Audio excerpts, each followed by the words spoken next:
Most people try to learn full-stack web development by jumping between random tutorials, half-finished projects, and disconnected concepts, and end up understanding a little bit of everything but never enough to build something real. Others avoid full-stack entirely because it feels overwhelming. Front-end, back-end, databases, authentication, I get you. Where do you even start? Today, I am fixing that. In this video, we're building a complete full-stack web application from scratch using NextJS, React, Tailwind, and MongoDB. This is not a toy project. This is a real job application tracker that you'll actually use in the real world. We'll start from the very beginning by setting up a modern Next.js project. Then we're going to break down client versus server components, build clean and scalable UIs using ShadCN, add authentication using BetterAuth, and connect everything to a MongoDB database to manage jobs, users, and application states. You'll learn how to model data properly, read and write it efficiently, and structure your app so that it scales as it grows. And to bring it all together, we're going to build a complex drag and drop job board showing how front-end state, server logic, and database updates all work together in a real production style flow. By the end of this course, you won't just understand the tools, but you're going to understand how full-stack applications are actually built end-to-end with deployment. So prepare yourself because this is going to be the complete web development course for 2026. Okay, everyone, to get started,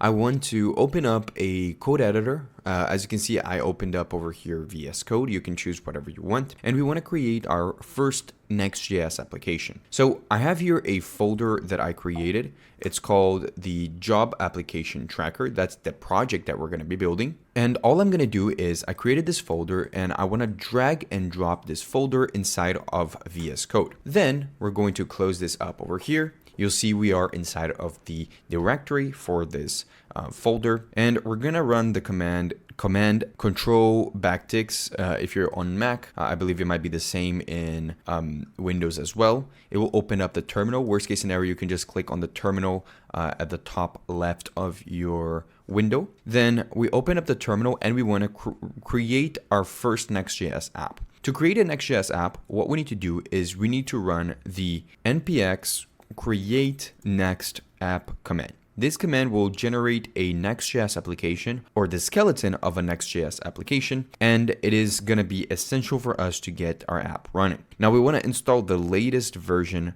of this package. So I'm going to press enter and it's going to probably ask if I want to install the latest version. If you've never run this command before, it will probably ask the same thing. And even if you did, every time there's a new version, it's going to install the latest one. So I'm going to press Y to proceed. It's going to ask what is our project name. Now you can give whatever name you want over here and it will create a folder inside of your folder and put the project there. But I'm already inside of a folder, so I would much rather just create the project inside of this job application tracker folder we created. So I'm going to put a dot over here to create this. Now it's going to ask if we want to use the recommended Next.js defaults. In previous versions of Next.js and Create Next App, you had to specifically choose all of the different packages and different configurations that you wanted. For example, if I choose the use recommended defaults, the Next.js project is going to come with TypeScript, ESLint, Tailwind, and with the app router. If you don't know what some or all of this mean, don't worry, we're going to get to it. However, previously we had to choose which ones we wanted, and it got confusing for beginners. Now, I always recommend that you just use the recommended defaults and press enter. It's going to start setting up our project, and it's going to start installing some dependencies. More notably, you see that the main dependencies we're installing is the Next.js package, React, and React DOM. Like I said, Next.js is an extension of React, so we do need React and React DOM to be installed. Also, a couple dev dependencies were installed, mostly type definition stuff because we are using TypeScript, including the TypeScript library, Tailwind and Tailwind Post CSS because we're going to be using Tailwind as the CSS framework for styling this project, and ESLint, which is a way for us to constantly be notified if we are writing bad code or if we're not following some sort of pattern that is required. So this is pretty much it. You see that if I close this up over here and I open this up, we have a resemblance of a project being set up here. Now, this is what comes when you use the create next app command. And you might be confused at first with some of the stuff, but don't worry, we're gonna get through it. So the first thing is all of the configuration files, including the package.json, the tsconfig, the next config, the git ignore, and the ESLint config. Now, I wouldn't worry about this one. This one you shouldn't be touching. It's the ESLint configuration. It's basically going to help you be able to write better code by notifying you if you make any mistakes or write any anti-patterns. Now we have the git ignore, which if you use Git, it just helps hide files when you push your code to GitHub. Some TypeScript files over here for NextJS, the package lock.json and the package.json, because we used npm to install this project. And then we have some post CSS configuration for Tailwind that you shouldn't touch, and the README and the TS config for this project. Most of these you don't need to worry about. The main one here that I would like to point out is the next config. Now we're going to be touching this and playing around with this later on in the project, but here is where you enable any kind of experimental configuration in Next.js, or also set up any kind of extra configuration in Next.js. So it's a very important file. Now, the next thing is we have a public folder and an app folder. The other two, the .next and the node modules, are there just for you to be able to run your packages and have your dependencies installed. But the public and the app are actually the ones where you make changes to. The public, as you might be used to if you're familiar with React, is a folder where you can put assets that are going to be publicly available inside your website. And by that I mean any image that you put here, for example, can be accessed by just accessing the name of the file in the root of the website. Now, in the app folder, we start out with 4 files. The first one is the page.tsx. Now, to actually understand what this does, I'm going to first run the project. I'm going to run npm run dev. This will start an application at the localhost 3000. The port 3000 is the most important port because it is the port that runs all Next.js projects. Now, I open up here my browser at the localhost 3000 and I'm going to refresh the page, and you see that by default, this is what you get. It's a simple file with some UI in it. And this file at the root of the project is being rendered by this component over here. In the page.tsx, this is the initial page in your website. So any changes that you make here, for example, if I were to write something here, you'll see that it will show up in the page. Now, we also have the layout.tsx, and for now, we're not gonna really touch this. It is an important topic for you to understand. There is a difference between a page and a layout. However, we're going to get to that in a second. The next one is the global.css. This is the main CSS file for your project. It is where you import tailwinds.css. So if you don't have this in the file, none of the styles are going to apply. So make sure you do have that at the top. And if we ever need to make any changes to our CSS, we're going to make them over here. Then what we have is this favicon.ico. In Next.js, it's super simple to add an icon at the top left of your browser, this thing over here, because all you have to do is just add an image and have it be called favicon.ico at your app folder. So if I were to put another image and name the same thing, then this would automatically become that. It's as easy as that. Perfect. Now we're ready to start building our first page. So to get things started, I want to do the following. I want to delete everything that is inside of here. Now, why are we doing this? Well, we're doing this because we want to start with a clean slate and we want to understand the basics of building in Next.js. So I'm going to build here a simple div and the website now is completely black. So to get things started, I want to create a div that is going to encompass this entire page. I'm going to add some simple styles over here. If you're not familiar with TailwindCSS, I do recommend that you watch my TailwindCSS crash course. I have it available here on YouTube or on my course website for free. If you're interested in checking it out, just click the link in the description. Now, I'm gonna go over the styles. I'm not just gonna run through them. So even if you're not familiar, you'll start getting some Tailwind as we move forward. So the first thing I wanna do is I wanna give some class names so that I can style this entire page. First things off, I'll make the display of this page be display flex. I'll set a minimum height for it, and I'll make it the entire height of the screen by saying min h screen. And then I want to set a display direction, a flex direction, and I'll make it be flex column so that everything stacks up on top of each other. Finally, I don't want this website to be black. I want this website to be white because that's the style we chose. So I'm going to apply a white background by saying bg white. Perfect. Then I want to create the main part of the website by adding the main tag. In here, we're going to add a class name with a flex of 1. And we can start creating the hero section for this website. In here, we're going to learn a couple important topics about Next.js. For example, in the hero section, we're going to create here a section, and in this section, we're going to apply a class name. The class name is going to be container. To make this a container, we're going to set a margin X of auto and a padding X of 4 with a padding Y of 32. That's a big space. Now I'll start creating the inner items first before I apply the styles, so you guys can actually see what the styles are doing. So we'll start by creating a div to show the main title. The title is going to be an h1 tag that says a better way to track your job applications. It's just a simple hero text that should appear over here. Now it's a bit hard to see because obviously it is kind of grayish colored. So I'm just gonna apply a text black over here just so that we can at least look at it while we're writing. Now the next thing is I'll put a small paragraph tag right below this. It's gonna have some kind of like tag phrase. We're gonna say capture, organize, and manage your job search in one place. Perfect. That one should also have a text color. Now, for now, we're going to make it be gray 700, which means it's a pretty dark type of gray, as you can see over here. Now, we can apply this color over here, which is gray 700. However, throughout the rest of the course, we're actually going to be using some custom colors that I have created for this website. Now, the custom colors that we are creating are based on a color palette that I generated by using a website I'm going to be linking on the description. It's not sponsored by the website, by the way. It's just a website I always use for whenever I want to generate color palettes, and they return to you CSS that you can use for your websites. So in order to add this color palette, we're going to go here to globals.css. You'll see that it already has some color palettes over here. Now in Tailwind, you see that there are ways for you to set up color for both light mode and dark mode.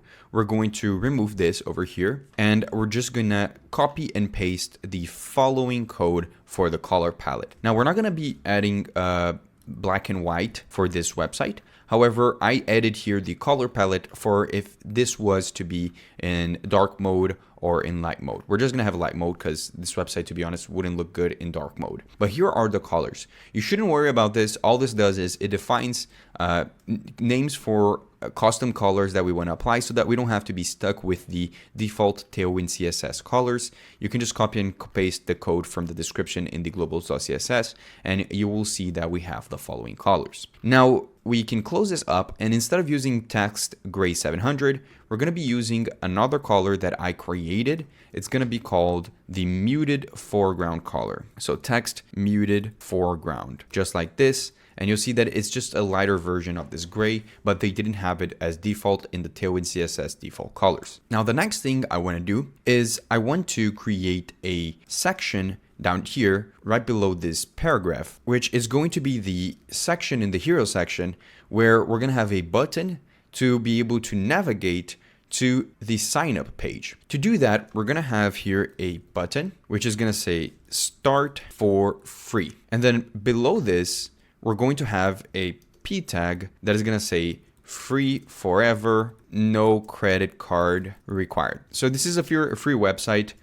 So we're gonna make it clear for everyone. And I want to now put the styles for this since we added all of the elements. So to start things off on this div up here, we're going to apply a class name, which is going to say margin X of auto. Then we're going to apply a max width in this section.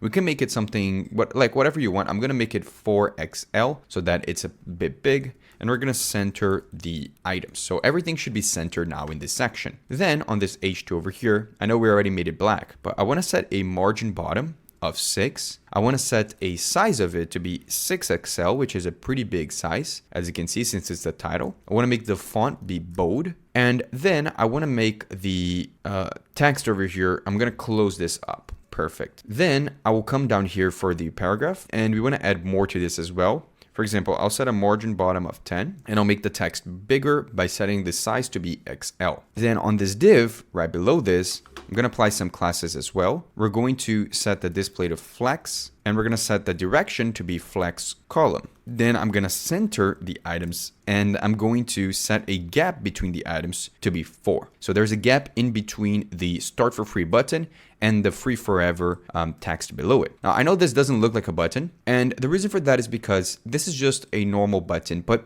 think about it this way. When you're building your NextJS apps, you actually want to be reusing the same UI multiple times if you want the style to remain the same. And for that, we're going to have a component that represents a button so that we can constantly reuse that component and not have to always rewrite the same styles and so on. Now, there's a couple ways in which we can do this. We can either create our own components, right? Create a button component and then constantly reuse it. However, when we're building an NextJS app, I actually recommend that you maybe use a component library out there. And one of the best ones is ShadCN. Now, I always use ShadCN in my projects.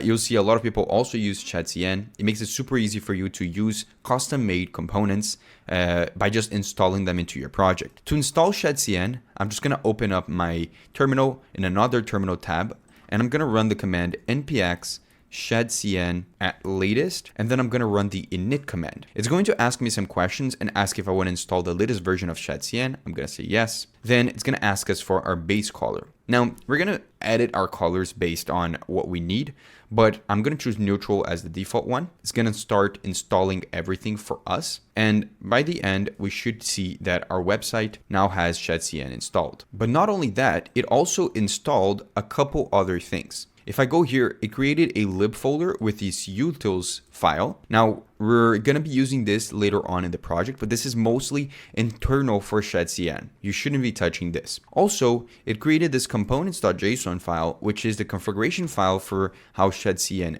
acts. And in our package.json, you saw that it installed a couple other packages, like this package over here called TailwindCSS and also Tailwind merge. Now we can close this. And if you find yourself with that error, sometimes killing the server and running again will resolve the issue. Now we can close this up, refresh the page, and it's pretty much what we had before. But now, because we have ShadCN installed, we can actually start adding some of the custom components from ShadCN. Now, ShadCN has a bunch of custom components, and I recommend you going to the link in the description where you'll see where the ShadCN website, I'm going to include it, and you can see all the list of components that you can use. But the main one I want to talk about here is the button component I want to add. To add that button component here, because this is different from something like Material UI where you download all the components at once. That will make our project be very big. With ShadCN, you only install the components that you need in the application. So what components do I need? Well, I'm going to run npx shadcn at latest, and I'm going to call the command add to add a new component. And then I'm going to write the name of the component. I know ShadCN has a button component I can use, so I'm going to install the button component. It will try installing it, and when it's done, it will create this component. It doesn't add as a package. It actually creates the component itself inside of this components folder in our project and inside of a UI folder here. So we can actually make changes to this component whenever we want to, which is pretty good. And now to use that component, I can just replace this button with the ShadCN button that we can import from components/UI/button. And you'll see that the UI that comes with the ShadCN button now applies to our button. Perfect. Now we don't have to worry about a lot of stuff while designing our buttons. But what we can do is we can actually change some stuff about this. For example, on this button, I want to make it a little bit bigger. So with the button component that comes with ShadCN, you can set a size, and there's a bunch of options here. I specifically want to make it large so it's a little bit bigger. Second of all, I want to make the style of it be a bit different by setting a specific height to it. Also a padding max of 8, so there's a lot more space. And I'll make the text inside of it a bit bigger and the font be a little bit more bold by setting the font to medium. Then I'm going to come to this paragraph tag and I'll just add some minor class names here. More specifically, I want to make this text a lot smaller and I want to make the color be that muted color that we used before, which is just a small gray. Perfect. Now, the last thing I want to do here is I want to add an icon to this button, which is kind of an arrow showing that when you click on it, you're going to get navigated to another page. Now, how do we do that? Well, we can use an icon library to do this. And there's a bunch of options out there, but one of the most popular ones is Lucid React. Lucid React is just an icon library where you can utilize some of the icons that it has. So I'm going to install it by running npm I lucid react. And as you can see, it's going to install the package. Then I'll come up here and I'm going to import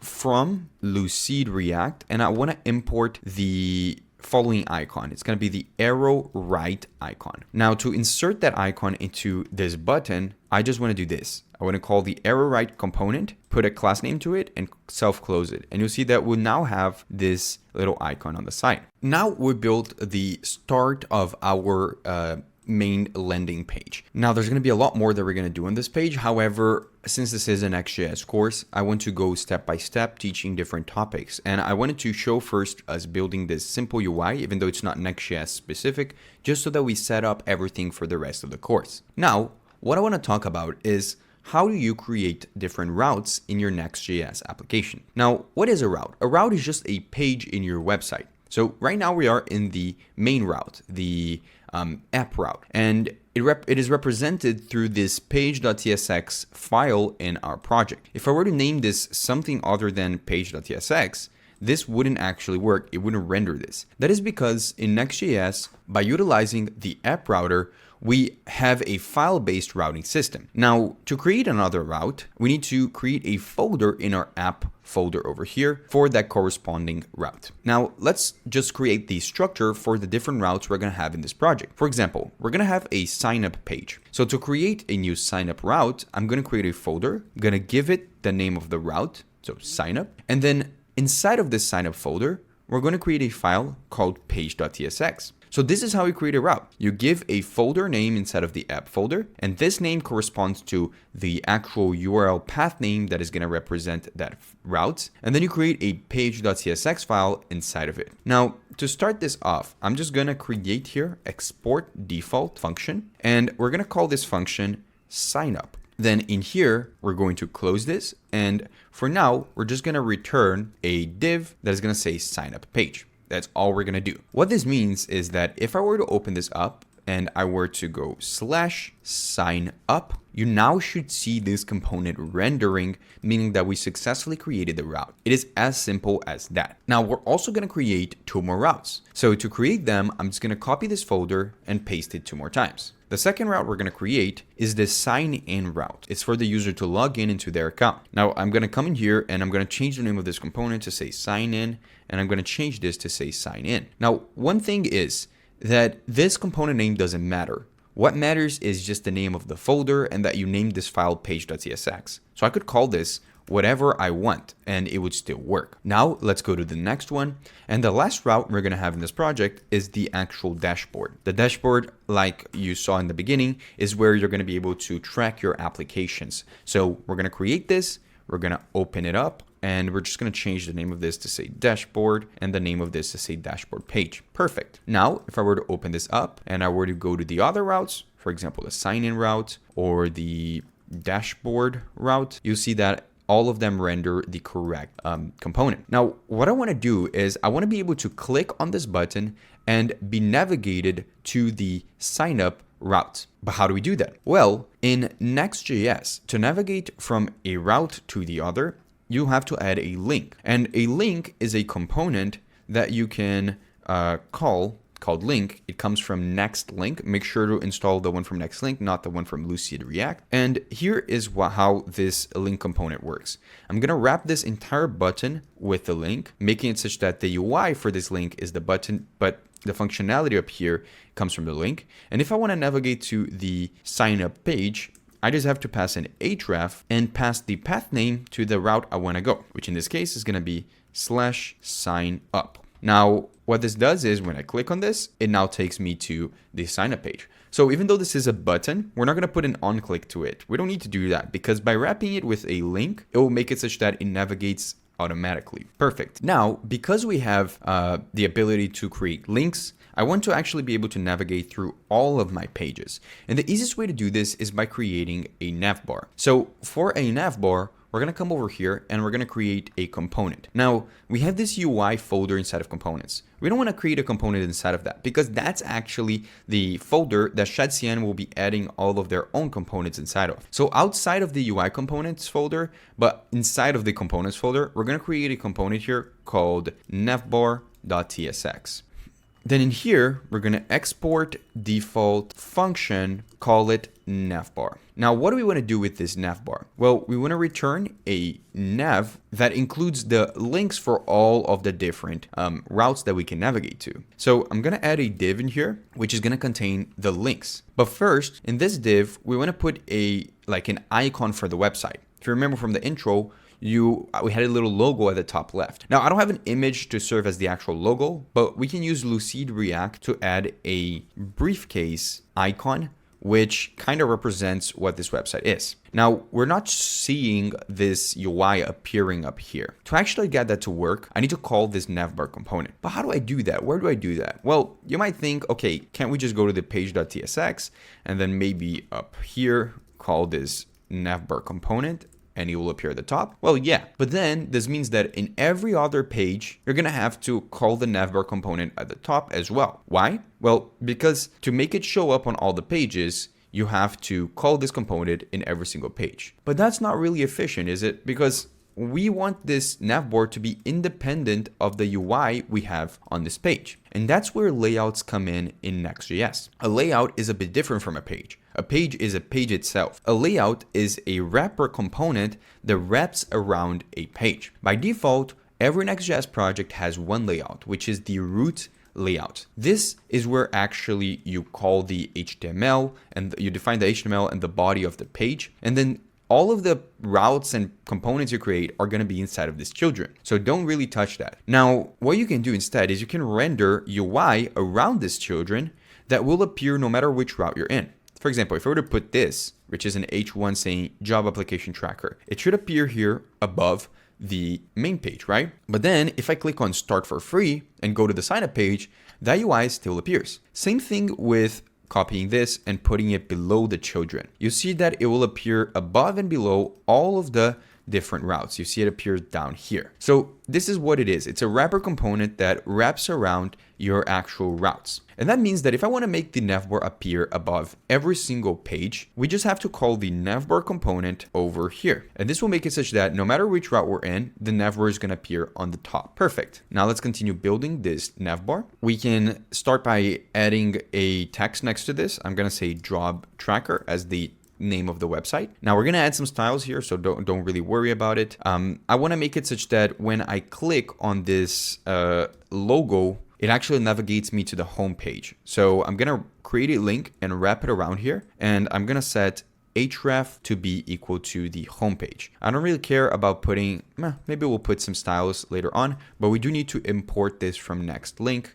So the styles I want to put here is very simple. This is a link. So I'm going to keep a display flex, item center. And the next thing I want to do is put a gap in between the two items. So I'm going to put a gap of 2. So there's a little space. Then I want to make it such that this will be text XL. So it's bigger. The font is going to be semi bold. And the color is going to be primary. Primary is the color that I define to be the primary color of this website. Then I want to create the structure of this navbar by coming up here to this nav. And I'm going to add a border at the bottom of the navbar. You can see this kind of looks like a navbar now, but it's kind of very small because it's just the size of whatever is inside of it. I'm going to do two things. I want to make the border have a color of gray 200. Then I want to make the background of it be white, which is already white, but let's just make sure it is white in case we add anything else. And then in this div, we're going to add a class name, which is going to be a container, a margin X of auto, a display of flags, a height of 16, and we are going to center the items and put a padding of 4. This is going to create a padding with this height, which makes the exact height and width that we want for this navbar. Now, just one thing, I realized that the primary color I chose here, for some reason, when I copied and pasted from the code I already had, didn't actually apply. So for you, it will have worked. You would have seen it being pink, which is the main color palette for this website. However, if you didn't see that, just make sure to change it. Just copy and paste from the CSS file that I put in the description, and everything should be fine. Now, the next thing we want to do is right below this link, we want to create another div that is going to contain the actual links for the different pages. Now, as a user who is signed out, so I'm not logged in yet, we haven't even implemented the functionality for logging in. We don't have the ability to go to the dashboard, but we can go into the sign up and the sign in pages. So what I'm going to do here is I'm going to create here the structure where we're going to create a link with a button from the ShadCN library. I'm going to create a link for sign in and a link for sign up. But the thing is, inside of here, we're not just going to put the text sign up. We're going to create a button and import that from the UI. And we're going to first have this say start for free as like a call to action similar to how we have over here. But I want the sign up to appear after the sign in. So I'm just going to change those around. Here, instead of saying sign in, I'm going to say login. I feel like that's a better terminology. Then we want to make the color of this a bit different. I'm going to set the text to be gray 700, but then when you hover on it, I want to make the text be black. Now for the login, it should actually be a button similar to how we had here for the sign up. So I'm going to say button, wrap this around, and actually the class name should go in this button, not on the link. I'm going to do the same thing with this, but the difference is that there are different types of buttons that you can have in ShadCN. For example, the main button we have is just the default button, but I want to make the login be just the text. I don't want it to have this background. To do that, you can set a variant to it. And the variant I want to set is ghost. And that will make it such that it now is a text. Now, this means that applying this little functionality here where when I hover it, it becomes black, applies to the color of the text. But for this other button, it actually should apply to the background. So we're going to remove this over here and we're going to set the background of this button to be primary, which it kind of already is. Now, the next thing is I want to set when you hover it to be primary, but we can divide by 90. And what this division means in Tailwind is get this color, but only at 90% opacity. So we'll have this cool effect while I'm hovering, it becomes a bit more white. Perfect. Now I want to put them all the way on the right. So to do that in this div over here, we're going to add a class name and I want to set a display flex and I want to set items to be centered and a gap between them to be 4. Perfect. Now here's the important part. We have two sections. We have the one with the links and we have the icon, right? Now over here, we have to tell Tailwind to put a gap in between them. So we can utilize the justify between class, which will make that happen. Then we are ready to start building the rest. We know how to make this navbar. If I click on login, I can go into the sign in page. If I click on this, I can go into the sign up page. And if I click on this, I can go into the main page. Now, I want to talk about another topic that is important in Next.js. And that is the difference between a client and a server component. So far, we've learned a lot of things. We learned how to just build a simple UI in Next.js. We learned about routes and how to create different routes. We learned about layouts and how to navigate between the different routes. However, there are two topics that are still left in the beginner section of what you need to learn for Next.js. And I'm talking about the difference between client and server components. Now, I want to make it clear. By default, when you create any kind of component in Next.js, all of the components you create are going to be server components. Now, what does that mean? Well, a server component is basically a normal component that runs on the server. This means that you can do all the things that a server-side function could do, like access your own database, access APIs and secrets, and it will actually never ship that code to the browser. A client component is what you would normally think of a component if you are used to React by default. So it's just a component that runs on the user's browser. You have access to all of the default React functionality, like you can use states, get events, add on-clicks to your buttons, have overall browser interactivity. So that means that server components, you can't do any of that. You can't call a use effect, you can't call a use state, you can't add an on-click that responds to what the user does on the browser because it has no connection to the browser. It just runs on the server and renders the page from the server. So what this means is that in your Next.js application, you're going to have a mix of both server and client components. Now, when should you use each of them? Well, that's what is my main goal in this video. In a high level, you should have most of your components be server components. And now you might be thinking, why would I do that? Since it seems like client components have it better, right? You can use a use state, you can add on clicks to buttons. Well, there are pros and cons to each option. For example, server components, they are great because, like I said, they don't ship the JavaScript to the browser, meaning that when the user loads a page, it doesn't have to download all of that JavaScript, and that means that the page loads faster. The second thing is that you can access database and APIs and secrets directly, making it super easy for you to fetch data, access your database, mutate, whatever you want to do. Also, it is great for SEO because since it's server-side rendered,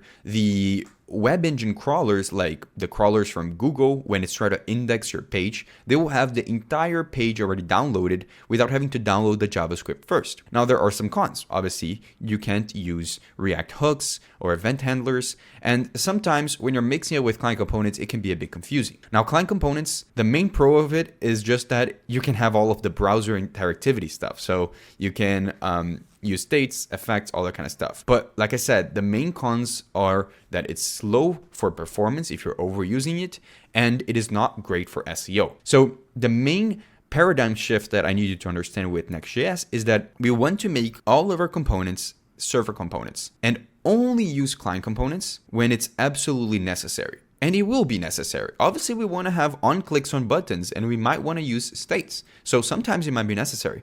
But in those cases, instead of making the entire page be a client component, we can abstract it and make only the part that needs to be client-side rendered be client-side rendered. So you guys will get that as we move on. Now, what is the best example I can give you guys right off the bat? Well, let's finish off building this landing page, because the next thing I want to do with this landing page is I want to add a little section over here where there's going to be 3 buttons and you can click on them and a different image will appear. It's kind of a nice thing you can have on your landing page to show images of your website. Now, I already built this website, so I do have the images of how this website will look like. So if you want to have the same images I have, just go ahead and download them from the code in the description, and I need you to add them to the public folder. Now, I'm going to add them right now. I'm going to create a folder called Hero Images on the public folder, and inside of here, we have 3 images. They are images of how the website will look like at the end, right?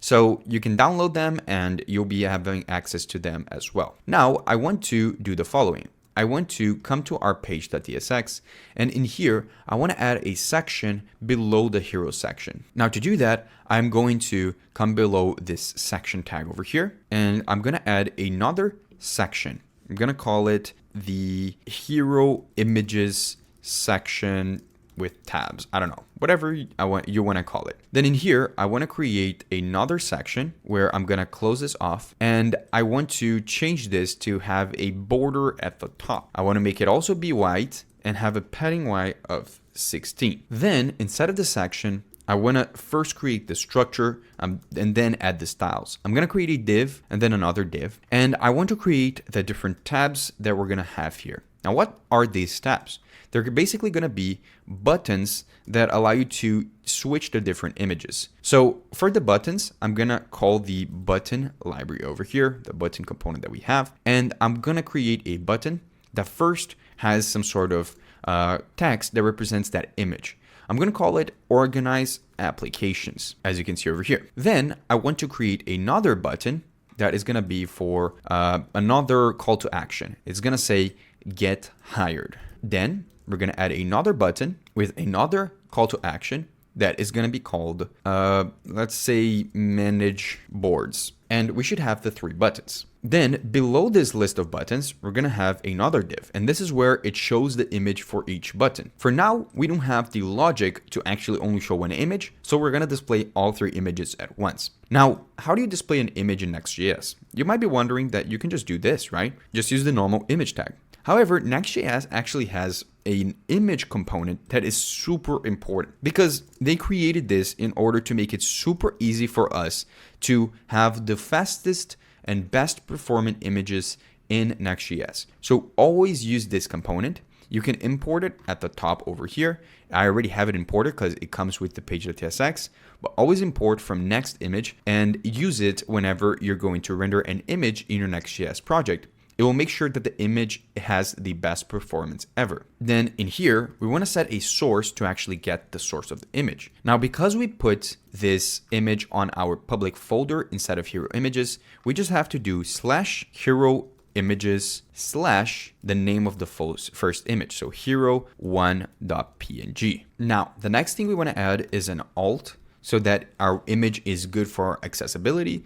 And this is the first image. It's going to be the one corresponding to this button. So I'm just going to copy that and paste it over here. Then inside of here, we want to set a width and a height to the image. You have to set a width or a height in order for Next.js to know how to render this. For each image, I'm going to set a width of 1200 and a height of 800. And you should see now that it does render the image in our screen. Then I want to copy this and I want to paste it here twice. And we're going to just change the name of the images from hero 1 to 2 and then to 3. And now we have all 3 images showing up. Now they're kind of small right now, but if you open this up, it does look a lot better. Now let's just add the remaining TailwindCSS so that this looks a lot better. And then we can actually start building the functionality to make it such that when I click on one of these buttons, it does show the correct image. So to start things off, let's start over here with this total div at the top. We're going to set this whole section to be a container, and we're going to set a margin X to be auto. Then I want to set a padding X to be 4, so there's a space from the sides. On this div over here,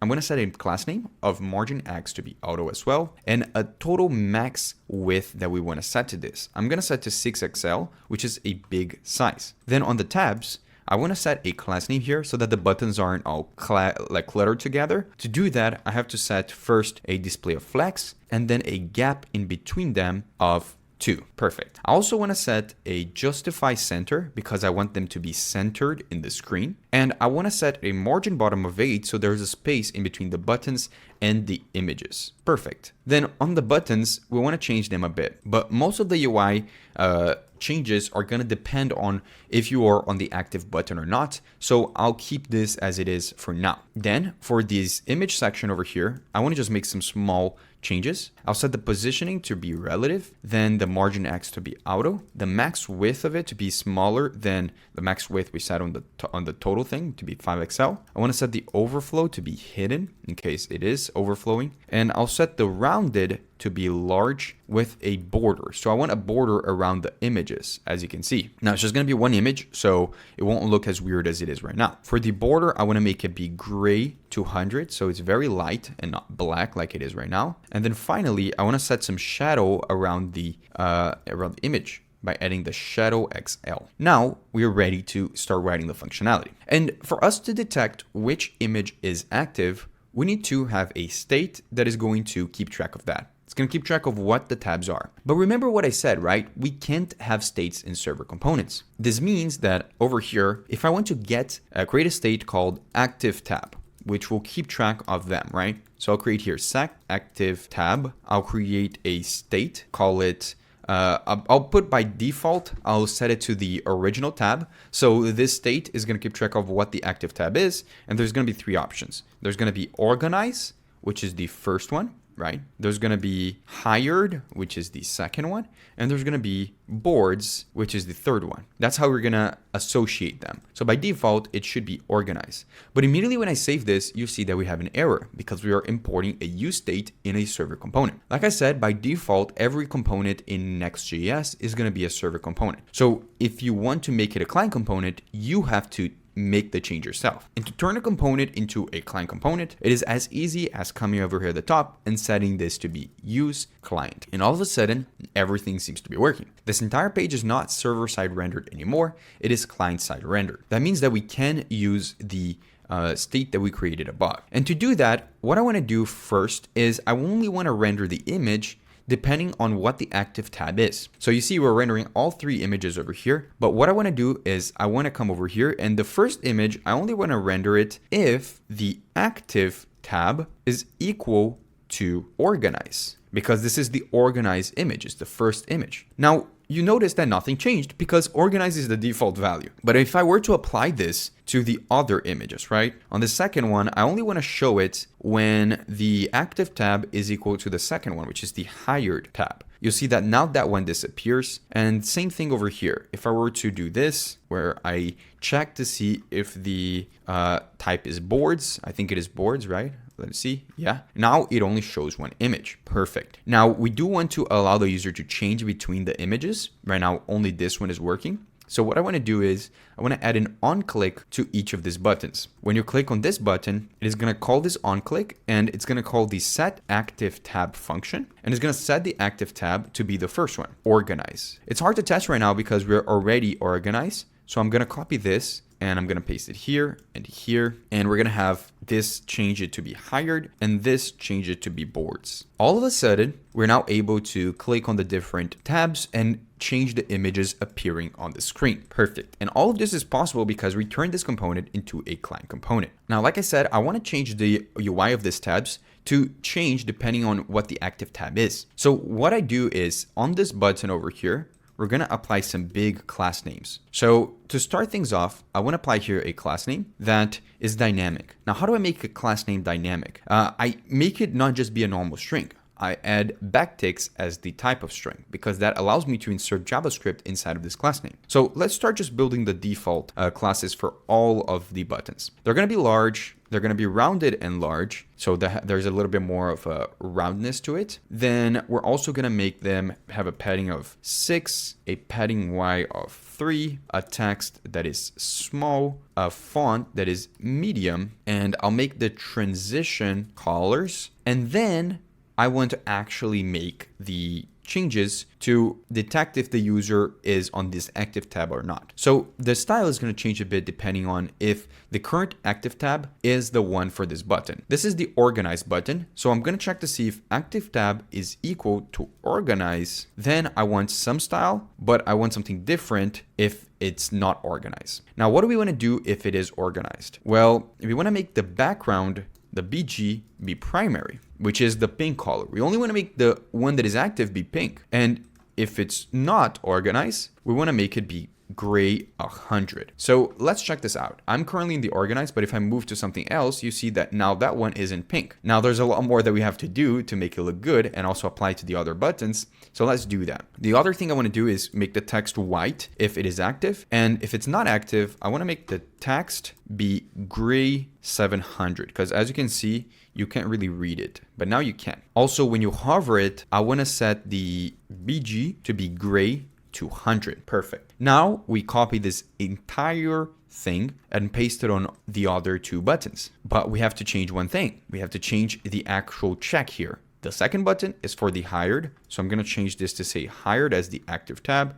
The third one is for the boards. So as you can see, when you are in the active tab, the style changes and the image changes as well. And everything seems to be working. But here's the thing. And I want to propose this to you. If you remember when I was teaching you guys the difference between a server and a client component, I want to emphasize the fact that I mentioned that, yes, client components are good because you can use states and have on-clicks on your button. However, it's still preferable if most of your website is server-side rendered, and you should only use client components when absolutely necessary. Now, the argument you might be making here is this is a necessary case, right? Because we do need to have a state and we do have to have an on-click. So it seems reasonable to turn this entire page into a client component. But here's the thing. To be a good Next.js developer is to notice how far can you go in making your project be server-side rendered. So this means that I don't need to turn this entire page into client-side rendered because this doesn't require a use state, doesn't require an on-click, only this does. So what I can do is I can create a component over here, call it tabs with image, or image tabs, I don't know, image tabs, we can call it whatever we want. Create here a component and then export default, the name of the component, image tabs, right? We have to make this obviously into a function, then export this and turn this into a client component. So I'll come here, I'll say use client, then I'll copy this entire section over here, delete it from this page, put it here as the return. And then obviously we have a bunch of things that doesn't exist here. More specifically, we need to copy the definition of the use state from here and paste it here. And then obviously import a bunch of stuff like UI button. We need to import the image component from NextJS. Actually, I might just copy this imports here and then paste it up here so that we can just copy that. We don't need a link here, so I'll delete that. And we are pretty much good, right? Now we just have to delete the use state call here, delete the image call here, and delete the use client, because now we are calling a client component from inside of a server component, but the rest of the rest of the server component doesn't need to be client-side rendered. So we have the same functionality, but this part doesn't suffer from being client-side rendered because the component is still server, but just this part is client. So that's an important distinction. You can't call a server component from inside of a client component, but you can call a client component from inside of a server component, and that's what you have to do. Now, to finalize the landing page, we don't have anything new other than just building more parts of the UI. So for that reason, I'll just copy and paste the last section. It's just going to be a section for the features. It will be down here with some icons. So I need you to go into the code and get this small section. Let me just close this up and import the last icon.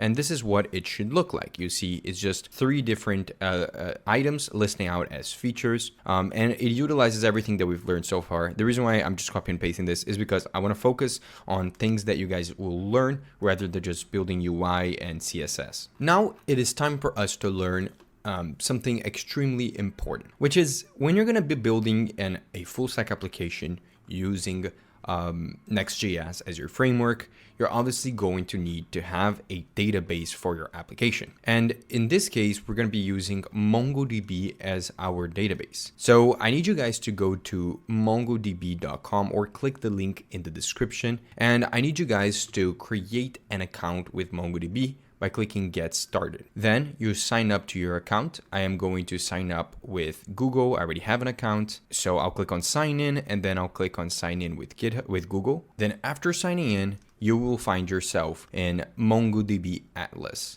This is the place where you guys will be able to set up your databases. Now, you need to create an organization. As you can see, I created here an organization, but you can click on View All Organizations and then click on Create New Organization and then choose which option you want to, and then just go ahead and create. Now, when you do create your organization, you want to create a project. It is completely free for you to create your MongoDB project. You're going to give it a name. I'm going to call it Job Application Tracker. Then I'm going to click on Next. And you can even invite members and set permissions in case you are working as a team. Now, I am only going to choose myself as the project owner.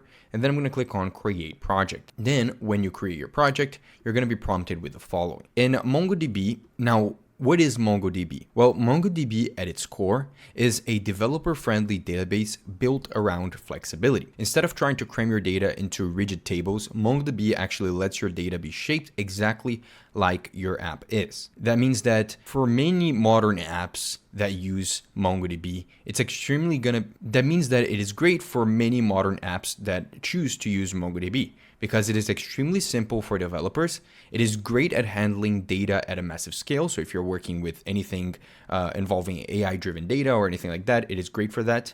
And it is built for the type of information that today's AI systems need. And if you're building a project like the one we're building, it's also a great option. Now, I see a couple I do see a lot of myths spread around through the internet or misconceptions that people have about MongoDB, and I wanted to address them. So one of the main ones is that MongoDB only has support for NoSQL. And honestly, even though it's usually placed as like in the bucket of being a NoSQL database, it doesn't really fit cleanly there because it's more of like a modern flexible data platform that you can use rather than just a NoSQL database. Also, there used to be this extreme misconception that MongoDB doesn't scale, but that's completely wrong. MongoDB actually powers some of the biggest websites on the world. It has options to scale horizontally with built-in sharding and replication. And when you utilize MongoDB Atlas, which is what we're going to be using in this video, it will automate most of it for you. So it is a great option, not as just as a beginner, like we're going to be working here, but also if you're going to be building an enterprise-grade application that scales to thousands or millions of users. Now, in our case here, when we want to create a new project with MongoDB, we need to create a cluster. And a cluster is basically a group of connected database servers that are going to work together to store, replicate, and scale our data for high performance and reliability. So to create a cluster, we click on Create. Then we're going to be prompted with the following. We can deploy our cluster by choosing one of the options over here. Now, we can choose the free option for the sake of this video. It is completely free. You can use it forever. However, if you ever need to actually deploy this project and have it be available for a variety of different amounts of users, you can choose some of the other low cost options, as you can see over here. Now, I'm going to choose here the free option, and we need to add some configurations. Now, I am not going to change the name here for the configuration for the cluster. It really doesn't matter. By default, it's cluster 0. We can just leave it like that. Then we can choose the provider. So with MongoDB, you can deploy your cluster to either AWS, Google Cloud, or Azure. Highly recommend you choosing AWS because it is one of the best cloud providers out there. Then we're going to choose region. I highly recommend that you choose the region that is the closest to where the most amount of users for your product are going to be. So if you're just building this for the sake of building this as a practice and as learning, just choose the closest place to where you are. But no matter where you choose, it is going to be high performance. But no matter where you choose, it's going to be high performance. So I am in Western Canada, so I'm going to choose Oregon, which is the closest to where I am. Then I'm going to click on Create Deployment, and we should be good to go. Perfect. So the first thing we see here is we see some information about connecting our cluster. So what does this mean? It means that with this piece of information, we're going to be able to connect our project that we have over here with this database that exists on MongoDB Atlas. So how do we do that? So to do that, we have to first set up the infrastructure in our code to actually have a MongoDB database set up in here. So what we have to do is we have to install the MongoDB package. So I'm going to open up here our terminal, and I'm going to run the following command. We want to run npm install MongoDB. This is going to install the MongoDB driver for Node.js, which allows you to connect to the MongoDB Atlas cluster and query the data. However, if you're going to be working with a database such as MongoDB or any other kind of database, I would always recommend that you use a package or library that is going to help you execute database functionality by using plain JavaScript, or in this case, we're using TypeScript. Now, if you're using a relational database, you would usually use what is known as an ORM. But with MongoDB, we're not using a relational database. So what we're going to need is an ODM, which stands for Object Document Mapper. And the most popular ODM out there for MongoDB is called Mongoose. Then we can just install this and it should be good to go. We're going to close this up. And the next thing we want to do is we want to create a file in our project that is going to initiate the database integration with MongoDB. So that file is going to be the lib folder over here. We're going to create a file called db.ts. So in here, what our main goal is going to be to create an instance of our MongoDB database and connect with the one that exists here that we just deployed. So in a NextJS project, you usually use this lib folder as a place for you to create utility files and files related to any kind of configuration that is related to your actual project. So that means that if I need to have a file that is going to connect to our database, it is a great place for us to put it in. So we can close this up and we can start configuring our database. So first things first, what we need is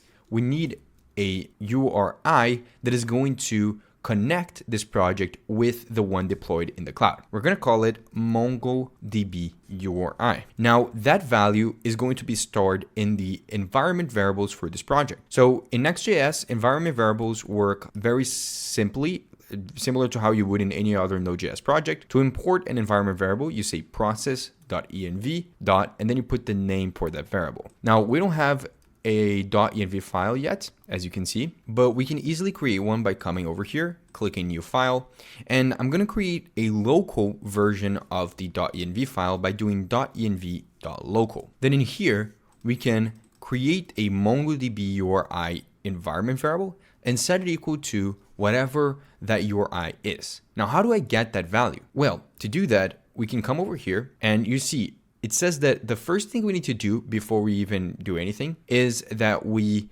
have to create a database user. Now, this means that the user will have admin access and permission for doing anything in this database. Now, they auto-generated a username and password combination, and we can either keep it however it is right here, or we can change it. What I'm gonna do is I'm actually just gonna keep it. I'm gonna just copy that name, and over here, I'm just gonna add it as a comment, but it's gonna be fine even if we don't keep it right now, but it's good to always keep it with you. Then I'm gonna click on create database user. And now we can click on choose a connection method. Now, what we need to do is we need to choose one of the options over here. So I'm gonna click here on drivers, and you see that we're gonna have here a connection string that we can just copy. Then I'm going to come back to our code and I'm just going to set this equal to that connection string. Now we're ready to continue with setting up our MongoDB database. I'll go back over here and I'm going to click on done and we should be ready to continue. Now, inside of this file, I want to assert that there is a MongoDB URI because since we're using TypeScript, we have to assert this kind of stuff. So I'm going to say if no MongoDB URI appears on our .env file, then we'll throw an error saying, please define MongoDB environment inside of the .env. Most likely you're never going to run into this unless you literally forget to set that value in your environment variable. Then, as per the MongoDB Mongoose documentation for TypeScript, we want to paste the following code. Now, what is this? Well, first, before I even explain that, we need to import the Mongoose package. So I'm going to say import Mongoose from Mongoose. And all this is doing is Mongoose is going to allow us to have type definitions for all of our collections. Now, what is a collection? Well, a collection in MongoDB is a group of related data. So if you're more familiar with SQL-like databases, it's like a table. It will hold multiple records that belong to the same category. So if we want to have a collection that holds information about users, we can create a user collection. Same thing with products, with orders, any kind of collection of data that you might want to group together. And inside of those collections, there are documents, which are single entries or records inside of a collection. They're all stored as JSON-like data, even though it's not technically JSON, it's called BSON, and it contains all of the fields and values for one item. For example, if we have a collection for users, then a document is going to be one of the users in that collection, and it will contain the username, the email, the ID, all that kind of stuff. Now, for us to interact with those collections, add items to them, insert documents, update documents, and all that kind of stuff, we're using Mongoose, which is an ORM. It allows us to do everything simply and easier in TypeScript. Also, it allows for autocomplete, meaning that if we create a collection for user with a bunch of fields inside of that collection, we're going to be able to easily have autocomplete for the collection inside of our project. And to have all of that working, you have to set up your Mongoose cache and your Mongoose variable by copying and pasting this over here. If you're not that familiar with this, I wouldn't worry too much. This is just something that whenever you're setting up Mongoose with MongoDB, you have to just copy and paste as per the documentation. Now, the next thing you need to do is you need to connect to the database. So we're going to create here a function it's an async function called connectDB. Now, what is this function? Well, it is another function that you can copy from the documentation and just paste it over here. This is the value, and it basically gets the connection. It checks to see if you are connected, and if not, then it connects you to your database that is hosted and deployed into the cluster that you created by using the MongoDB URI that you created. Now, if we go up here, you see that we get a type error. That is because we have to copy this and put it inside of here if we want to actually check for it. Now, we're pretty much ready. this should connect to our database. And even if you don't fully understand how this connection works, it should be good to go because it's going to be how you actually connect every single time. Now, the last thing I want to do is export default this connectDB function so that whenever we want to connect to our database, we just call this function. Now, okay, we've created a connection file and we assume we have connected to our project. However, how do we actually create collections inside of here? And which collections do we want to create? Well, in this project, we're going to have 3 different collections because there's 3 different groups of data that we want to organize together. The first one is going to be for a board. The second one is going to be for a column. The third one is going to be for what a job application is. So those 3 are going to be pieces of data that are going to exist together. Now, there's a fourth one, and that fourth one is actually a bit different from the other ones. The fourth one is going to be the user collection, which stores information about the user. However, to create that collection, we're actually going to be using another package that is going to help us set up authentication in our project. Well, in order for us to set this up, I need you guys to go to betterauth.com/docs/installation. We're going to be using BetterAuth as our auth provider. Now, when you're working with NextJS, you're going to have a lot of different options. However, BetterAuth, in my opinion, is one of the most resilient and the newest ones. So I recommend using it for this video. So to set up BetterAuth, we're going to just copy this command to install BetterAuth, come here and install this. Now, you might be wondering, why aren't we setting up authentication ourselves and doing it from scratch? I actually advise against that. Even if you're a senior Next.js developer, I recommend utilizing something like BetterAuth, not because you're not able to set up authentication by yourself, but rather because it is unnecessary. You can focus your time on building anything else, and you can trust that the system created by your auth provider is going to work. And that's why I like BetterAuth. Now, I'm going to install the package like I did. And the first thing we need to do is create an environment variable, which is going to store the BetterAuth secret. So I'm going to copy this. I'm going to go back to our code. I'm going to go to our .env.local, and I'm going to create another environment variable called BetterAuth secret. Now, that secret isn't anything specific. It's just a random string of letters and numbers that you can use that is going to help you uniquely identify your project. You can generate them yourself. You can put whatever you want, but I recommend just click on this button here on their website and it will generate a secret for you. So we can just copy this, come here, paste it here, and it should be good to go. Now, the next thing is we need to set the base URL for our website. Now, that's going to depend, and you're going to see this pattern a lot in Next.js. The base URL while we're in development is going to be localhost 3000. But when we deploy, we're going to have to change this to be whatever the domain of our website is. Now, we're pretty much good to go. The next thing we need to do is, as you can see, we need to create a BetterAuth instance. Now, to do that, they recommend that we create a file called auth.ts in one of the following locations. We are going to create it in the lib folder in our project. So we're going to close this up, open this up here,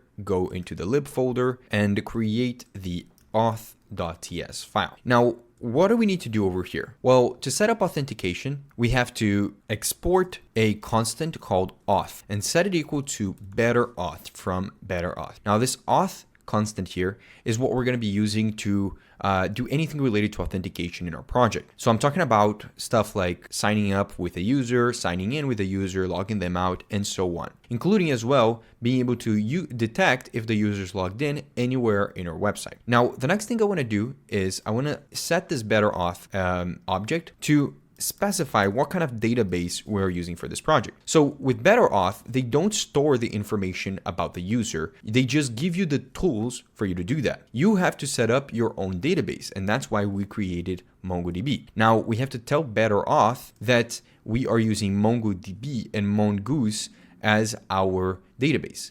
So to do that, we need to use the MongoDB adapter, which is an adapter from BetterAuth just for MongoDB databases. Then we need to pass 2 values here. We need to pass a database instance and a client. To get those, we have to create the client first. So I'll create a client here, set it equal to new, and I'll create a new Mongo client, which we can import from the MongoDB package. And then in here, we need to pass a process.env.mongodb URI. Now, because we're using TypeScript again, it's going to be an issue. However, we can just assert the value here because, like I said, I'm going to pass this value for the .env file, so we won't have an issue. Then to get the DB value, I just say DB is equal to client.db, and that should be enough. Then in this MongoDB adapter, we first pass the DB, and then we pass an object that has the client. And now PedroTech knows that if it needs to create a user and sign up a user, it will do that on the database that we have set up over here. Then with PedroTech, we have to specify what kind of authentication we want to do. If you go to their website, they have a good amount of other options as well. You can have sign in with Google, with Discord, with anything. Like there's a bunch of options here. But in this video, we're just going to focus on email and password authentication. So to set up email and password authentication, what I'm going to do is I'm just going to say email and password, and I'm going to set enabled equals to true. Perfect. Now we should be able to have a user authenticate. Now, I think that one of the first things that we should learn is setting up authentication, especially because all of the other stuff in our website are going to require you to be authenticated. And that means that for now, we're going to have to leave setting up our MongoDB database and all of the stuff we did here with the ConnectDB for a bit later. However, that is because from now on, to do anything related to authentication, we're going to be using this auth variable over here, and it's going to do it for us. However, that means that it will create all of the types for us in our MongoDB cluster. Okay, so let's start things off by creating the UI for signing up and signing in. To do that, I'm going to click on Start for Free, and we're going to be brought into the sign up page, and we can come here to our sign up page. And since we have already spent some time working on UI, I'm going to try to go fast with the actual building of the HTML elements and the styling, just so that we can focus on the next few topics we're going to learn. Now, for the sign up component, what we want to do is we want to actually turn it into a client component. So the sign up and the sign in components are the two components that are the only components in the project that I usually just make it into a client component. It's not that big of a deal because when you are loading the page in those two components, the page is going to be lightweight no matter what. It's just a form that you're able to sign in. And also it's a sign in page. So the drawbacks of having SEO is not that bad, just because there's not a lot of real SEO worthy content on those pages. And it's going to make it a lot easier for us to set up our form, especially if you're used to something like React. So to get things started, we're going to create here the div. And in this div, we're going to set a class name that is going to be display flex. Then the minimum height is going to be equal to, and we're going to calculate the difference between the entire height of the screen minus the navbar. To do that, we get 100 VH, which is the vertical height, and we subtract the size of the navbar, which is around 4 rem. Then I want to center the items. I'm going to say item center, and I'm going to justify the items to the center as well. Then I want to set the BG to white, which it pretty much already is, and a padding of 4. Now inside of this div, what I want to do is I want to utilize another component from ShadCN to build the UI. Now, what component is that? Well, it's going to be the card component. To install this component, I'm going to bring back this command and install the card component. Now, when you install a component such as the card, it actually comes with some sibling components that are useful as well. For example, to build a card, we can now use the card component from the UI/cards, and it includes stuff like a card header, which is another component that is useful, a card title, a card description, so we can do here card description, and even a card content, which we're going to be using in a second. But I just wanted to lay out so you understand that the overall component is the card, but it comes with some siblings to it that help compose that component. So starting off with the card title, we're going to put here a sign up, since that's the card that we want. Then in the description, we're going to just say create an account to start tracking your job applications. Then what we want to do is, you can clearly see that this is kind of weird, right? It's not really well structured, but we're going to deal with the Tailwind in a second. I want to create a form which is going to be used to get the information the user needs in order to sign up for their account. Now, the form is going to be the content of the card. So I'm going to use the card content component, and inside of it, we're going to render each label and input combination that forms this card. So what does that mean? Well, I'm going to come here and I'm going to create a div for the first input that we need. Now for that, we're going to need a label and an input, and we could just use the label and input components that are by default, but ShadCN has pre-made components for that. So I'm going to add here the label component. And if I want to add the input as well at the same time, you can just add multiple components from ShadCN at once, and it will set up both of them, as you can see when this is done. Perfect. So I want to add here the label component from ShadCN, and this label component is going to be first for the name input. That's the first input we're going to need in this form. Then we're going to need the input component, which is going to have an ID equal to name, because this is going to be the name field. It's also going to have a type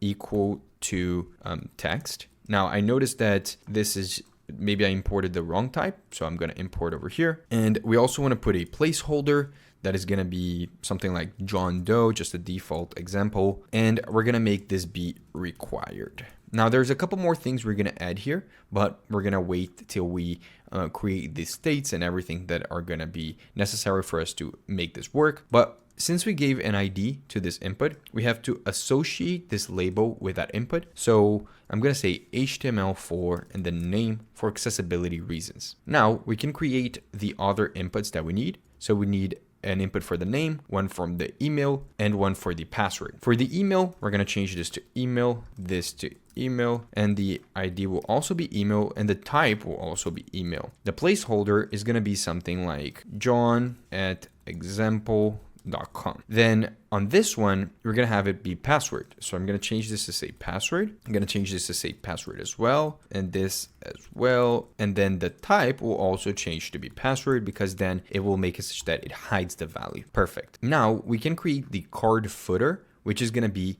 the bottom of this sign up form. To do that, we're going to come below the card content and we're going to create here the card footer. Now this component, we're going to put two buttons, and this is usually what goes in the footer of a card. We're going to have the primary and the secondary button. Now you'll see that the first one is going to be a submit button for when you want to sign up. So we're going to say sign up, and we're going to import this button component from the components UI. Now to make this be the submit button, we have to give a type of submit so that it submits the form. Now the second button is going to actually not be a button, so that we don't have to worry about submitting. And it's actually going to be a p tag that is going to have the following. It's going to say already have an account ?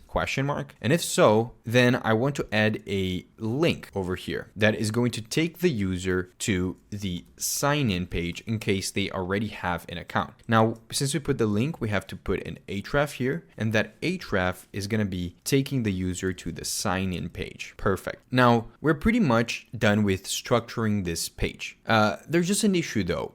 We didn't put any styles. Now for the rest of the course, whenever we have to add styles, I'm not going to be writing each style individually. That is because this is an NextJS course, and I've received a lot of feedback from you guys, and you guys say that whenever you're watching a course specific, you don't want to waste time with CSS just because CSS is not part of what I'm teaching, and it ends up consuming most of the video. I taught you guys in the beginning just so you guys could get an idea, but now I'm just going to copy and paste the CSS. And perfect. I just pasted over here. Again, if you want to get the exact styling as I have, just go ahead and copy from the description. But nothing else really changed other than we put some CSS. And also I realized I didn't put the min length on the password. You can put this if you want to. It just makes sure that when the user puts a password, it's going to be at least 8 characters long. It won't allow you to submit the form without having that. Now you can see these are all the styles we added, and it's all pretty much just Tailwind. If you want to focus on that, feel free to do so. Now we have the sign up form done. And what we want to do next is we want to create the same thing, but on the sign in page. So here's what I'm going to do. I'm going to copy this entire page. I'm going to come here to the sign in, and I'm going to just paste it. Then I'm going to make the necessary changes, like changing this from saying sign up to say sign in, and this from saying sign up to say sign in. Then this we can change to say something like enter your credentials to access your account. Then we can go to the form. Everything is fine. Name. We don't need to put a name when you're signing in. just ask the user for their email and password combination, and that should be good to go. Then everything else seemed to be fine, other than the fact that this action button should say sign in, and also the text at the bottom shouldn't say already have an account, it should say don't have an account. And if so, it should allow you to go to the sign up page with the sign up route. So now we created the sign in and the sign up page. We can switch between them by just clicking this button at the beginning, like at the bottom down here, and we are ready to make them actually functional. So we'll start off with the sign up like we started with the UI, because to sign in, you need to have an account. Now, what do we want to do?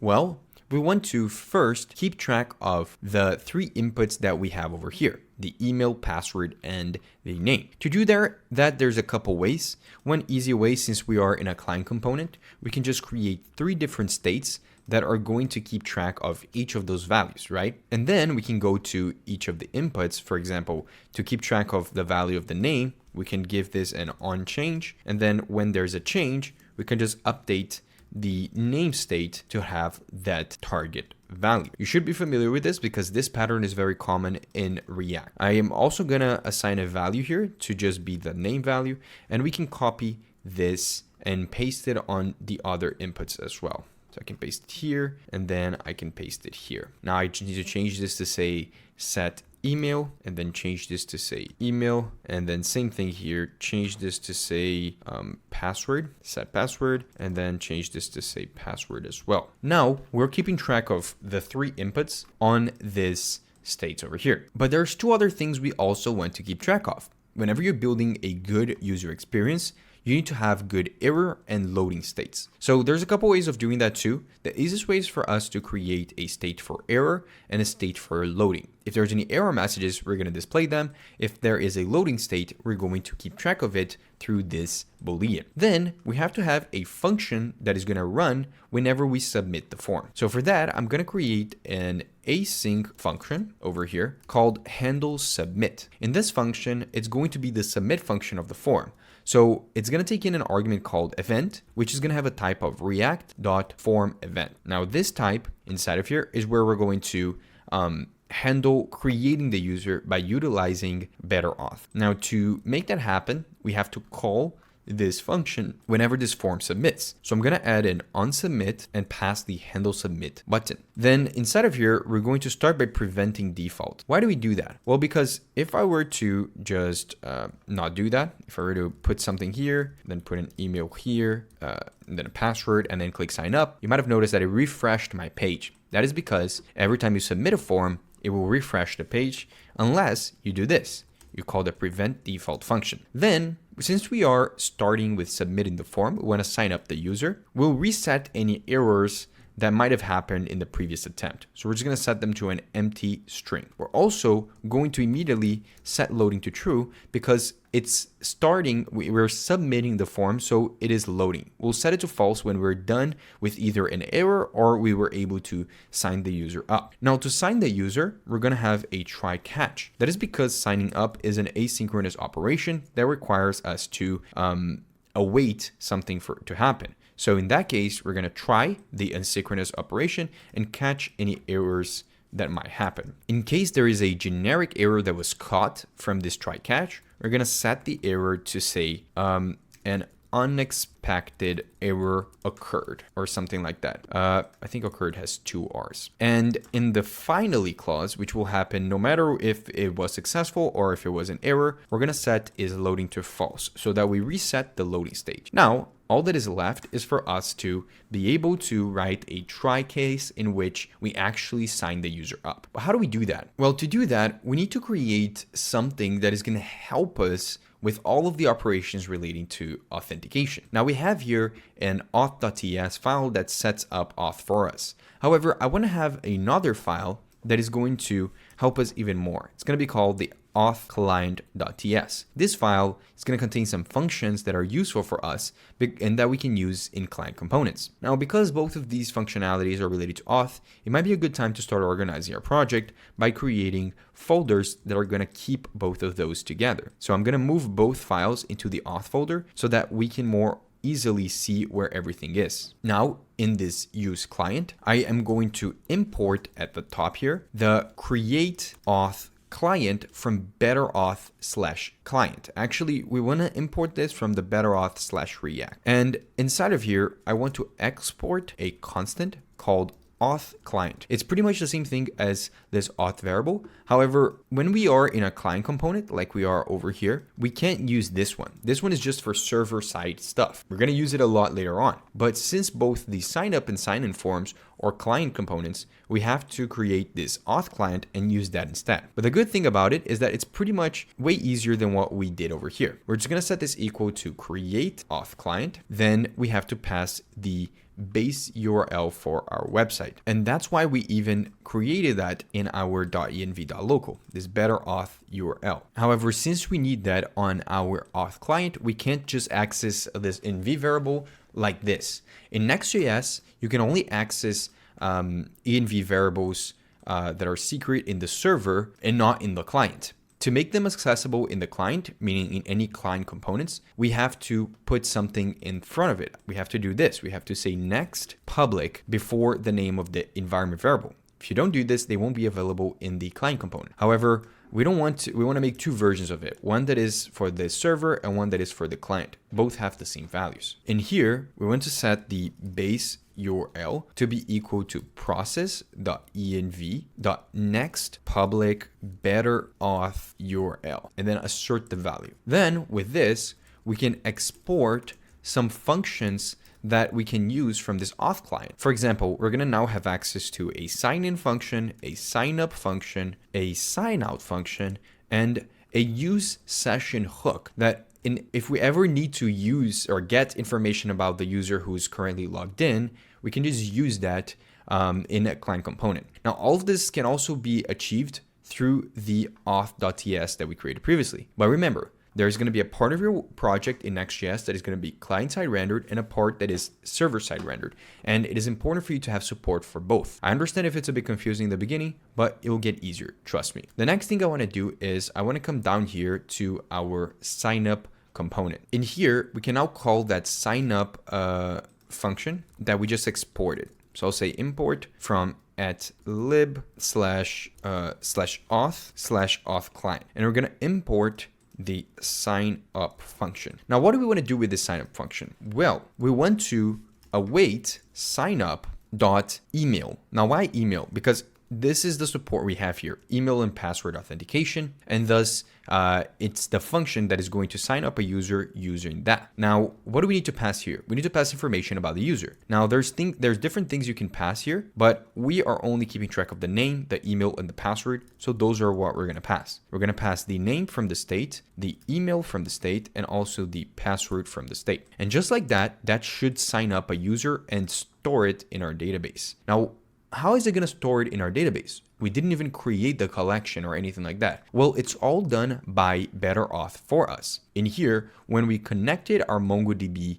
client with BetterAuth, it automatically made it such that if we were to try to sign up a user, for example, we should be able to see that data appearing here. So let's try that out. I just want to make one more final thing, which is get the result of whatever happens in the signup, because it might be an error. And in case there is an error, we're actually going to be able to see that because BetterAuth returns either the data or an error in the result. If there's an error, I want to set the error state to be either the message, the specific message from that error, but if you look at here, this type is possibly undefined. So in case it is undefined, we want to actually just default to something like failed to sign up. And if it wasn't if it was successful, so if there wasn't an error, then I actually want to redirect the user to a different page. Now, what page is that? Well, it's going to be the dashboard page. We currently have created the route, but there's no way to get there, right? It isn't on the navbar,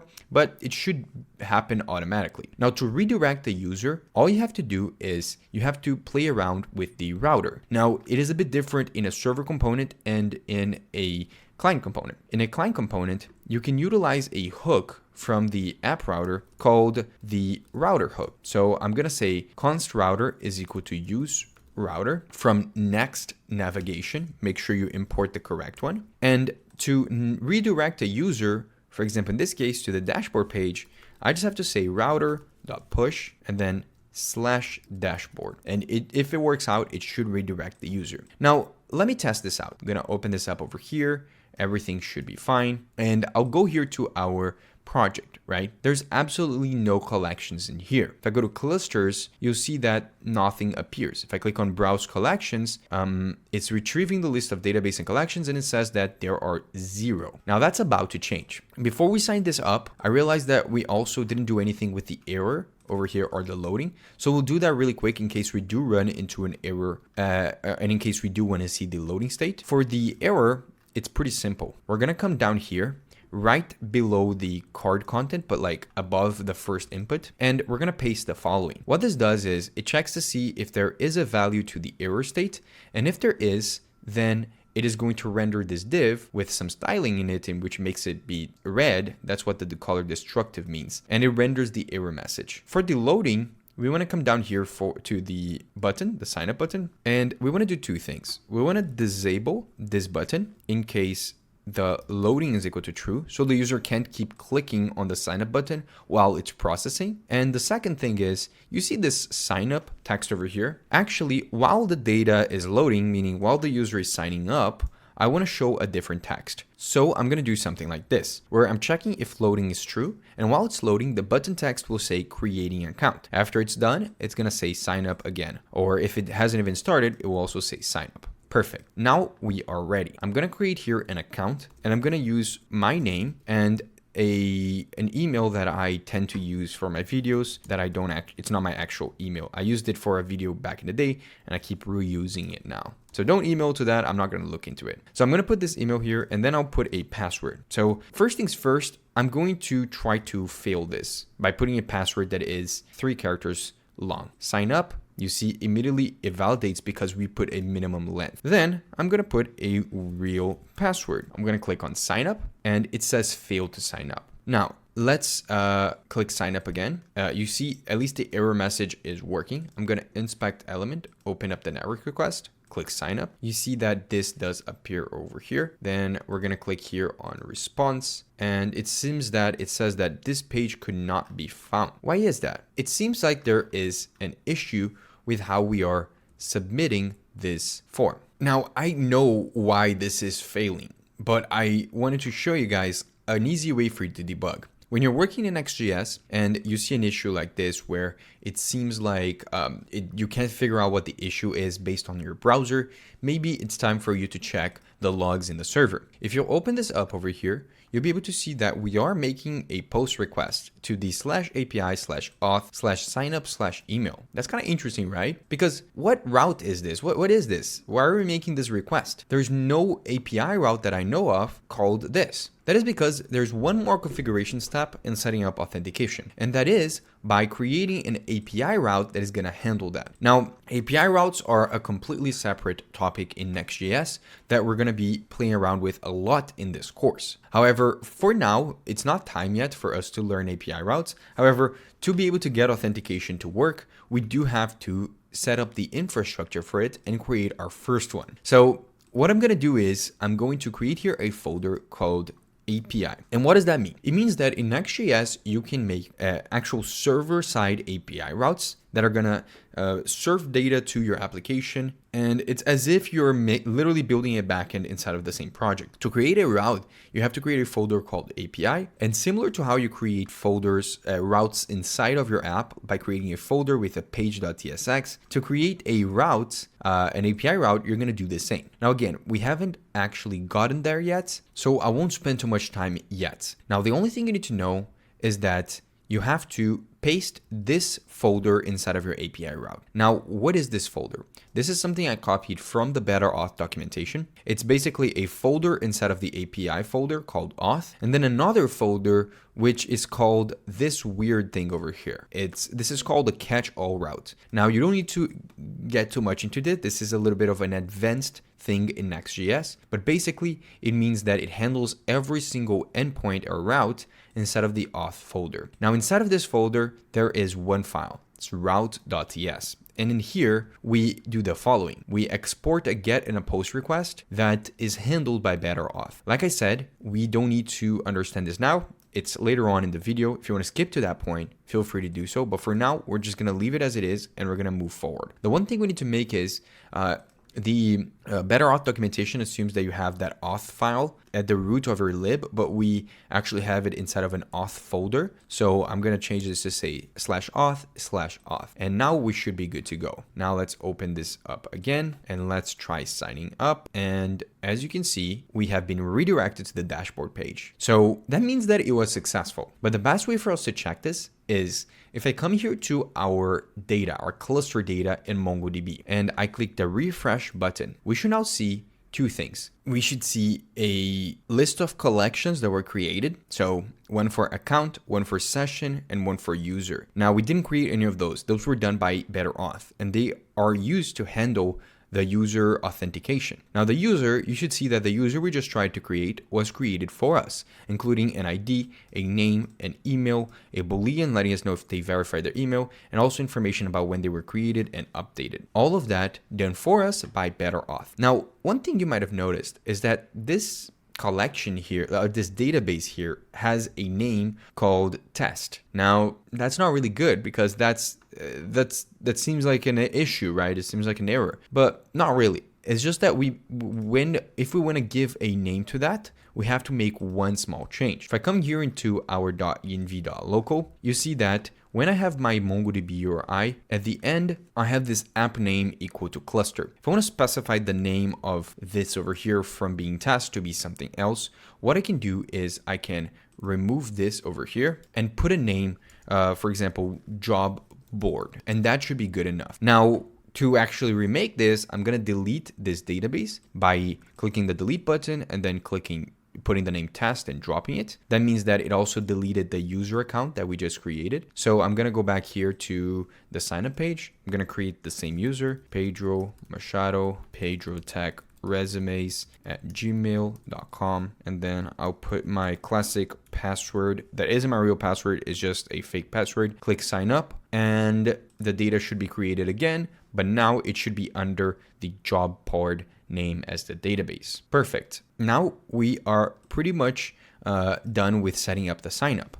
We automatically log into our accounts, by the way, when you sign up. However, we also have to set up the infrastructure for the login to happen. It is pretty much the exact same thing as signing up. So we're going to be a lot faster with it because even the structure of the UI is the same. So what we want to do is we want to copy a bunch of the stuff here from the sign up. So we're going to copy all of this, including the handle submit. We're going to paste it over here. The main change is there's no name. And also we have to import all the missing imports. Now there's not going to be a name field. So we delete that state. And in this function here, we're not going to say handle, we're not going to say sign up.email. We instead are going to say sign in.email. We can import that from BetterAuth client. We also need to remove the name from here because it only requires an email and a password. And every time we say sign up, we change it to sign in. So I can change that. And honestly, I think that's pretty much it. Now we do want to handle the error like we did with the sign up. So below here, the card content, I'm going to add the error message like we did before. And then we have to keep track of the states for the email and the password, similar to what we did back there. So I'm going to come here to the email input, add this so that it keeps track of that. And then for the password input, I'm going to add the same thing. Then when we come down here, we want to disable this button if it is loading, and we want to switch the label of this text to say signing in while it's loading as well. So this is pretty much it. Now we are able to sign into an account. Actually, just one more thing. We have to add the onSubmit to the form. So onSubmit form. Perfect. Now let's test to see if this is working. There's one more thing as well. Sorry, we have to import the router from the correct import. Because we use the use auto import, it accidentally imported the use router from next/router. Again, you have to import this from next navigation or else it won't work. Then we can come here and I can try signing in using the same email password combination. And if it works, it should redirect me to the dashboard. So I'll click sign in.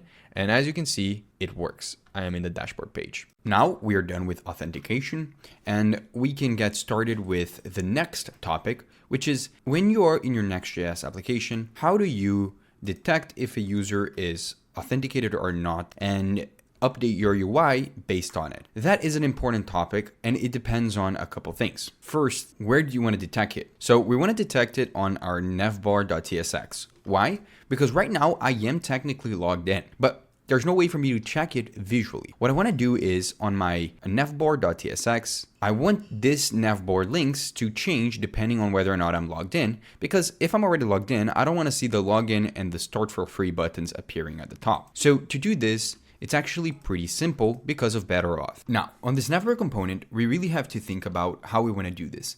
Is this a server or a client component? Well, right now, there's no use client at the top. That means that this is a server component. And is there any reason for us to make this into a client component? Really think about it. Well, not really, because there's no functionality here that you can't inherently do in a server component. So we can't utilize this file that we created here, the auth client. We have to now use the auth, which is a different version of it. Now, inside of this auth.ts, I want to create a helper function. This function is gonna be an async function that we're gonna be reusing in our app. It's gonna be called getSession. In this function, what we're gonna do is we're gonna utilize this auth server object that we have here, and we're going to use that to detect if there is a current user signed in. It's as easy as doing this. Create a variable called result, set it equal to await auth.api because it's server side, not for the client, and use the get session function. Now, there's one minor thing you need to do. In BetterAuth, you need to pass the headers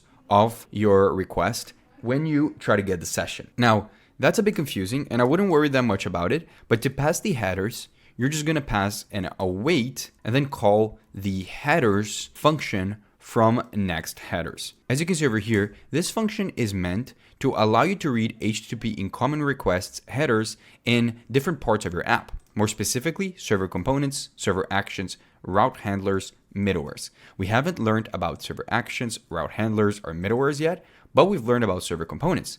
And again, where are we going to call this get session function in? Well, we're going to call it in server components that we need to know if the user is authenticated or not. So we need to pass this here because that's what is required on the get session as per the documentation from BetterAuth. And then at the end, we have to return result. So if the user is not authenticated, this result object will be null. If it is authenticated, then it's going to return information about the session and also the user who is currently logged in. Now, let's use this. I'm going to go here to the navbar.tsx and I'm going to call that function. To do that, we need to call, we're going to get here a session and set it equal to the get session function that we just created from BetterAuth. But there's an issue. If you look over here, this function is async. So we need to await this. But how do we do this? Because this function is not async. Well, a server component in React and in NextJS can be async, which is a complete shift in paradigm. Normal React components that are client-side can't be async, but server components can be. And that's why in the beginning, when I was explaining what server components are, I mentioned that you can directly access your database and make fetch requests without using a use effect, for example. Because the component is async, you can just await, and the entire component will wait for this request to be done. Now we got the session, and we can use it to our advantage. Now, how do we want to use this? Well, when we show here the links, right, we show both the login and the start for free link, we want to actually make a different part of it. So I'm going to group them together with this fragment, and I'm going to wrap it around with a check. Now in the check, I'm going to check to see if the session.user is not null. Because if it is not null, then I want to render a piece of UI. If it is null, then I want to render what we already have. And what this means is if the user is not logged in, then this session.user will be null, meaning we're going to render this. And if the user is logged in, we're going to render whatever UI we put here. And you know this is working already because we are logged in and there's nothing on the top right anymore, meaning that we are rendering this part. Now, what kind of UI do we want to render? Well, the first thing we want to render is a link for the dashboard. I'm just going to copy and paste here the link I think we should have. It's just a link that takes you to the dashboard, and it actually looks like a button with the variant of Ghost, so that when I click on this, I can go directly to the dashboard. I'm already in the dashboard, so that shouldn't matter, But if I click, you'll see that it will take me there. Now, the second thing is a bit different. I want to make a little icon over here with the user profile image. Now, we didn't allow the user to add any profile images, but I'm setting this up so that you can add it as an extra to this project. I always answer the same thing whenever people ask me, how do I get out of tutorial hell? Which is you constantly just watching tutorials, really not knowing what to do. And here's my proposal. Watch this video, learn the basics, but then I'm going to have a list of features that I think you should add at the end in order to practice yourself. If you can't do it by yourself, then there's no point in watching my video. So this is one of the features, being able to upload an image and keep it as your profile picture. Now, we're going to set up the infrastructure for that by making a little profile image over here and make that be a drop-down menu. It will also be a drop-down menu that allows you to sign out from your account. Now, to do that, we have to install the drop-down menu package, which is going to come from ShadCN. So I'm going to come over here and I'm going to install the drop-down and then dash menu. This should install the drop-down menu component from ShadCN. As you can see, in the end, it created the drop-down menu.tsx. Then I am going to come below this link over here, and I'm going to call the drop-down menu from our UI component here. Wrap this around, and you'll see that now it doesn't show anything because you need to trigger this to happen. But to trigger this drop-down, you need to have a drop-down trigger. So we're going to use this drop-down menu trigger component that comes from our same UI library, and we're going to put inside of it and the image for the user as a button. So we're going to render here the button component. You see that now it should appear here, but it's going to be a bit of a different kind of button. We're going to put an avatar image. Now, avatar is a component we can add from ShadCN, and it's amazing for when you want to have like profile images in your website because it allows you to easily put an image and a fallback in case that image doesn't exist, which in our case is exactly what happens because we don't have profile images as part of the project. Now, inside of this button, I want to add here an avatar. Then I want to add an avatar fallback. And on this avatar fallback, I want to put the first letter of the user's name as the avatar, right? As the fallback. So I'm going to put here, I'm going to get that first name by saying session.user, and you can access the user's name by saying .name. Now it's going to show in white my entire name over here, which is not good. Also, the color of it is white, but the icon is white as well. So we're going to replace all of the CSS, but for now, let me just make the color of this be pink so that you can see that there is some text there. And I just want to get the first letter. So the way I do this is I'm going to get the first item, right, which is P. And then in case it's a lowercase, I want to always force it to be uppercase, just like this, which in my case, it's already lowercase. Perfect. Now let's continue forward because this is a trigger, which means that when I click on it, I want a drop-down menu to appear over here. Now, the second thing I want to do is on this button over here, I want to make it have a variant of ghost so that it doesn't have the pink color around it and just the circle has the pink color. Then the text here has to be white because with the variant of ghost, the text defaults to black, but we do want it to be white. Now let's continue building the structure and then we'll add all of the remaining styles. So below this drop-down menu trigger, I want to build the actual drop-down menu. So I'm going to say drop-down menu content and import it from our UI component. Now in here, I want to add a drop-down menu label, and the label is going to include a div with a p tag with the user's name. So we get the user's name like we did before by saying session.user.name, or if for some reason that would be null, which it isn't, we could default to something, but right now it isn't null, so we're going to be fine with that. Then we're going to render the user email. We're going to say session.user.email. Now you can see that when the thing is open, it says the name and the email of the user. And I can click on this to open and close it because this button is inside of the drop-down trigger. Whatever you put inside of here, it will become clickable so that when you click on it, it opens the drop-down. Now, the last thing we want to do is still inside of the content, we want to add a drop-down menu item, which is going to be the button for signing out. So I'm going to say drop-down menu item, and I'm going to add a button here for logging out. The menu item is already a button. As you can see, it already acts like a button. Now, in this main drop-down menu item over here, we have to add an on click to it. Now, when you click on it, I want to call the sign out function, but we don't have that sign out function. We have the version of the auth client, but we don't have the version in the server. So what I want to do is I want to create a function, a helper function for signing out, similar to what we did for the get session. This one will be called sign out. Now in this sign out helper function, we're going to, instead of using the get session function, we're going to call the sign out function. And we're also going to pass the headers, but one thing is different. When we sign out, we want to redirect the user to the sign in page so that they can sign in again. So we don't really need to pass any results back. We just want to redirect them. And we only want to redirect the user if the sign out was successful. Thankfully, the result object that we get back from the sign out has a .success boolean that lets us know if the user successfully signed out. And if that's true, I want to redirect the user. Previously, we did some redirecting on our sign-in functionality, for example, because we used the useRouter hook and called the router.push. That redirected us to this page. But that's for the client side. On the server side, which is what this auth.ts file is, you can't do that because you can't access hooks. And also this isn't a component. Instead, you have to use the redirect function from next navigation. And it's as easy as just putting a value here and it will redirect you. More specifically, I want to redirect to the sign in page. Perfect. Now in here, we're going to again try to call the sign out function, but now import it from our lib/auth file. Now to make this be await, we have to make this onClick function an async function. So I'm going to do this and we should be good to go. Now there's an issue. It says the event handlers cannot be passed to a client component.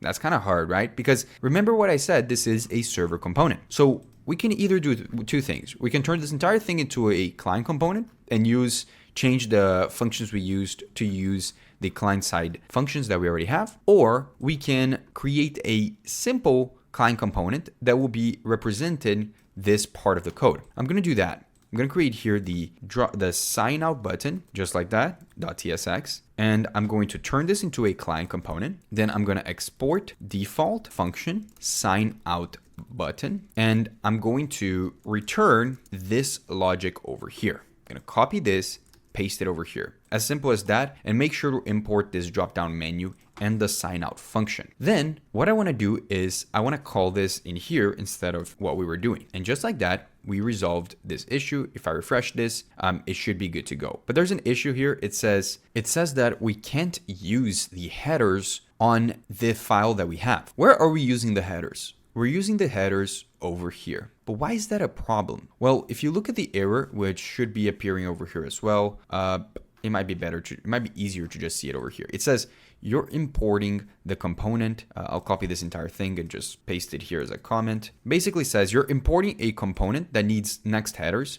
That only works in a server component, which is supported in the pages directory or in the app directory. Okay, we are doing this. Now, what that error is saying is that every time you call this function that includes a headers call, which is what we're doing with both the get session and the sign out, then we can't do it from a client component, which messes up what we've been doing so far because we did all this work to be able to get this thing to be server-side rendered. But in reality, we have to make this be client-side. So I wanted to show you guys, obviously, again, the process of figuring this out and debugging this and figuring out if you should be using server or client. So the point here is always try your best to make everything server and only make it client if absolutely necessary, which is what the situation here requires. So let's do it. It's not gonna be that difficult. We're just gonna turn this entire navbar into client, which means that now we have to remove this. But by the way, we will be using all of the server functions, helper functions we made here. We'll be using elsewhere in our project, so it wasn't a waste of time to do that. Now in here, what we can do is instead of using our server-side rendered function, we can now just use the hook, the use session hook, which we exported from our auth client. Remember this client function that we made there? This will return the session just the same way we had before, but it's called data. I'm just going to change the name to session since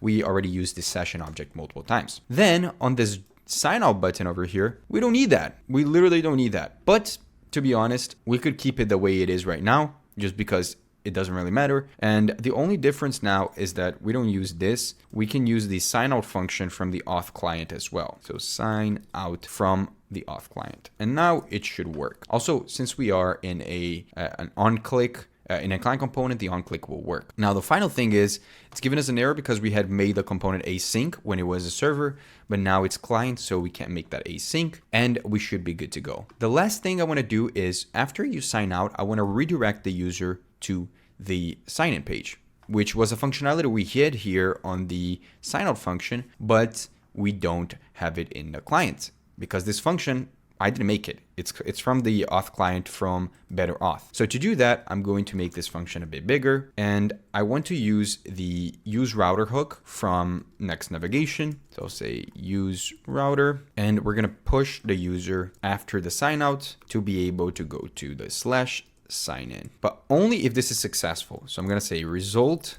again, like we did before. And if result.data is true, which means it was a success, it's the same thing, then we do this. Else, we can just alert a message saying error logging or signing out. Okay, now let's try this out. I have this account here. I'm going to click on this and I'm going to click on logout, and I did log out. I refresh this, nothing happens. Now, if I try logging in again, let me try logging in. Then I'll put here the password, sign in. You should see that I do log in and my navbar now updates and it looks like we want it to. Now, there's just some small UI changes I need to make because if you remember, there's a bunch of CSS that I didn't add to the drop-down menu and to the rest of this. So to do that, I'm going to add those styles right now and I'll be back in a second. Perfect. As you can see, I added here some CSS to these two sections over here and to the buttons with the avatar fallback, and it looks pretty much like this, like we had before. You can click on this and then click log out if you do want to log out. Now we are almost ready to start building the dashboard, and here is where we're going to learn a lot of the new important topics that you need to know. For example, we're going to learn how to build obviously the UI for this. We're going to learn how to make our own API routes and learn about server actions, which is a super important topic in Next.js. So now it's time to build the dashboard. But to do that, we have to have data to actually make the dashboard work. And right now we only have three different collections. We have the account collection, the session, and the user. They're all related to authentication, and we didn't really have to make them ourselves. Now we have to create our own collections and structure how the data will look like. If you can see, each collection has obviously documents inside of it. At least in the user, there's only one of them, and it has very specific fields like ID, name, email, and so on. We want to do the same thing, but define the fields for the other collections we want to create. Now, to create a collection in MongoDB, we're going to open up our tab over here, and in the lib folder, I want to create a new folder called models. This is going to be where we define the model structure, the schema structure for all of the different collections we want to create. Now, remember, we're going to create three different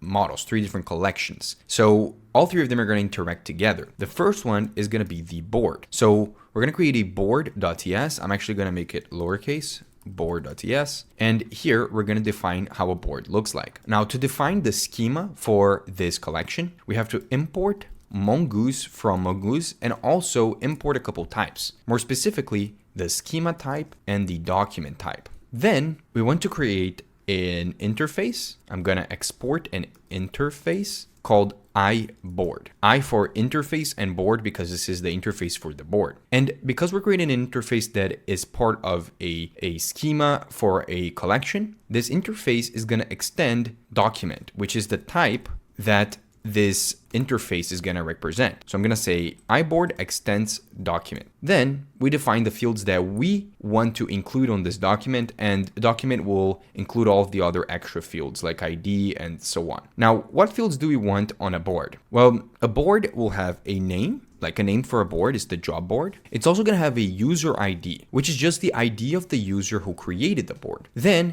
it's going to have columns. Now, the columns, there are going to be actually of a very special type, because if you think about it, a column is going to be another collection that we're going to have in our project. So for now, we're just going to make it be the following type: mongoose.types, we wrote that wrong, .types, .object ID array. Now, what does this mean? It means that on the columns that we have here, it's actually going to be a list of IDs of another of another collection that we have. Now we haven't made the collection yet, so it's going to be kind of hard for us to understand, but we can continue moving forward and then we'll get back. The next two fields are the created at, which has a type of date, and the updated at. I always like to make those two fields just because they are good to know and have when you are creating or keeping track of data in your collection. Then we want to create the actual collection. And to do that, we want to define a MongoDB schema. I'm going to call this the board schema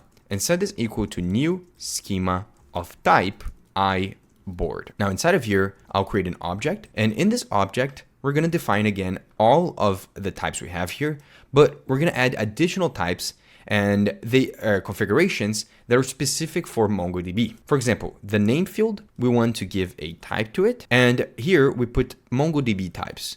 Now, what is a MongoDB type? For example, a string is a type that we can put here. Also, we can put other configurations, like if whether or not we want this item to be required in order to create a new board. And for the name, we do want to make it required because you don't want to create a board without a name. Same thing with user ID. User ID should have a type of string and it should be required. Now, we'll also create an index on user ID.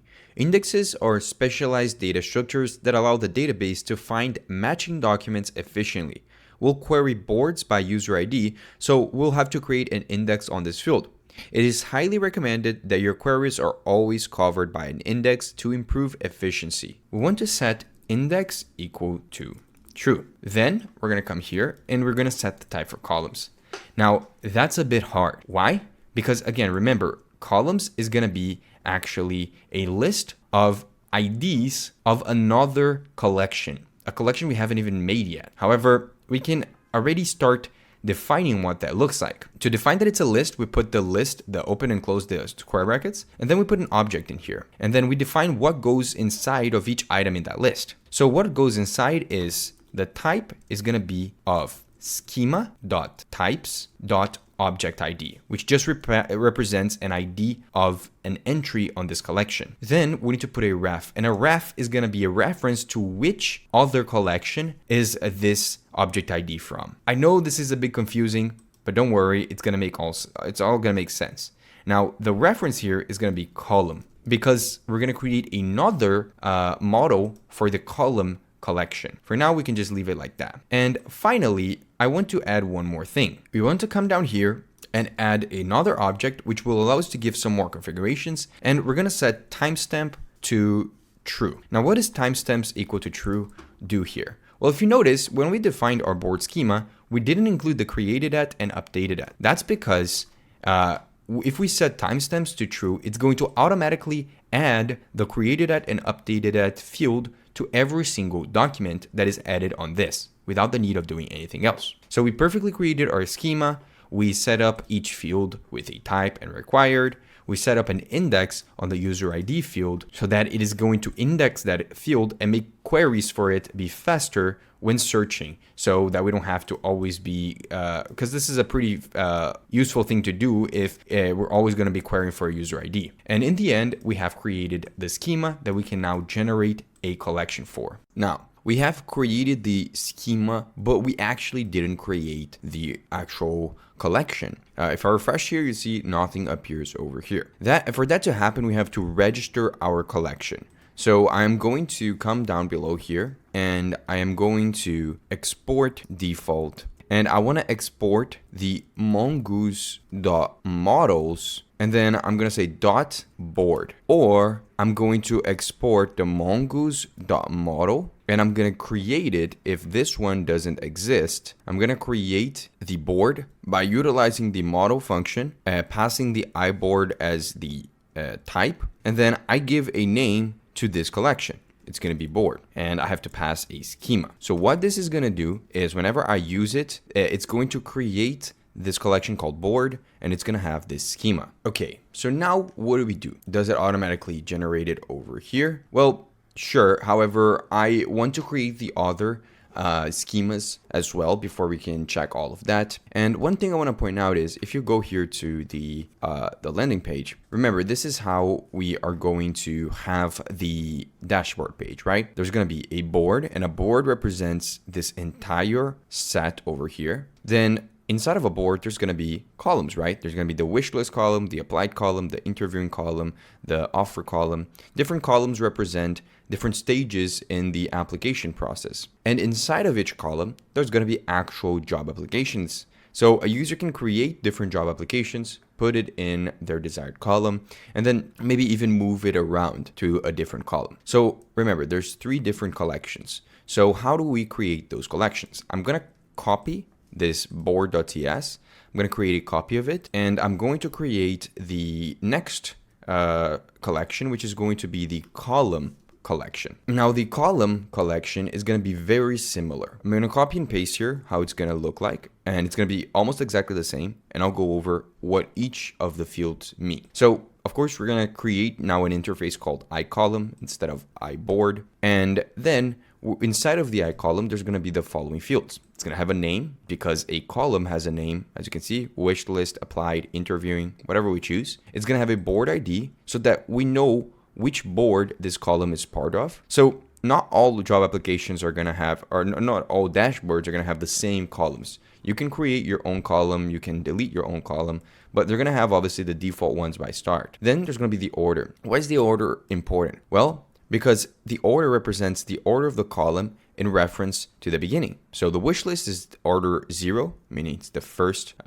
column in this board. Then applied would be order 1, interviewing 2, and so on. And then job applications. This is going to be a list of object IDs similar to what we had here for the columns. So the structure is pretty interesting. A board will have columns which will have job applications, right? So in the board, a board contains the list of columns, and a column contains the list of job applications, so that we know where these job applications exist in and where the columns exist, like which board the column exists in. So we're going to have the same kind of structure. We're also going to have the created at and updated at, and we're going to define the schema.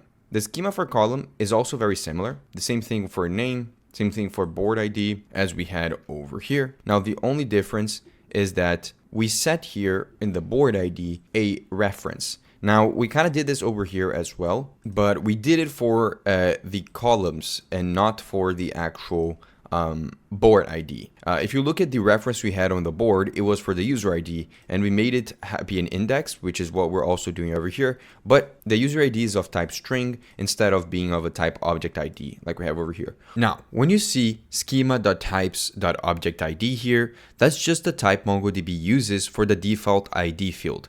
Every document in MongoDB gets an ID field, and by default, it is an object ID. Also, you don't have to use object ID fields to relate data. You can join or look up any field that shares the same value, even strings. In our case, with user ID, it's just a string that comes from betterauth. But for board ID, we did create the board schema. And what this basically says is, first of all, it's going to store the ID of the board.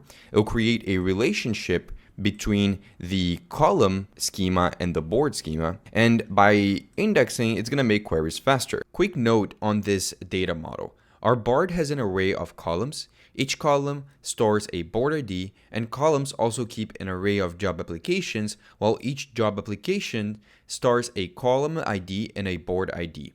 This is called bidirectional references because the relationship is stored in both directions. It makes some queries and the drag and drop UI that we're going to be making later easier, but it duplicates the same relationship in multiple places. In real life, high traffic production system, that can actually make writes more complex, increase the risk of getting data out of sync if one update actually fails, and slow things down when these arrays get very large. For bigger apps, you would actually pick a single direction for each relationship, typically just storing, for example, a column ID and querying by that index, or making sure that you use transactions so moves and reorders happen automatically. However, for the purpose of this beginner video, we're going to do it this way. Now the next one is going to be order. It's of type number and it's required. And also you can pass a default value, as you can see over here, which means that if we for some reason don't pass anything when trying to add a new column, it's going to default the order to 0, which makes sense, right? The first column we add is going to be 0, and the second one is going to be 1, and so on. And then finally, for job applications, it's the same reference we did here for columns. We're basically creating a reference to the next model that we're going to create, which is going to be the job applications. And then we also enable timestamps, so it auto-populates the created at and updated at. And then in the end, we export the model. Now, to finalize this, we're going to make the last one. It's going to be the job applications. Now, this one, it's going to be a bit bigger. And I added a couple other things we're going to keep track of from a job application that we might not even use. However, I added so that you could add a functionality for it if you want to as an extra feature to this project. So here is what this code is going to look like. And I know it's a lot, but I'll go over each and every single field. So a job application has a lot to it. If you go here on the manage boards, you'll see that when we try to, it's kind of hard to see, but when we try to add a job application, there's a lot of different parts of what represents a job application. There's obviously the company, so the name of the company, the position in which you're applying, the location, the salary, the job URL, which is a link to the company job site, and then any tags you want to add. Finally, a description, notes. And there's more to it because remember, we also have to keep track of who is applying for this job, so the user ID. We have to keep track of where this job application is in, so which column is in. So in this case, it's going to be the wish list, or in this one is going to be the applied. And then we also have to keep track of the board in which this job application is in. So to do this, we actually prepare a lot of different fields. Company is the company name, position is the name of the job, a location is the location, status means whether or not we have applied for this position or not. Then we have column ID, board ID, user ID, the order. Also, the order matters a lot in here. Because similar to how we have an order for the column, meaning the wish list is order 0 and applied is order 1, we have an order for the the application as well, because this would be order 0 and this one would be order 1. So we're going to allow yourselves to switch the order between the different items. Now, the next is the notes. Now, this notes is optional, as you can see over in the video, in the image, right? If I go to the manage boards, it is optional. You don't have to put anything here. However, we're going to add that in case you do want to add notes into your thing. Then salary, job URL, apply date, tags, description, and so on. So there's a lot that you can do here. And the structure of the actual MongoDB schema is pretty much using the same things we just learned about. We define the types. We define some of them that are required. Usually, if they don't have the question mark here, it means they are required. Then we put some default values, like we default to applied on the status, and we make the references for the fields that require a reference. Like a column ID is a reference to the column, and we make the type be an object ID.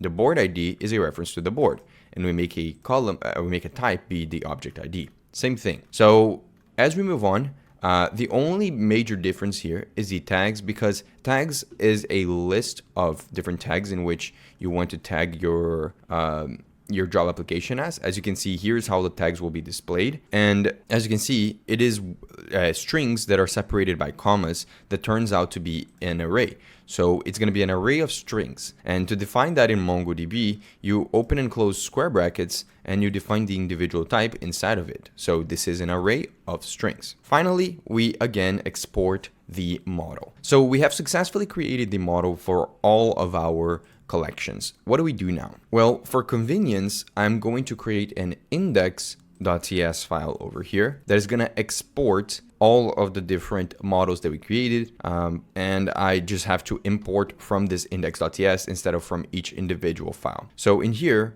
I am going to import the ./board, I'm going to import the ./column, and I'm going to import the ./job application. And then at the bottom, I'm just going to export default as board from ./board. Now, if you're not familiar with this kind of syntax, you'll see why this can be useful. Every time we want to import either a board, a column, or a job application, we just have to import from the index instead of from the individual file. So here I can say column, and here I can say job application. And then here I'll change this to say column, and I'll change this to say job application. Perfect. Now this seems to be working and we can continue moving forward. Now, when a user creates an account, I want it to actually automatically add a default board with a default set of columns in the user's account. What do I mean? So when a user creates their account and they go to the dashboard, I want them to see this right here, a board already made for them that has the default options that we define. So it's going to have a wish list, an applied, an interviewing, an offer, a rejected, and also a accepted at the end. So to do that, we have to populate the column, board, and job application fields. Actually, not the job applications, because those you have to create yourself, but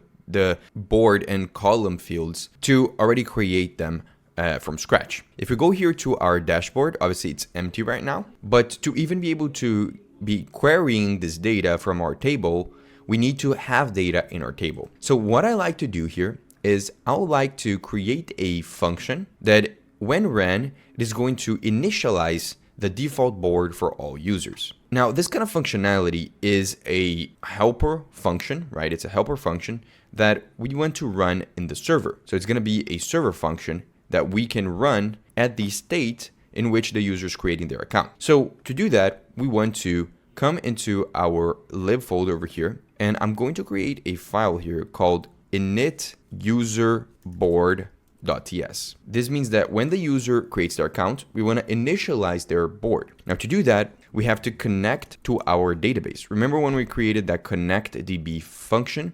We want to do that. And we want to create here an async function called initialize user board. Now, what do we need to know in order to initialize a user board? Well, if we look here into the models we created, we will need to create a board and create some columns. One of the things that we need to for sure know is the user who's creating that board and column. So we need the user ID from the user. How do we get that? Well, when we call this function, we're going to pass that information here in the arguments. So I'm going to say string, and this should be good to go. Then I'm going to try and catch. And in case there's any errors, I'll handle the errors over here. I'll just throw the error and we'll handle it later. Now in the try case over here, the first thing I need to do is, since we're gonna be doing a lot of stuff related to the database, we wanna connect the database. So I'm gonna run the connectDB function, and then we can finally start using our models that we created and interact with our table. Now, how do you interact with your database collections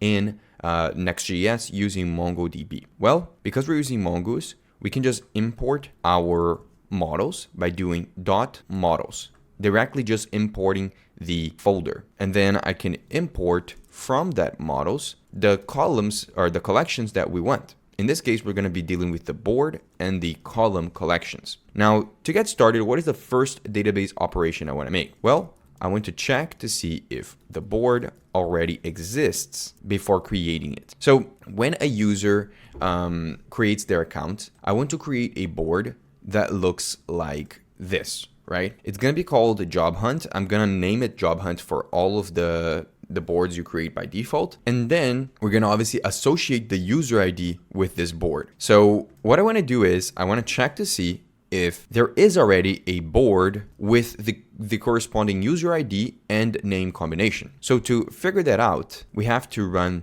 get the board model and run the function find one. Now, what is this function? This function allows you to go through a collection and find one document inside of it, one record that matches a specific condition over here. Now, what condition is that? Well, we want to find an entry in this collection, so a board that has a user ID equal to the user ID from this argument, which because both of them have the same name, we can just do this. And it also has the name Job Hunt, because that's the name we're going to be using to default when you create the initial board. Now, this is an asynchronous operation, so I have to await this, and I can get back the result. I'm going to call it existing board. If this result is null, it means that it didn't find one of the boards that match this condition, meaning that we're good to go. But if existing board is true, then instead of creating one, let's just return it back. Now, if it isn't true, we're not going to return here and we can move forward. So we want to create the board. Now, to do that, I'm going to create here a constant called board, and I'm going to set it equal to await board. And to create, meaning to add stuff to your collection, it's very easy. Mongoose has a function called create that you can very easily add items here. All you have to do is pass an object with the fields that you need to create a new board. So if you go here to board, you see that a board is represented by a name, a user ID, and obviously the list of columns. Now, when we create the first board, it is kind of hard for us to pass that list of columns, but we can pass the name, which we know we're going to always default to job hunt, at least for the initial one. If the user wants to create other ones, they can give a different name. So we're going to put here job hunt. We know the user ID is going to be just user ID, but then columns, that's interesting. What I want to do here is when I create the initial board for the user when they create their account, I want it to already create the columns for wish list, applied, interviewing, offer, the default columns. But the problem is a column requires the ID of the column, right? That's exactly what we're passing, right? It requires that the column already exists for us to pass as an entry here in the columns field. But again, that opens up another can of worms, because if we need to create the column needs to already exist before we add it to the board that we're creating. How do we create that column? Because to create the column, we need a board ID, meaning that the board already has to exist. I know, it sounds a bit complicated, but it's actually super simple for us to do this. We're going to first create the board with an empty array. Then we're going to create the columns. So create default columns. Now we're going to create here a list to define the names and order of what we want the default columns to be. Now I created mine, like I said multiple times already, to be the wish list, applied, interviewing, offer, rejected, and so on. Now you can change the names if you want to, change the orders as well, make less of them, make more, I don't know, whatever you prefer. But for now, we're going to just keep the one that I had. So what will this look like? Well, each column, you'll start with the first one, which means the earliest stage in the application. I'm going to call it wish list, and that's the name. And then for each column, we also want to put an order. I'm going to put the order to be 0 because this is the first one. Then I would just do the same thing for all the other columns. So the second one is going to be applied with an order of 1. The third one is going to be interviewing with an order of 2. Then offer with an order of 3. Then rejected with an order of 4. Then we'll come down here and we're going to use this array to create those columns. So we're gonna create a variable called columns and await. Now, what do we want to await? We want to loop through this list of default columns and call the create function from MongoDB to create each of the columns. So to do that, we have to actually run the promise.all. And if you're not familiar with promise.all, it basically lets you run all of the creation operations at the same time, and it will wait until all of them are finished before continuing. So what exactly does that mean? Well, inside of here, we can put an await operation, right? And we can actually put a list of them, multiple, and then it's going to wait for all of them to finish, do all of them at the same time, and then the result is going to exist inside of these columns. So what we want to do is we want to run through the list of default columns, map through each item, and for each column, I want to call the column model, so column, and didn't we already import it over here? Yeah, we did. We don't have to re-import it, and then say dot create, similar to what we did with the board, so that we can create each column. But then what do we want to put inside of a column? Now, a column, as you can see over here, requires a name, a board ID, an order, and also the list of job applications, similar to what we had with the board. Now for the name, it's just going to be the column.name, right? So each of the names over here. The order is going to be the column.order because we perfectly made that exactly what we wanted. But then here's the kicker. We need to pass a board ID. And that's why we did all of this, because now we have created the board.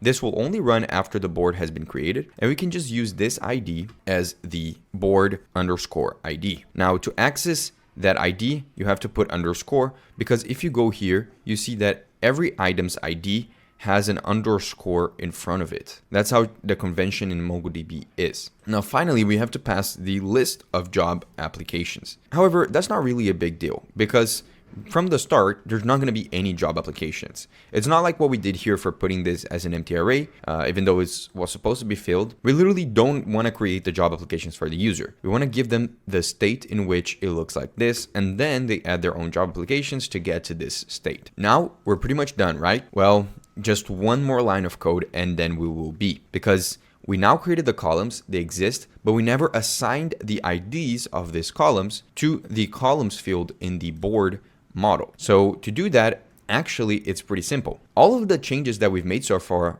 are only going to go into effect when we call the following. We call the board.save. When we say board.save, it is going to save any changes we've made to this board. So before we do that, we want to update the board with the new column IDs. So to do that, we're going to say board.columns is equal to columns, the ones that we just created, and we're going to map each of the new columns we just created and just turn it into a list of their IDs. So this should become a list of all the column IDs, and we're assigning them to this field in the board that we just recently created. And in MongoDB with Mongoose, updating an entry on this field is as easy as doing this. You get the entry, you just update the item directly, and then you save it. Perfect. And now we should be good to go, and we can just return the board at the end. Now we created this function and we want to use it. But when do we want to use it? Well, like I said, we want to use it when the user creates an account. I already have an account, so I'm just going to log out and we're going to have to create one again. Now, to actually get it to happen at that state, you have to go to where we have the handling for our sign up. If I go to auth over here and I go to auth.ts, you see that on the server side, we have this auth constant that is initializing our BetterAuth instant. Now, with BetterAuth, what we can do is we can actually implement what are known as database hooks, which help us with situations in which we want to do certain things at different stages of when the user is being created. So we can say that we want to implement a database hook for the user at the stage in which the user is being created. So when BetterAuth starts creating the user, we can run some sort of functionality. But we also have to specify when in the creation process we want to do it. Do we want to do it before or do we want to do it after? So those are the two options. And in this case, we want to do it after. So right after the user is created, we want to call this init user board function and create the default user board for the user. So I'm going to put here after. This requires an async function that allows us to call the initialize user board function we just created. But remember, this function requires a user ID. So how do we get that user ID? Well, this after function over here that we have passes the user that was created through the arguments of this function. And then we can just say user.id. But it might be undefined if it fails to create the user. So I'm just going to make a check here. If user ID is not null, then I want to call that. Perfect. So now let's check this. For refresh here, you see that we don't have anything.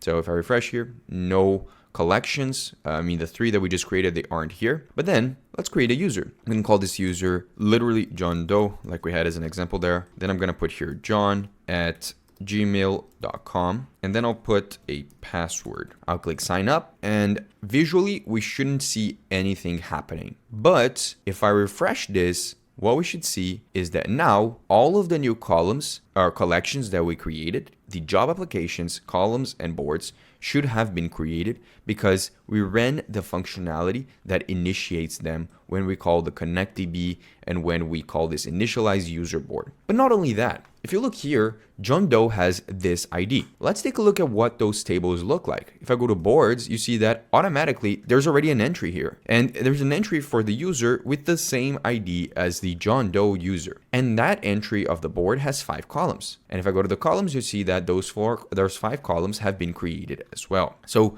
we successfully did this. The only one that doesn't have anything inside of is job applications because we haven't added the functionality to create a new job application. So now that we have that internal logic done, let's learn how we can fetch that data. And that introduces us to a very important topic in NextJS, which is API routes. Okay, so in order for us to do that, we're going to come here, we're going to go to our dashboard page, and we're finally going to start building this. So right off the bat, I want to do something very simple, which is I want to prohibit a user who is not authenticated from even reaching this dashboard page. For that, there are two ways in which we can do this. The first way is we can create what is known as a proxy file. Now, what is a proxy file? Well, maybe if you've worked with Next.js before the version 16, you might be used to its different name, which was a middleware, and it kind of acts like a middleware. It basically is a file that you can write a function inside of that is going to run before your request reaches any page or API route. Think of it as like a security checkpoint or a traffic controller on your website. If you open a new page or you make an API request to a route that you create, it is going to always run first on this proxy function.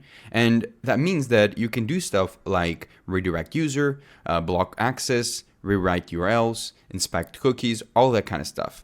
And because the proxy runs on the server edge, it is extremely fast and it never reaches or ships to the client. So the way we do this is we come to the root of our project and we create a file called proxy.ts. Remember, previously before version 16, this was called a middleware.ts, but now it's called proxy.ts. Now, how does this work? Well, in here, we're going to export default function, and we're going to export a function called proxy. Make sure you call it proxy. This function, like I said, will run before every page request or API request. So we will have access to the request information itself. So I'm going to create here a next request from next server. And in here, you can do whatever you want. One of the things you can do is you can redirect the user. How do you do that? Well, you can return a next response, which is what you always need to return from here, and you can call the .redirect function. This allows you to redirect the user to a place. If I, for some reason, wanted to redirect the user always, no matter which route you're in, and you want to redirect them always to the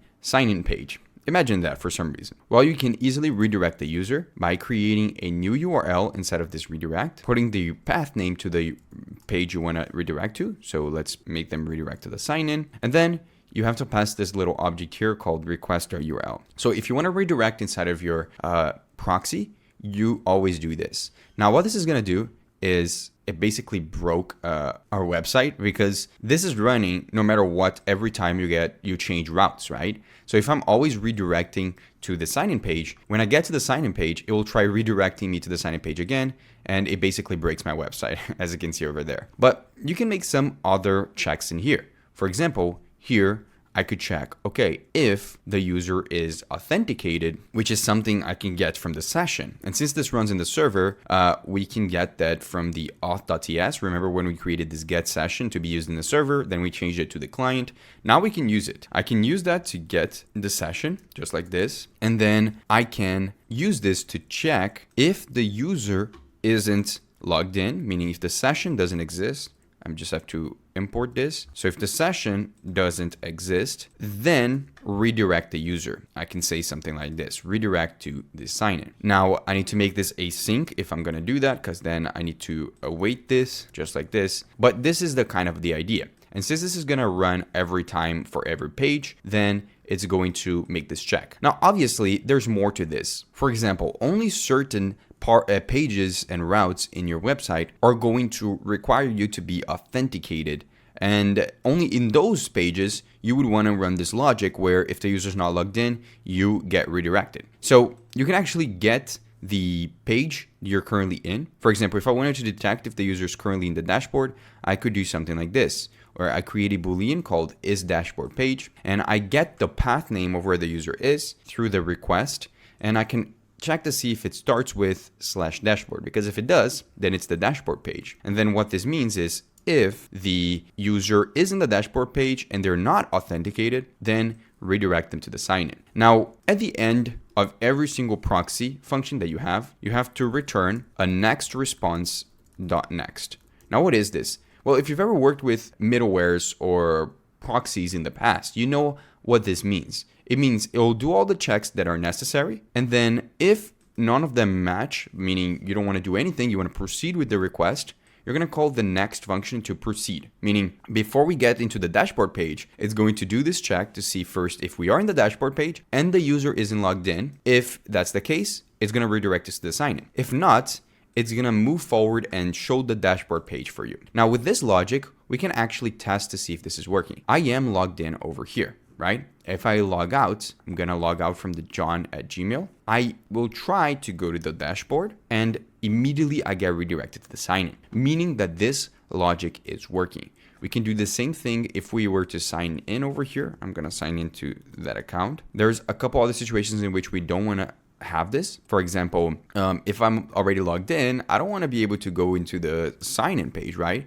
Because I'm already signed in, so why do I go here? So you can do the same check here where you detect here if the user is in the sign in page. We just change this to say sign in. And we also want to do the same thing with sign up, right? Both are the same. So you can say sign up and then change this to say sign up. And I can do the same check we had over here, but kind of the opposite, where we check if the user is in the sign up page or the user is in the sign up one. We'll put them together and the user is logged in, not if the user is not logged in. It's the opposite because we don't want to have them be in the sign in or sign up page if they are logged in. Then redirect them to the dashboard. If we do that, you'll see that now I am here, right? I'm signed in. I'll go to the dashboard. I can go to the dashboard, but if I were to try to go here to the sign in page, it should take me to the dashboard back again. Same thing with the sign up. It'll take me to the dashboard. Now, this is what a proxy is. This is what a middleware is.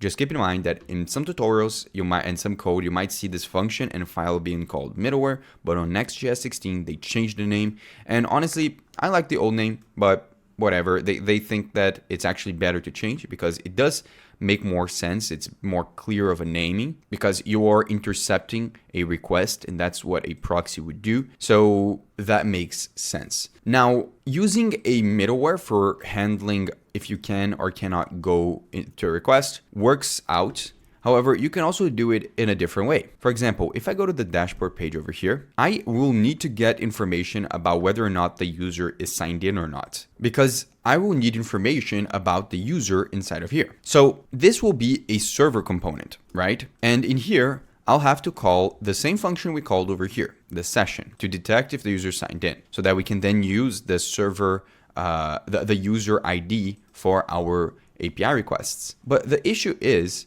that now every time we go into the dashboard page, we're calling this same check over here, the same function twice. So we're making the same request twice. When in reality, we don't need that. Why? Because this check that I'm doing here to detect to see if the user is logged in can actually be done directly over here. Instead of doing it there, I can just say if not session.user, then redirect and use the redirect function from next navigation that we can't use over here because this is not a server component. And in here, I can just put the /signin. And you see that if I were to do that and I were to remove this whole check for the dashboard page over here, it would still work. If I were not logged in, I will log out. You'll see that if I try to go into the /dashboard page, it still takes me to the sign-in. So it's more up for your preference. A lot of people do this kind of stuff on the proxy, and there's also other use cases for the proxy. However, for the authentication use case, I actually prefer to do it on the component itself, with the exception of one thing. If the component is client-side rendered, which is the case here with the sign-in and with the sign-up because it has the use client at the top, then we're not going to be able to easily get the session like we were doing over here. We'll have to use a hook and all that kind of stuff. So I actually prefer in that case to not have to deal with this. I'll just leave them over here as the check. But if we wanted, we could do that too and just put it inside of a use effect or something like that. Now, we finally understand what proxies are and how to redirect if you are authenticated, meaning how to protect your routes. And now it's time for us to start getting the data for the dashboard in the dashboard page. To do that, we have to first connect our database in this component. So I'm going to call the connectDB function and we'll continue on. Now, because this is an async component, it is a server component. One of the benefits of it is that I can directly access our collections from this component itself, meaning that, for example, if I want to get the board data that we stored over here in the board, right, I can get it by directly inside of this code trying to await board dot, and then I import the board from our models and then calling the same function we called before, the find one. Now remember, find one will find one item one document in the board collection. Now we have to specify which one we want to get. So we want to get the board where the user ID of the board is equal to the user ID of the user currently signed in. We can get that because of the session. Remember, that's why we even put the session here. So I can do this. And then we want to find the initial board, which is the one with the job hunt name. And when we get that, we want to get the board back, just like this. Now we can check to see if this is correctly getting the data by running a console log of the board. Now, let's come back over here and let's refresh this page. Actually, we're not signed in, so let me go into john@gmail.com and log in into that account. And if everything is right, we should see in our console log a console log from the server. Now, when you make a console log request in a server component, that's one of the things that you'll notice. You'll see that they are on the console log, it's going to say that it's from the server. That's because it is from a server component. But importantly, you see that we do get the data for the board, meaning that we are successfully fetching that data from our database, including the data for each of the columns. Now, what do? Well, we want to display the UI for the boards on our screen. So to do that, on this page, I'm going to do the following. I'm going to create here the overall div. I'll create another div inside of it, which is going to have another div inside of it as well. And then I'm going to use an h1 tag that will have the title for this board, right? Now, the title here is going to be job hunt, but you can make it be dynamic by getting the board.name, right? And if everything is working, it should get job hunt because that is the name of the board. Then we're going to come here and we're going to add a general p tag, which is going to say track your job applications. Then below this, we want to render the actual board. Now, before we do that, I want to put the CSS for all of these styles. And this is pretty much how it's going to look. We're just defining that it's the entire screen and setting it to be a container, setting the color of the text to be properly set, and then we make the text a little bit bigger. Now below this, we want to make the actual structure for the board. However, I don't know if you've noticed, but the structure of this, especially with all the drag and dropping, it's going to be impossible to do it on the server side. So for the board itself, we're going to have to make that become a client component. So inside of our dashboard, right below this div, we're going to have to call another component we're going to create called the cabin board. Now, if you don't know what a cabin board is, it's basically this thing that we're doing. It's the name used for when you have a board like this where you can move things around. It's what Trello, it's what Jira, it's what other services that have this kind of thing do. And we're going to create that. Now, for that, we need to create the actual component. And we're going to create that in our components folder over here, but not inside of the UI folder. So I'm going to create here cabin board.tsx, and this will be a client component. So I'm going to say use client. And then inside of here, I'm going to say export function Kanban board. Oh, I just realized I wrote this wrong. It has to be Kanban, not cabin. Perfect. We'll create this component and we'll define the props for it. Now, this component will require us to pass the data that we just fetched for the board. So it requires us to pass this. So we'll probably have something like this where we pass the board. And also, we have to pass the user ID for the current user logged in so that we don't have to fetch it again inside of that component. So I'm going to pass it as the user ID and I'm going to say session.user.id. Now we have to import this cabin board from here. It's not letting us right now. I'll just create this like this. And let's see if I can import it. I'll just import it directly here. So import Kanban board from, and then I'm going to go to the components folder /Kanban board. Perfect. And I'll change the name to be actually what I want it to be. And here it should be working. Now we just have to define the export default because we forgot to export default this. Perfect. Now this should be good to go, but we have to define the prop and the types for them. So what I want to do is in here, I'm going to get the board and the user ID if we need that. And we'll create a type called Kanban board props. Now we'll create the interface for this over here, interface, and we're going to call it Kanban board props.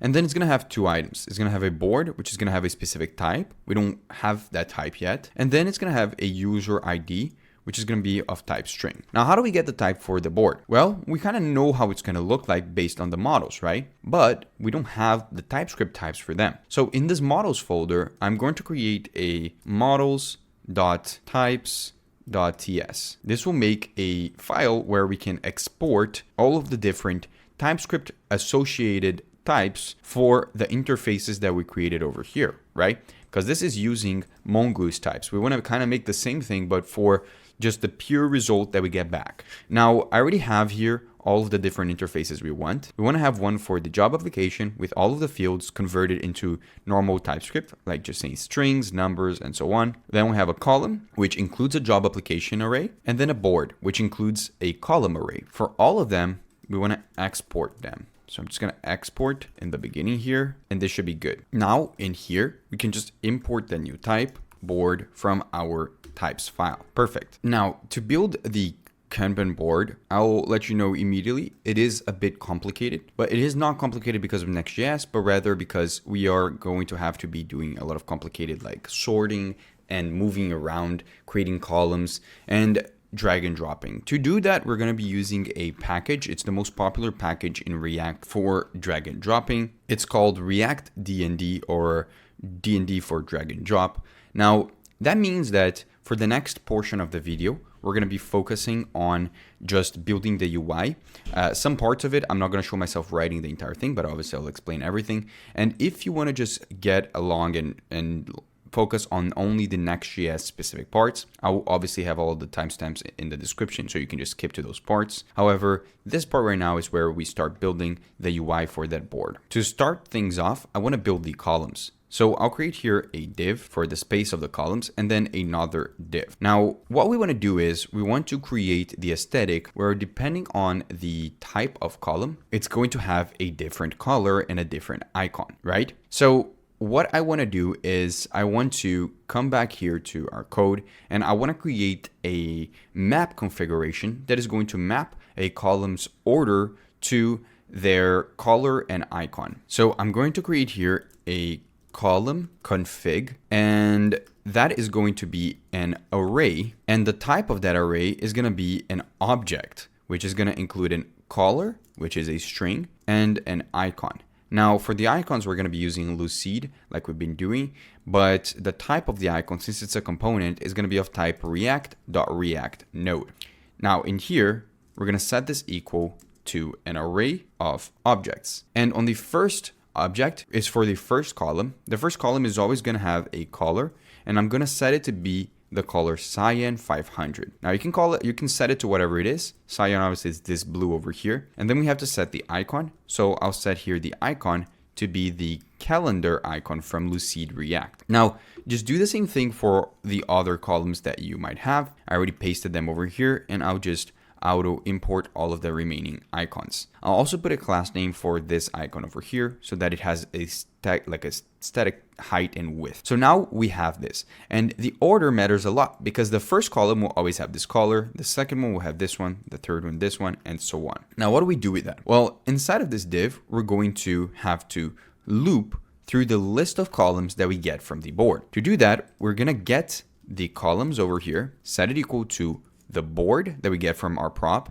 and then access the columns. Then in here, we're going to loop through the columns. So columns.map. And for each column, we're going to render the UI for what that column should look like. We're also going to get the key so that we're looping through this properly, and React is recognizing what this column will be. Now, what I want to do is for each column, I want to get the configuration for them by using the column config array that we just created. The configuration obviously means the color and icon configuration, what the column is going to look like. So to do that, I'm going to just pass the key, which is the order of the column, into here, and it's going to give us back the correct color. Now to default this, in case it's null for some reason, we're just going to default it to become the default column color and icon configuration, which is just the first one. Then we'll start creating the skeleton of how we're going to make the drag and drop work. And to do that, we're going to create a component called droppable column. I'm going to create it above the component we have for the page, which is the Kanban board, and we'll create this. It won't need to export it because we're only going to use it here. And I'm going to call it droppable column because it's a column where you can drop stuff inside of. Now we're not still not doing the whole drag and drop stuff yet, but we're going to start creating the infrastructure for it. Now, what do we need to pass on this droppable column? Well, we're going to call it over here. And we're going to need to pass, first of all, the ID of the column. So the key, just like this. And the key actually is going to, no, we can just pass the key directly. Then the next thing is we need to pass the column. That's going to be one of the props. So we'll just pass the column like this. Then we need to pass the config so that we know what the color and icon combination is. So we just pass the config like this. And we need to pass the board ID, because we're going to be using that. So I'll pass the board underscore ID. Now, there's more that we're going to pass, but for now, we're just going to leave it at that. Now, we'll define those types here. So we're going to get the column, the config, and the board ID. And we'll define the interface for this prop. We'll just define it over here. So we're going to say that the column is going to have a type of column, the one that we created in our types file. Then we're going to say that the config is going to have a very specific type. So we can create that type over here, interface call config, and that type will just be the object inside of here. So we can just copy this, paste it here, and then replace this with call config, and then make the config here have the same type. Then we're going to pass the board ID, and that's going to be a string. Then inside of this function, what do we want to do? Well, obviously, we're going to deal with all of the annoying stuff about drag and dropping. But for now, we're going to focus on building the UI for this. So I'm going to build here a card, which we already have from ShadCN. And immediately, if I save this, you see that 5 cards should appear because there are 5 columns in our board. Now, the next thing I want to do is add a card header. Remember, we're not adding any of the CSS yet, but we'll start with just this. For the card header, one of the most important things I want to do is on the class name, add a dynamic class name that is going to include the color of the config. Remember, we assigned a config color to each column.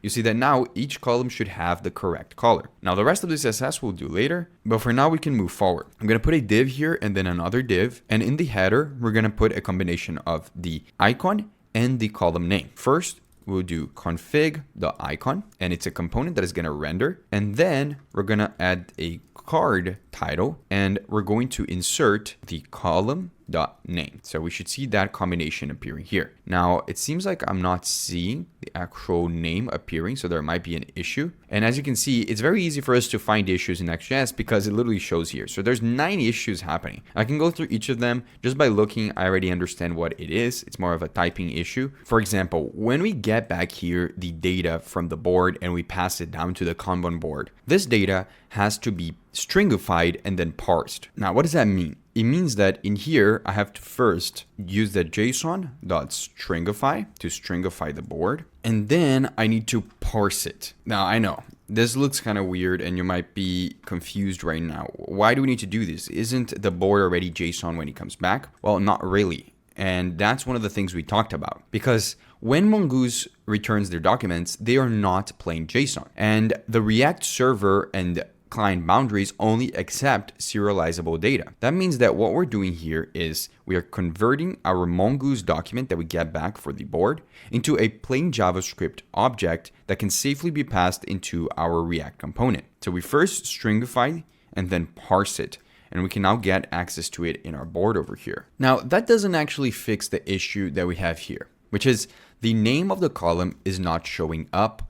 The color is working, but the name doesn't work. So here's what we need to do. Let's console.log what we're getting back from the column here. Remember, we're getting this column directly from what we got from the board, right? The request we did to the database. So if I open this up over here and go inspect element, you see that I'm console logging a bunch of IDs. That doesn't look like an object that I can use, right? Actually, I expected the column to look like this, to have an ID, but have a name and order and also a list of job applications. But why is that not working? Because if you remember, when we store the information about the columns in our board, we don't store the entire column data. We only store a reference to columns through their ID, because that's way better. You don't want to store the entire data, you just store a reference, and then if you need the entire data, you can then get the data. because then you would have columns on data about the columns on two different collections. It would be a waste, right? So what we need to do is basically tell Mongoose when we're fetching the data for the board to also not only just fetch the data, but populate those columns with the actual appropriate data for them. And to do that, inside of this find one over here, we can use the populate function. This populate function allows you to get a column in your collection that has a reference to another collection and actually populate it. So by passing here the path to the correct other collection, which in this case, it's going to be the columns, which is the field, we should be getting the data now. And I don't even need to show you the console log to prove that it's not just IDs now. You see that the column name now appears on the right. Perfect. Now let's come down here and let's continue. The next thing I want to do is on this div, I want to below here add a drop-down menu. Now, why do I want to do that? Well, because there's going to be on the top, on the header, an option for you to delete a column. So we want to do that. We add a drop-down menu by adding a drop-down menu from our UI folder. Then I need to create the trigger. If you remember what the trigger is, it's basically the button that is going to be used to trigger the drop-down menu from being opened. It's what we did when we were creating this. And then I'll add here a button that is going to have an icon with the little 3 dots showing that there's more that you can do. Those icons are called more horizontal. So just import those more horizontal just like this. Now, because it is going to be on the top right, I think it actually makes more sense to use the more vertical, which is the same thing but vertically. And we don't want to have the pink background. So we're going to put a variant to this, and the variant is going to be the ghost variant. Perfect. Now, the next thing is below this trigger, we want to put the content that opens up when you click on the trigger. So the content is going to exist through this drop-down menu content that we can import from UI / the components folder. And then inside of here, we want to put a drop-down menu item because there's only going to be one thing inside of it. And if you remember, a drop-down menu item is like a button that exists inside of the content of your drop-down menu. Now, that icon is going to be, that button is going to be a delete column button. So you see when I open this, it's going to show this up. I also want to put a little icon for which is a trash. And there's different versions of trash, of the icon for trash and Lucid. I'm going to use the version 2, which looks like this. Now, we're pretty much done with just adding these elements. We can start adding some Tailwind so that it actually looks like a card, right? And it actually looks like a header. So I'm going to add the CSS and I'll be back in a second. Okay, I just added here the Tailwind. If you can see, this is all the Tailwind I added. That's all that I added, just Tailwind classes. You can copy the same and you'll see that when we do have those and I were to come here, expand, we have the proper header styles for all of them. Now, I understand that for now, they're vertically stacked, which doesn't make sense because the board is obviously horizontal, right? They appear one next to each other, but that will come with time. And it's even better for us now because we are coding one next to the other so that we can see everything while we're writing the code. Now, the next thing we want to do is we're going to come down here below this div, and also below the card header, and we're going to actually make the card content, which is the proper content of the column. So I'm going to do card content, and we'll start by just putting the class names for this. Now, why are we doing that? Well, because the entire content that goes here requires us to have the data for the jobs, and we don't have that yet. So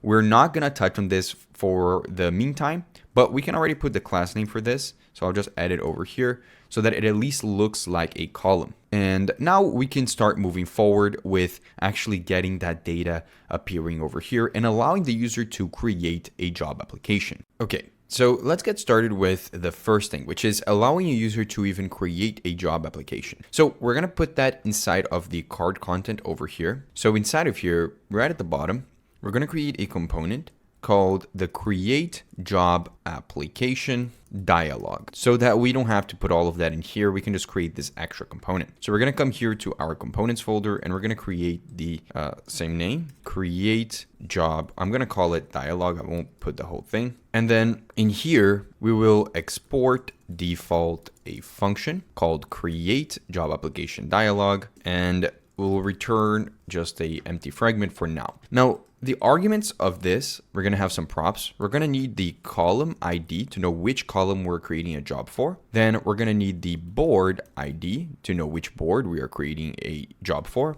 And finally, we're going to need a function that we're going to pass here, which is going to be a callback function that is called when the job is created. For now, we don't actually need that, so I'll even remove it. But the prop definition that we're going to have here is pretty simple. We'll actually create an interface, call it create job application dialog props. And then up here, we're going to create the interface for it. And the types will just be column ID, which is a string, and board ID, which is a string. Then when we call this, we're going to import it at the top, and we're going to pass the column ID, which we can pass directly the column.id, which we can get from the column inside of the map. And then the board ID, remember, when we created this droppable column component, we had the board ID passed down here because we knew we were going to need it. Now we can just pass it here and it should be fine. Now this dialog, I'll keep showing the UI just for a second because I want to show you where we're going to put that dialog. We're going to be using this component called dialog from ShadCN, but we don't have that yet. So I'm going to open this up over here and we're going to insert a new component. So we're going to do ShadCN add dialog. Now, when that's done adding, we can close this up and try writing this again, dialog, and importing the one from our UI folder. Then we need to do something similar to what we did with the drop-down menu, where we have to have a trigger for this dialog. Dialog is like a modal that appears on your screen, right? It's going to end up looking a bit like what we see in the landing page over here. You see, it looks like a modal that appears in the middle, and we need to have a trigger, which is this button at the bottom here where it says add a job. So let me go back here to the dashboard, and to create the trigger, we're going to add a button from ShadCN, and we're going to use the plus icon from Lucid, and we're also going to add a text saying add job. Now with the button, we want to add a variant to it, but we're not going to put the variant for ghost. We're actually going to put the outline, which is very similar to the ghost one. So it ends up looking a bit like this. Now, the next thing we need to do is get down from here and create the content that is going to be shown when that is triggered. So just by doing this, you'll see that now when I click on the button, it should open up a modal, but it's completely empty. Now, inside of this dialog content, I'm going to start by adding two things. The dialog header with a title and a description. I'll start going a little bit more faster because we've already done something very similar for the drop-down menu, and you now should be a little bit familiar with how ShadCN works, right? We put a header with a title and a description, and it now appears over here. Perfect. Now, the next thing is inside of this content, but below the header, we're going to add a form. Now, in this form, we're going to add a very specific structure because we want it to look like the one from that image. We're going to first put a div, then another div, and on this div, we're going to put the first two labels, which is going to be the company and position, and they're not going to be on top of each other vertically. They're actually going to be separated horizontally. That's why we put both of them inside of a div. But for each of them, we're going to have to do something similar to what we did here in the sign-in page, where for each input and label combination, it's inside of a div. So I'm going to put here another div for the first, which is going to be a label, which is going to say company. And we're going to put this asterisk to make sure that it says that it's required. Then we're going to put the input, which we can also import from ShadCN. And we're going to put an ID. This ID will be company. Then on here, we're going to make it required. For now, we're not keeping track of this data. We're actually going to use a very specific method to do that. And on the label, make sure to add the HTML4 and say company. Then we're going to copy this and paste it again and create the position one. So I'll change this to position and then this to position. Same thing down here. Oh, I copied the entire thing accidentally. Perfect. Now remember, when we add our CSS, this will be next to each other. For now, we'll keep it like this. Now we go two down from this, two divs that close, make sure you do that. And we're gonna do the exact same thing, but we're going to add the next grid, which is going to be for the location and salary. So I'll paste this and I'm going to replace this with location and salary. Now, those two are actually optional. because not all jobs post their location or salary. So I'm just gonna do that, replace all of this with the correct name, and we should be good again. Now, when we create the CSS, which we should probably put right now, this first two are going to appear next to each other, and then this two should appear next to each other. The next ones are actually going to appear stacked vertically. So I'm going to add the CSS for the stuff that we added so far, and I'll be back in a second. Perfect. As you can see, I just added here the CSS. I'll show you by opening this up in a second, but this is what we wanted to achieve. Kind of a grid-like structure for both of these inputs and both sections. Now, if I open this up to achieve this, we used a grid for the overall divs that contain both of them, and we made it be 2 columns and put a gap of 4 in between them. Now, there's nothing else I did here other than also adding a placeholder for the input, and you can get all this code obviously in the description, but I put this placeholder just to let them know the format in which we want to put the salary. So it would be something like this if you want to put $100,000 as the salary. Now we can continue moving forward. I'll close this up, and we can add the next input. Now the next input is going to be vertical, and it's going to fill the entire section, which is a bit different from what we were doing before. So on this one, we're going to put a div here, and I'm going to copy this combination here and then just put it directly here. And on this one, it's not going to be salary. It's going to be job URL. It's just a job for the URL for your job. And the placeholder is going to be like this. You just put the little URL for the website, and we'll have to change this to say job URL, and then the same thing over here. Then we're going to copy this, paste it again, and this one is going to be for the tags. So you got to be able to tag, and we're going to specify that they are going to be comma separated, and we'll give an example here. For example, if I want to tag this as a React job, Tailwind job, maybe I want to tag it as high pay, I'll do that. And for the HTML4 and the ID, I'm going to use tags and tags. Now we're almost done. I'm going to copy this 2 more times.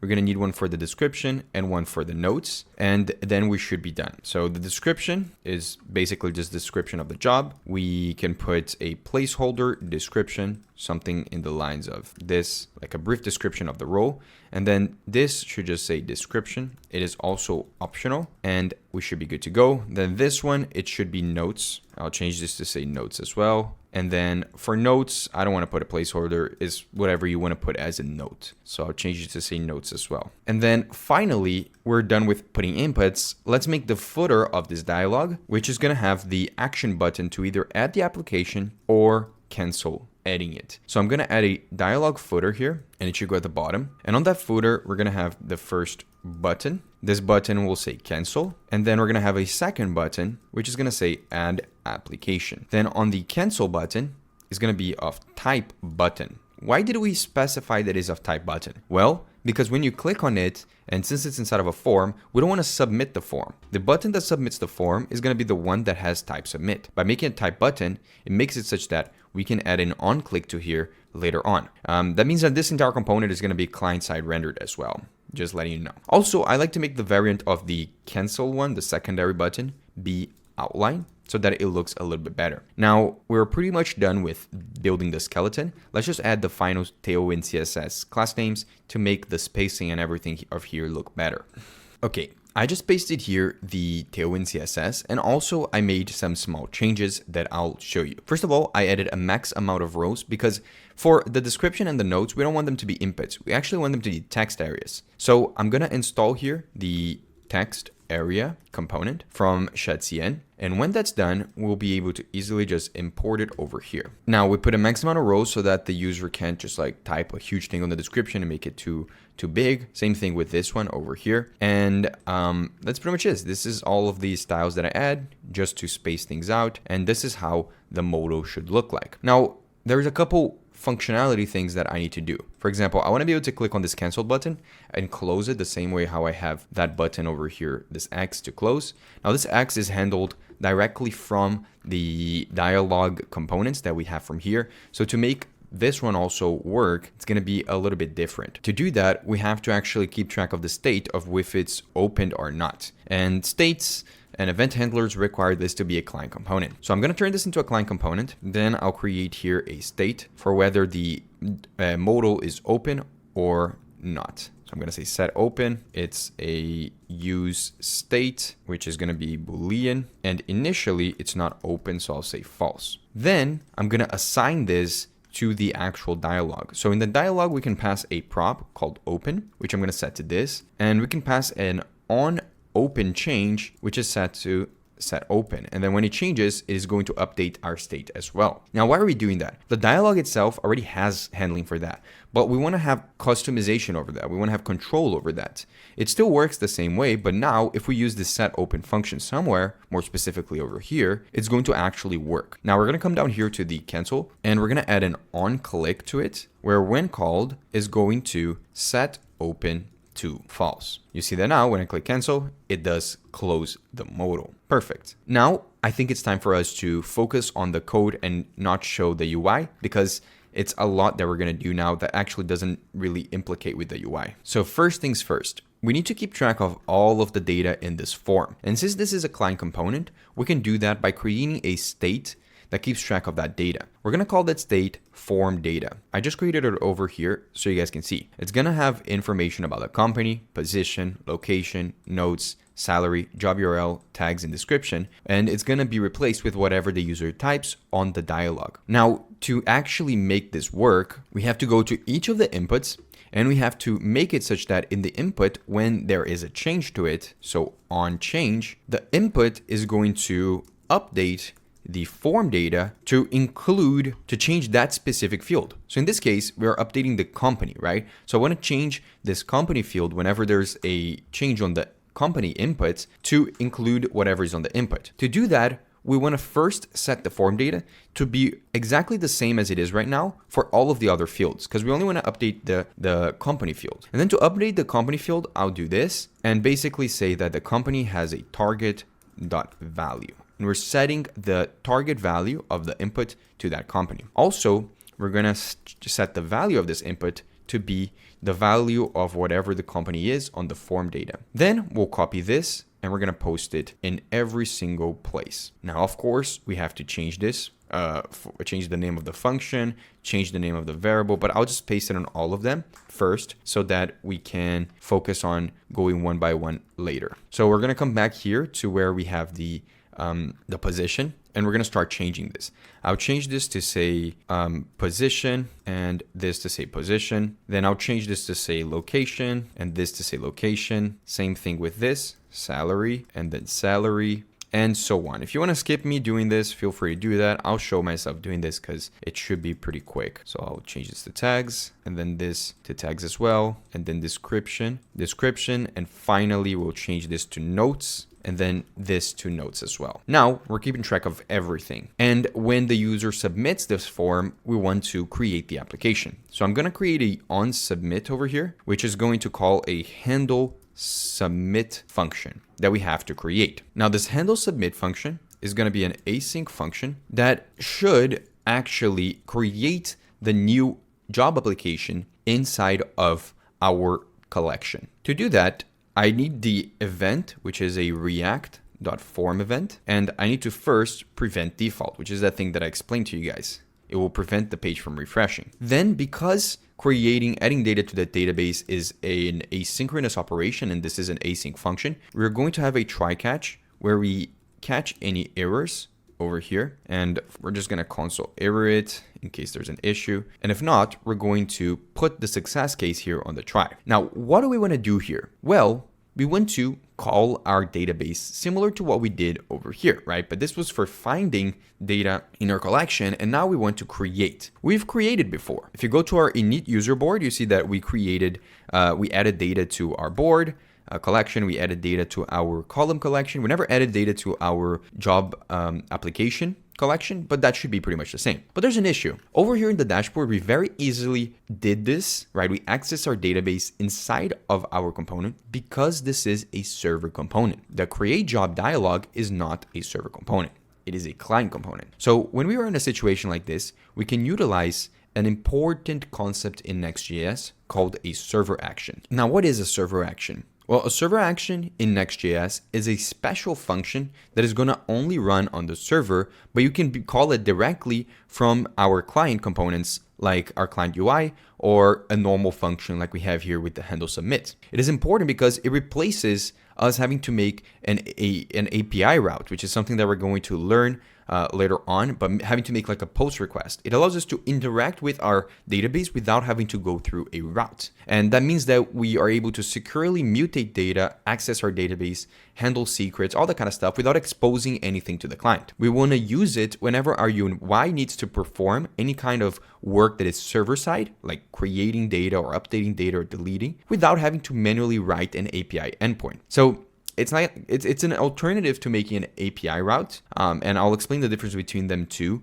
when we do get to making API routes. I know we made this over here, but we haven't actually gotten to that stage yet. But I feel like in this situation, it's a good scenario for us to use it. Now, how do we make a server action? Well, the way you do it is, and you can obviously put it anywhere you want, but I like to go into my lib folder, and I like to create a folder called actions. And then I'll create a file for the different parts of our data that could require a server action. For example, anything kind of operation related to job applications is going to go inside of the job applications server action file. Now, to make this into a server action file, to make it actually be a server action, you need to do something a bit different. Remember how to make components become client components, we have to use the client at the top? With server actions, to turn this file into a file that contains server actions, we have to say use server. Then to create a server action, it is as easy as coming here and just creating a function. I'm going to create an async function called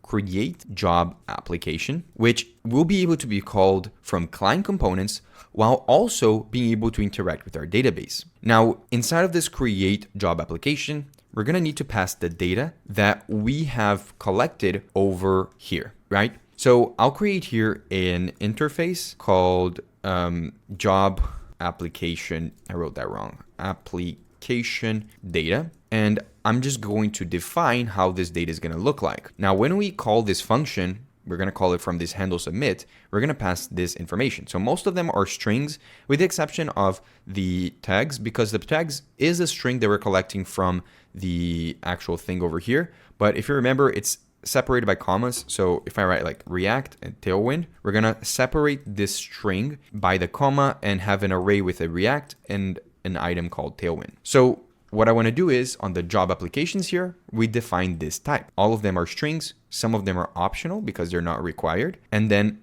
we have the tags. Also, we decided to add two more things. We decided to add a column ID and a board ID, which is not something obviously we get from the form, but rather from our props here. Because to add this new job application into our database, we're going to need to know the board ID and the column ID, since that is part of what a job application is. If you look over here, you see that a job application has a user ID, a board ID, and a column ID. Perfect. Now, what do we do? Well, inside of this server action, which by the way, let's just pass the job application data here. We want to first get information about the user and check to see if the user is authorized. So here's the kicker. When you are building your apps, you want to make sure to always check to see if the user is logged in, if they are in a page that requires authentication, right? We've done this before when we created this session check over here and redirected the user to the sign-in page. And also when we did the same thing with our proxy file. However, when you have operations that directly interfere with your database, such as, for example, this create job application server action, we want to do a check again. To do that, we can just use the same function we had before, the get session function that we created, and it will return back. And if the session.user is not true, then we can return back from this server action an error. So when we call the server action, we're going to get some data back. It's kind of like how if we were to create our own API, we're going to return back something. So if that's the case, I want to return an object with an error message saying that we are unauthorized. Perfect. Then below this, we know the user's logged in. We want to again connect the DB. Now, one thing here, that I know you might have thought about before, and I don't know if I already mentioned. We're constantly calling this connectDB. But if you go to this function, based on the code that Mongoose gave us and that we put over here, we shouldn't be worried about constantly double connecting to our database. It handles all of those cases over here. All it's doing is making sure that we are connected at this stage of our application. So don't worry about connecting it twice to your database. Now, the next thing we want to do is we want to destructure the data from our data object. So I'm going to do this. I'm going to get every single variable from the data. This is not required. You could just do like data dot and then put the name of the field, but I prefer to just use the fields directly. And then we want to check to see if any of the required fields that we put over here, so like the company, position, the column ID, board ID, if they are null. Because if they are null, then something is wrong and we're missing some required fields. So I want to do a check and return an error similar to what we did here. And this is what it would look like. We're going to check to see if there's no company, no position, no column ID, or no board ID. And if so, we return this error. Finally, we can start interacting with our database. Now, to create a job application, we need to first know which column we are adding this job application to. But to do that, we need to make sure that we, the person signed in,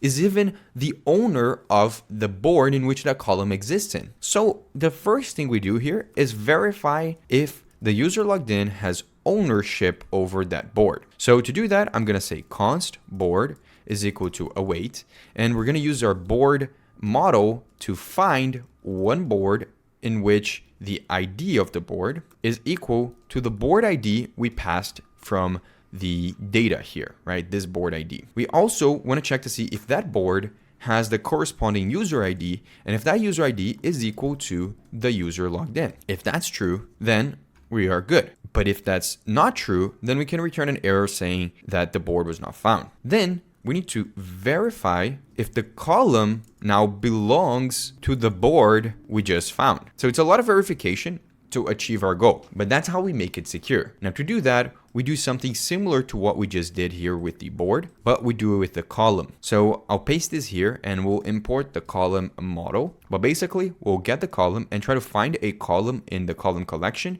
in which the ID matches the one from the column ID we passed in this function, and the board ID matches the board ID that we passed in this function as well. If we can't find that column, then it says column not found. Then finally, we are ready to create the job application. I'm going to create a variable here called job application, and I'm going to await and call the job application model. Then I'll call the create function.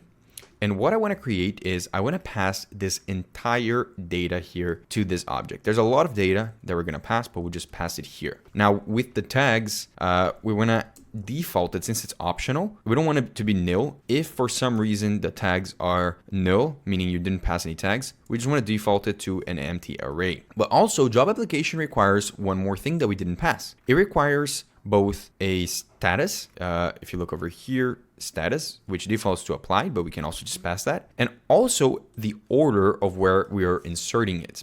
That's going to be super important. Let's start with the status. The status, I'm just going to pass here, status is applied, just like that. But for the order, we actually have to do some calculation here. What calculation do we have to do? Well, when we add a new job application to a column, we want to be able to add it to the end of the column. So if I go to the landing page so you guys can see the final state, right? If I were to add a job here, we want it to appear below this QA engineer job. So we need to get the order of where this QA engineer is and then add one to it. So to do that, we need to create this variable called max order, and we're going to get the job application list. We're going to find one job application with this column ID. So we're going to get here await job application dot find one, and we're going to find this job application in the column ID just like this. And then when we get that, we're going to sort the result by using the sort function from Mongoose. Now, we actually have to put this inside of here and then close it there. What does this sort function do? It allows you to sort the application by the order of descending. How do we do that? We give an order here and we make it -1, meaning it's going to sort the whole list on a descending order. And because we're finding one, it's going to basically find the one job application with the highest order value. meaning the last job application, right? In this case, it would be QA engineer. Now, what do we do? Well, this is going to return the entire job application, which means that it's going to return all of this. But we really just care about the order, right? The order value. And you can select only one of the fields inside of a document by using the select function. So you can specify which of the fields you want to select. We're going to select the order. That's the value we want. And then finally, we don't want this to return a Mongoose document, because remember, it's not it's not a JSON object by default. So we want to return it as a plain JavaScript object. And you can do that actually by using the lean function. By calling the lean function and then applying this as, and I'm going to put a type here, this is going to return an object with a order, which is a number. And if there's no items, is just going to return null, then we can get back the max order. Now, what do we even do with this? Well, this max order now can go down here. And if there is a value for max order, meaning that there was items already on the column, so there were already job applications, then we assign the max order to be equal to whatever, the order to be equal to the max order dot order plus 1. So we add it to the end. But if max order is null, meaning there's no items on that column, then we want to default a new item to be the first item. I know that's a bit complicated, but I want you to just look into it and try to understand line by line. We're literally just finding an item in this list, and then because we sorted it based on the descending order, it's going to give us the last item, which has the order item in it as the highest number. And then we just made sure that when this gives us back, it doesn't return the entire job application. It only returns one field, which is the order field, and we made it lean so that we can easily access it as a JavaScript object. Now we have successfully created this job. Now what we do next is we now have to assign this job application to the list of job applications on our column. So if you go here, you know that in the list of columns, there is a job applications array, which is just a list of the IDs of the job applications. But when we create a new job application, that column, that job applications array needs to be updated as well. So to do that, we're going to call here the column model, and we're going to find a column by ID. And this is an interesting function that Mongoose has. You can find a item on the collection by ID and delete or update it. In our case, we want to update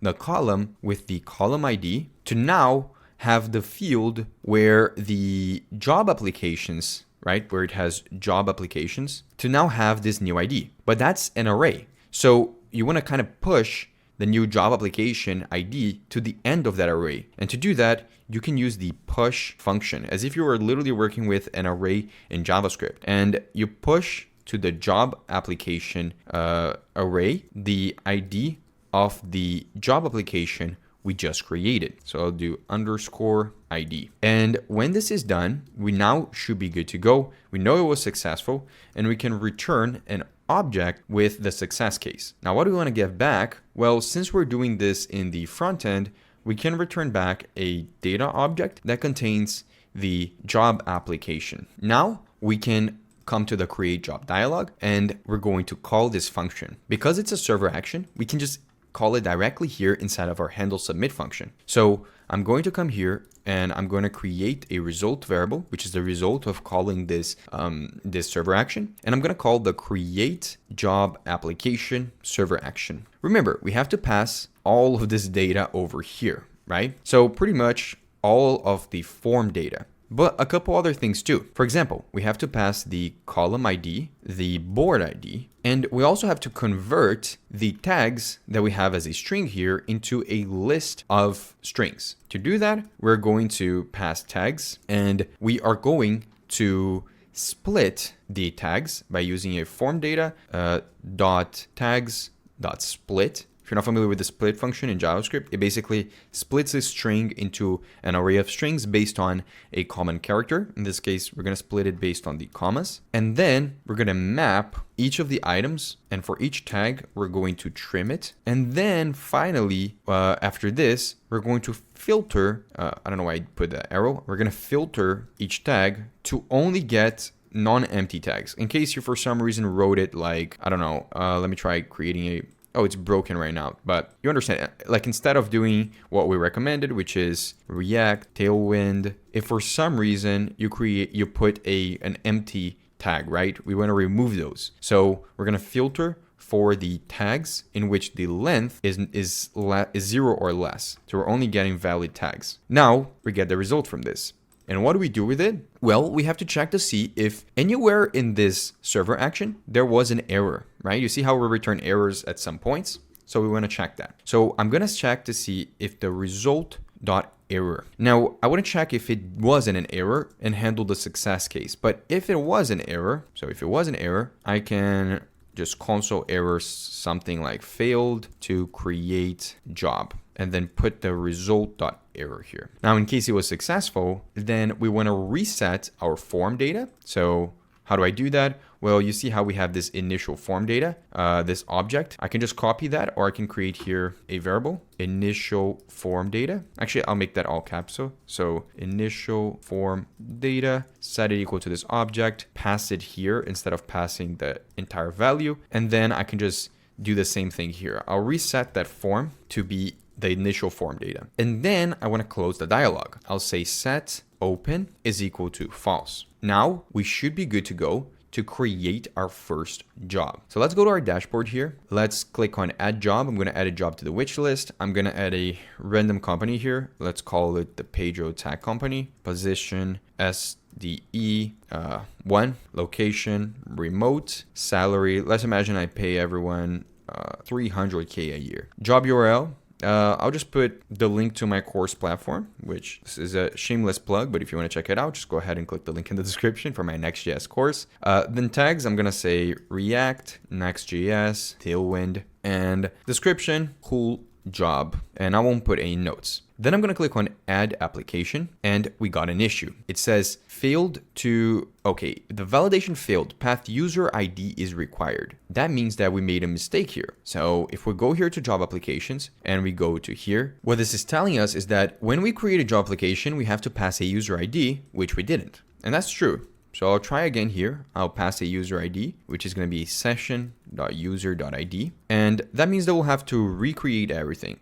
Actually, no, it just did by default. So perfect. I'm going to click on add application and some other error happened. It says maximum call stack size exceeded. Let's check what it might be. Now, that error actually is a very common error to get, and it's for the same reason that we have dealt with before. When we return the job application over here, it's a complex Mongoose object. We want to return JSON. So instead of returning what we have over here, we'll stringify that object and then parse it as JSON again. This will fix the issue. Either way, the thing was created. So if I go here to the job applications, you see that we can see that data appearing over here. So go ahead and check your collection. It should have its first document. And that means that we have successfully created our first job application. Now, what I want to do is I want to be able to get the job applications when we are showing our Kanban board. Now, there's an easy way to do this with how we already have our code. For example, when we find the data for the board, you see how we populated based on columns. We can go one step further and also populate it based on job applications. So for example, I could come here and say populate and then add another layer where in each column, we're going to populate for the path called job applications. This means that now, if I were to come here to where we call the cabin board, you know how we get the board, which has a top board, which has all of that. I could now console log over here the list of job applications inside of the first column. Why the first column? Because the first column is the one that we created this job in. So let's see. Yeah, it's on the first. Actually, I don't know how to look in that. It's better for us to just check here. If I inspect element, we should see that we have an object, and that object includes the list of job applications for all of our columns. So let me go over here, and yeah, on the first one, it contains the job application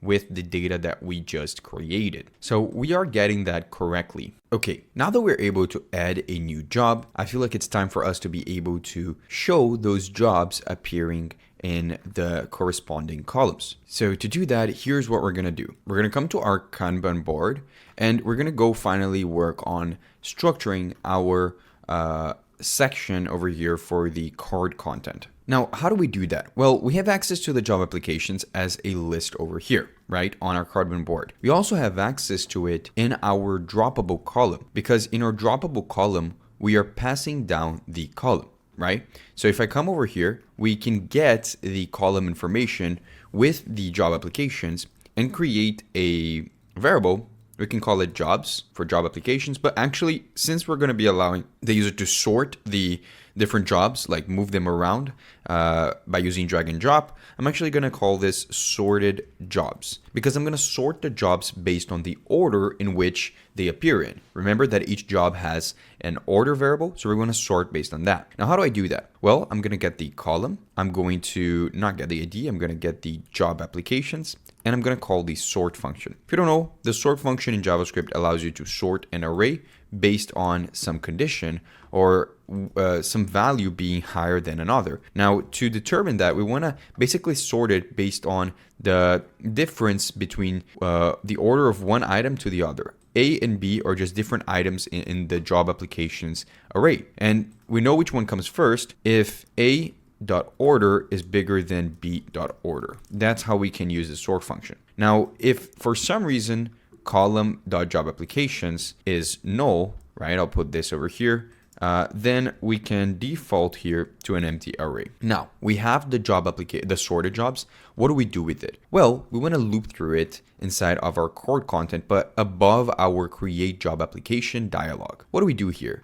Well, I want to do sorted jobs dot map and then loop through each job. And for each job, I want to render a new component we're going to create, which we're going to call it the job card. Then what this component is going to be, and we'll create it right below here, function job card. It's going to be just a card that appears over here showing the information for the job. It is going to take in 3 different props. It's going to take in a job, the list of columns, and later on it's going to take in a function as well. But for now, we're not touching that. Now, inside of this job card, we're going to return a div, but we're going to leave it like that for now. Then let's define the types here. So for example, for job, I don't want to create an extra type for this since it's very small.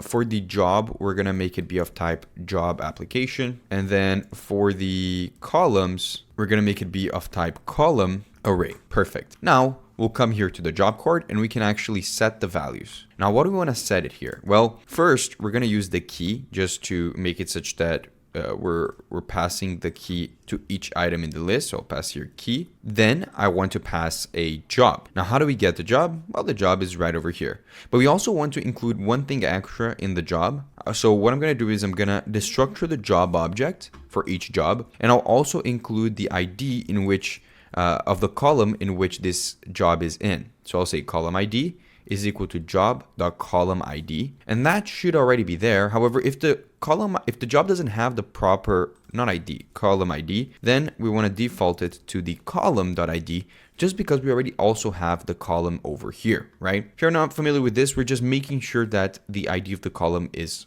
correct. Then we pass the columns, and the columns is going to be pretty simple.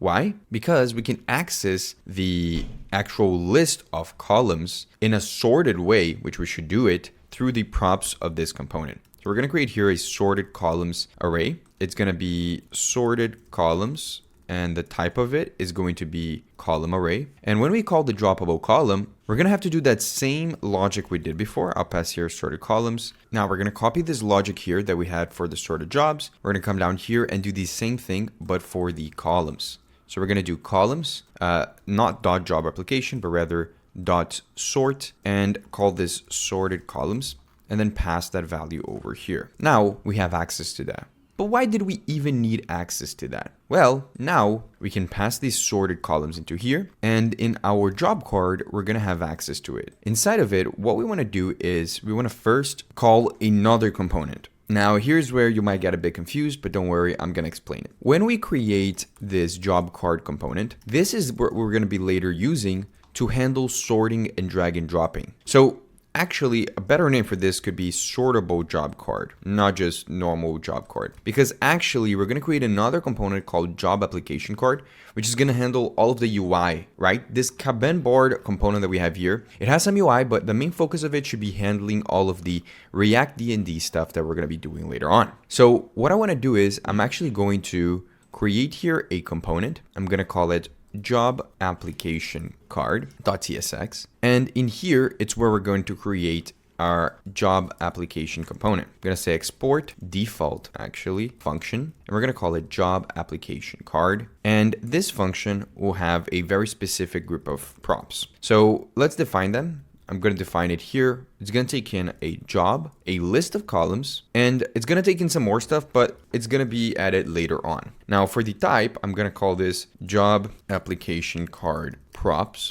and we can define it up here. Interface job application card props. And then what I want to do is for the props for this, we want to basically just use the same job application and column types. We'll import both of them from our models.types. And inside of this component, we can start building the UI that will be showed here. But for us to even be seeing it, we have to automatically import this and then just pass down the job and the columns. Now, I know what you might be thinking. What is this prop drilling? Why did we create this sortable job card component that basically does nothing other than calling this other component that takes in the same amount of props?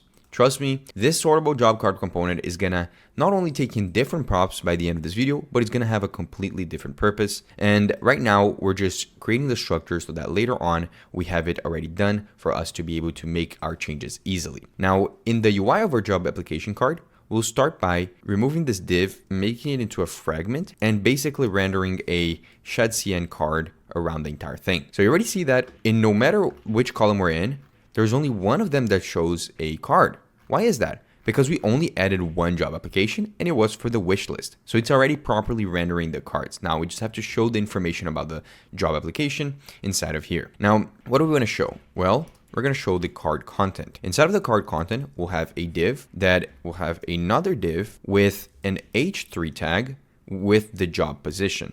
We can get the position of the job by saying job.position and it should show. Then we're going to add a p tag with the name of the company. Remember, all of the UI will be later changed to actually better match what we want it to look like. We want to check now to see if a description was passed, because for every optional type on the job application collection, we want to make sure to check to see if it's not no first. So with the job application, if there is a job application description, I want to show a p tag that shows that job description. I believe we did pass a description for this. It was pretty small, but at least it works. Then what I want to do is I want to do another check. This time is for the tags. I'm going to check to see if the tags is not null and if the length of the tags array is greater than 0. If that's true, then I want to render a div that will loop through each tag. So I'm going to say jobs.tags. Why did it show that? Job.tags.map. And I want to map through each tag, get the key of each of them as well. And for each of those items, we're going to render a span, which I usually like to use a span for when I'm dealing with like stuff like this for tags, for little pills that are going to appear, and I'll just render the name of the tag. As you can see, it shows all three of them. We're going to put a space in between them. Obviously, right now they're all clustered together, but when we add our CSS, I also want to make sure to pass the key here so that React properly indexes this list. And then we want to show the URL of the job, which is also an optional type. So I'll say job.url, and I'm going to render here an a tag that has actually an icon called external link, because you're going to be able to click on this. Now, why am I not using the link from next link?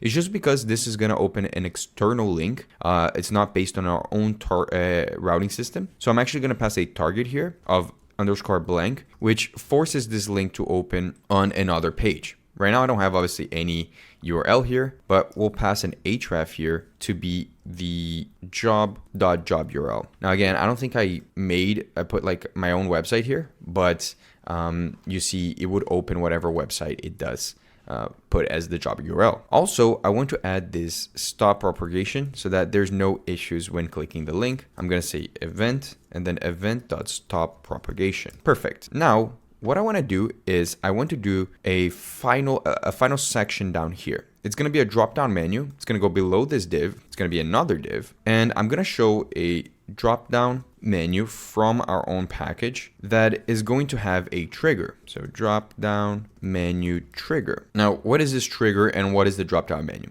The trigger is going to be a button that has an icon for the more vertical from Lucid React. So it's like little 3 dots. I'm also going to import the button. Realize it didn't automatically import. It's going to look like this. Now, obviously, I don't want it to be pink. So the variant is going to be the ghost variant. And the size is going to be of an icon. Icon usually makes it very small, as you can see over here. And I want to be able to click on it and open up the drop-down menu. Now, why do we want this drop-down menu? Well, we want it because you're going to be able to delete and move around the different job applications. So this is what is going to exist on the top right, similar to what we have over here, but it's going to allow you to delete the individual job application and move them to other pages. Then I want to render a drop-down menu item over here. Remember, that's kind of like a button that you can put inside of your content. And what it's going to show is it's going to allow you to edit. So I'm going to use the edit to icon, which is this icon over here. And we're going to say edit. This is the first button.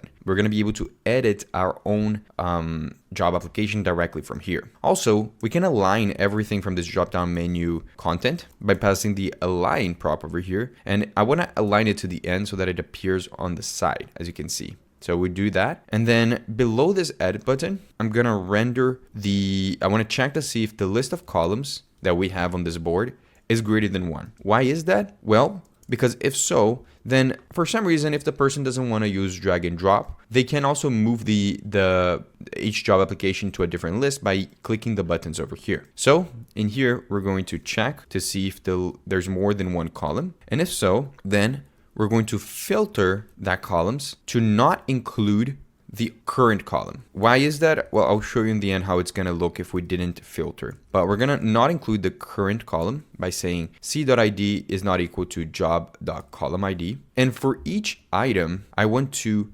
map through them and render a button that is going to allow the user to move the item to that specific column. So I'm going to add a drop-down menu item, which is a button. And inside of it is going to have the text move to, and then I'll show the column name. So here's what we wanted it to do. See, it created now 4 buttons. Move to applied, move to interview, move to offer and rejected. And obviously we filtered out the current one that we have because it's already in it. So we don't want to have a button saying move to wish list when it's already inside of wish list. So this is all we're doing here. Also, we're going to add a key here again, and I'll make this have that key. So I'm going to say key is equal to key. And then finally, below this columns list, we're going to add the option to delete the item. So I'll add another drop-down menu item, and it's going to have a trash to icon, and it's going to say delete. Perfect. Now we're pretty much done with this icon. What I want to do is I want to add all of the TailwindCSS classes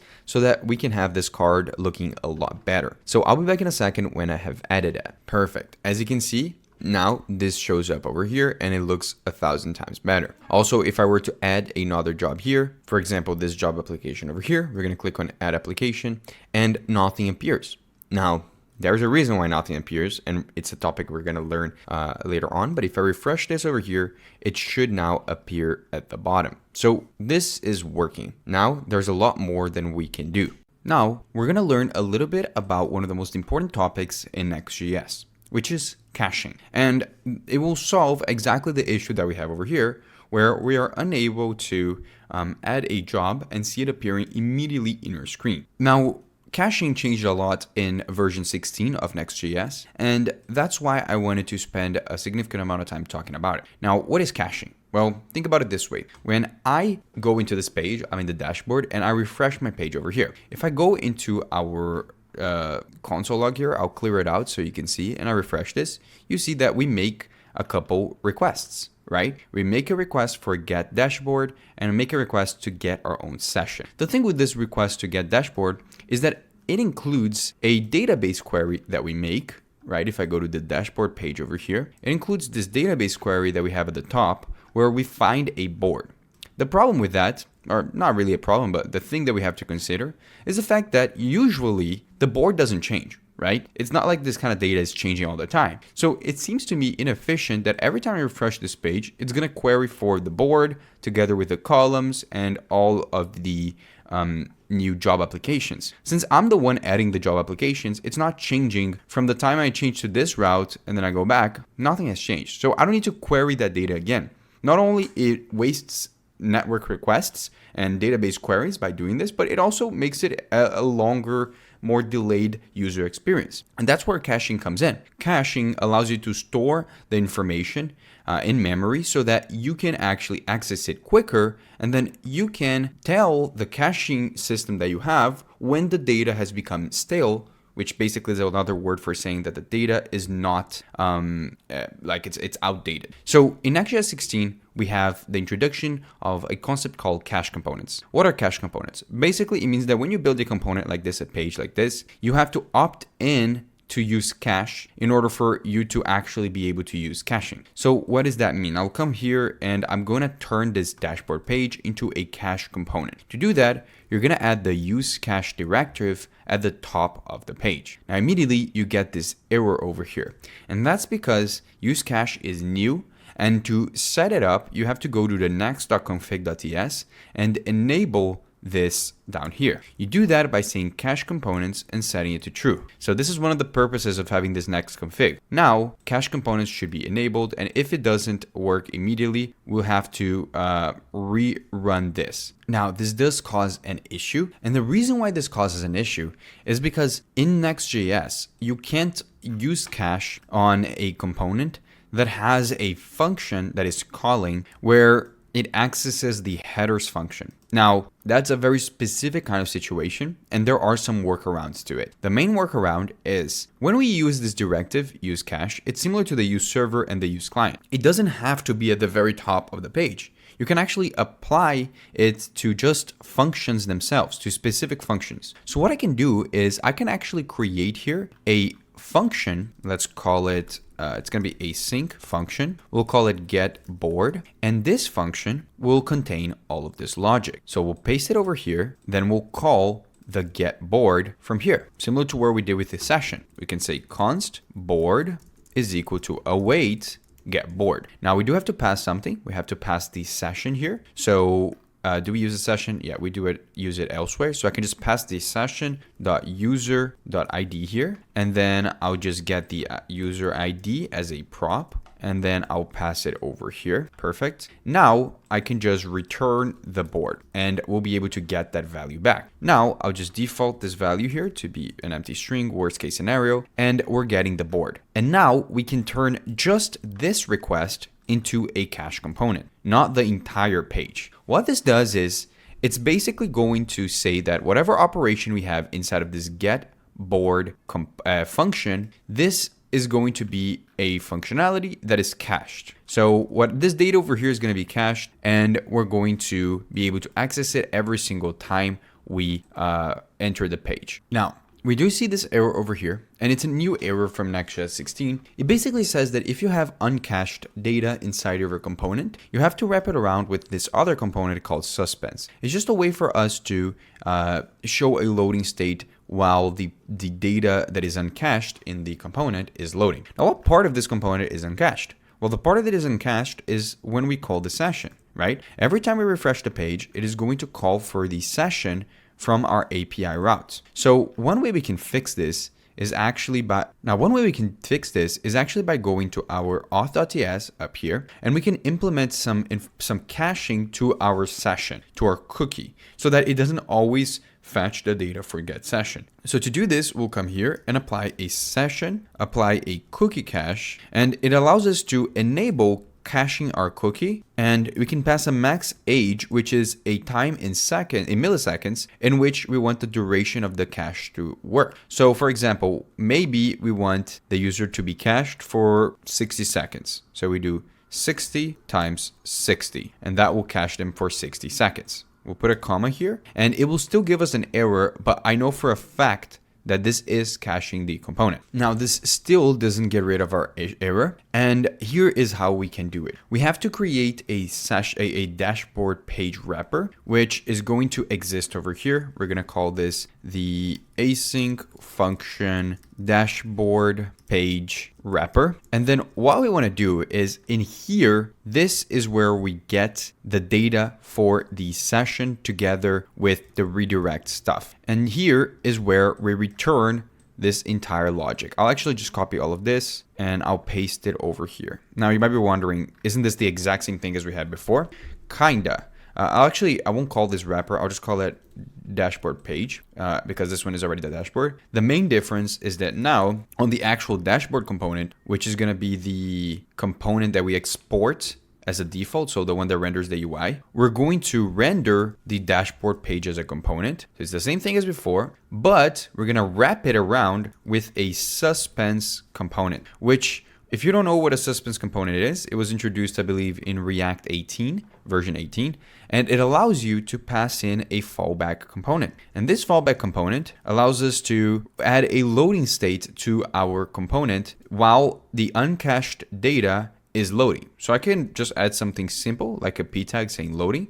You'll see that now when I refresh the page while the data is loading, it shows here loading. Now there's still an error message, but we got rid of the first one. And the error message is that only plain objects and field built-in can be passed to the client components from server components. Now this error is now coming from here, where we are parsing our JSON and passing it here from the result from the get board. Because of how we changed the structure of this get board function over here, we can't do the same thing we were doing before. Actually, I'm going to be using pure JavaScript to fix this. What I'm going to be doing is I'm going to get the document back from this find one function. I'm going to create another variable called board, and I'm going to check to see if that document that I got back is valid. If it is, I'm going to use a JavaScript function that converts any kind of type of JSON or alternative data type to an object. This is a real function from JavaScript. If not, we'll keep it as null. And now you see the error goes away.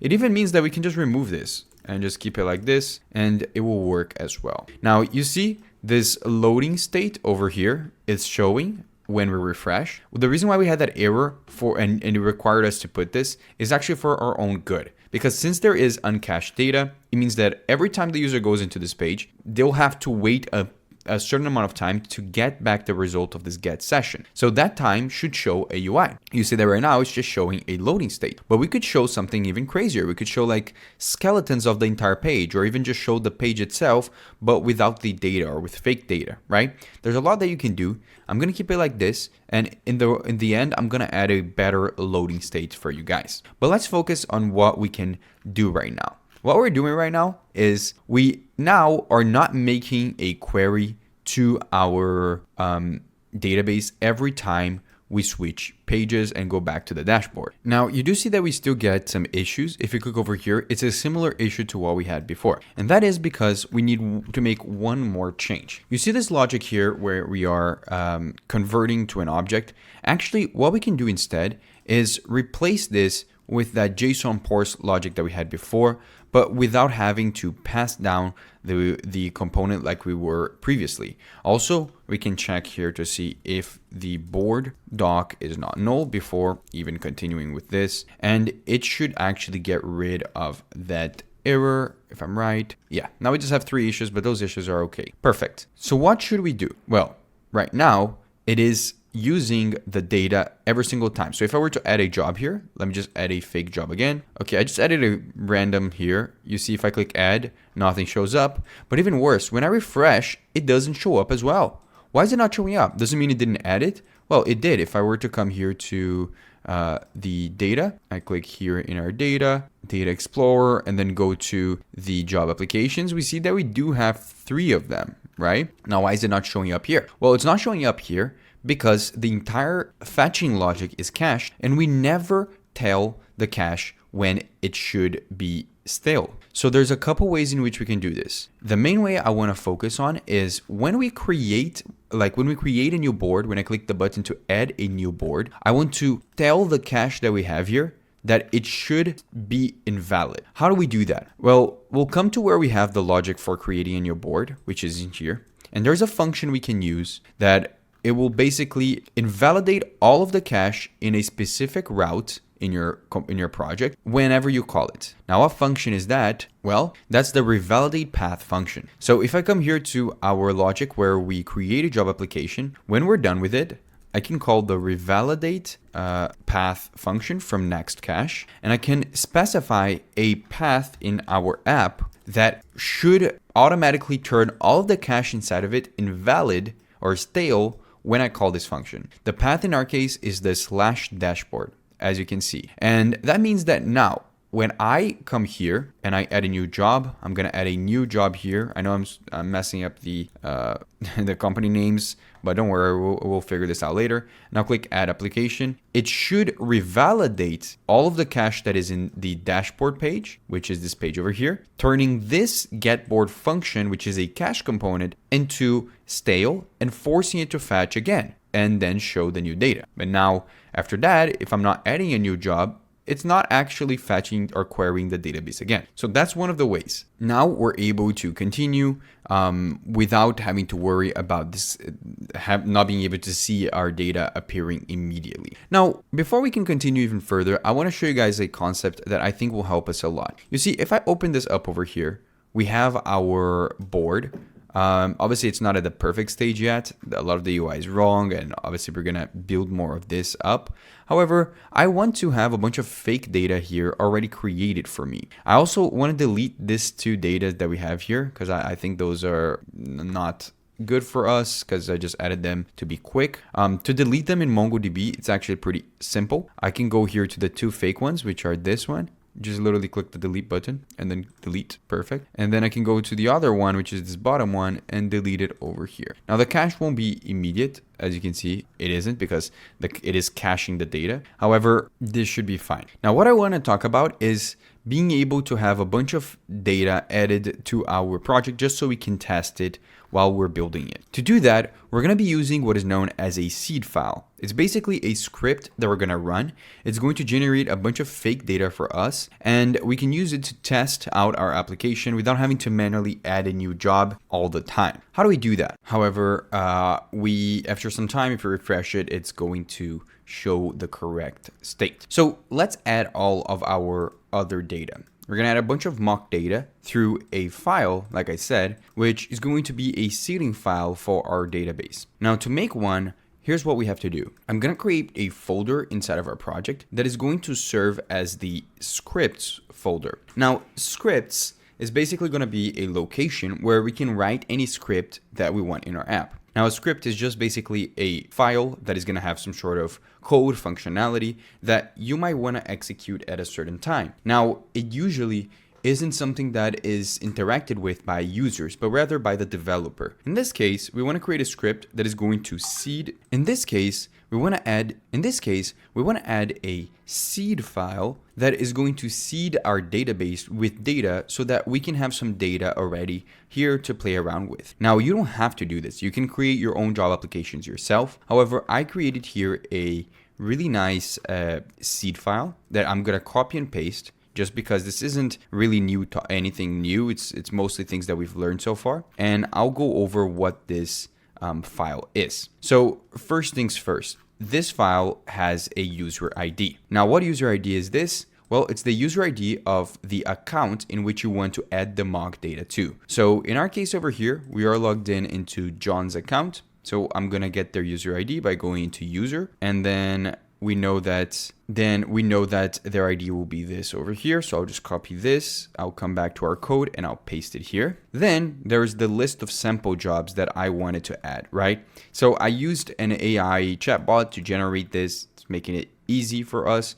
It's a list of objects that with information about different jobs. Then we start with the seed function. Now, what does this function do? Basically, it handles adding all of that and into our board database, as you can see. Now we have this import over here. It's called init user board. Let me see, what did we call it? We called it init user board like that. So just change it to be like this. Basically what this is going to do is it's going to console log a bunch of stuff just so we know while it's running in our command line what's happening. It's going to connect to our database. It's going to find the user's board. And the user is the user with the user ID that we set. And then it is going to try to get all the columns there and try to add all of the jobs that I created on that array. And then it's going to add all of them to the corresponding columns and then create them by running this for loop over here. This isn't complicated code. However, it's also not something you need to worry about if you are going to be working with NextJS. It's just a file that usually you can actually just generate it using AI in order for you to add fake data into your website. Now, the important thing to know here is how do I run this kind of script? Well, in your package.json that we have over here, you're able to add a script inside of the list of scripts, right? We already have a couple that comes with the create next command, but we can add a new script. You just have to give it a name. I'm going to call it seed. And then I'm going to put a colon and specify what do I want to seed. I'm going to say that I want to seed into our database new jobs. Then we have to write the script. Now the script for this is like this. We have to do tsx, which is a TypeScript initializing command. And then we have to put the path to where the seed file is, which is going to be seed.ts. But also, if you go into our seed.ts, you might notice that there are a couple of things that matter here. What do I mean? Some of the parts of this file might utilize our .env.local file over here, and we have to actually specify the location of our env file by adding the path to that file. So it's going to be .env.local, since this is always at the root. If you look over here, it's at the same location as the package.json, and then we run the script. Now that means that if I come over here and I run the command npm run seed jobs, it should start seeding our app. However, it says tsx is not found. That is because we do need to install it. So I'm going to write npm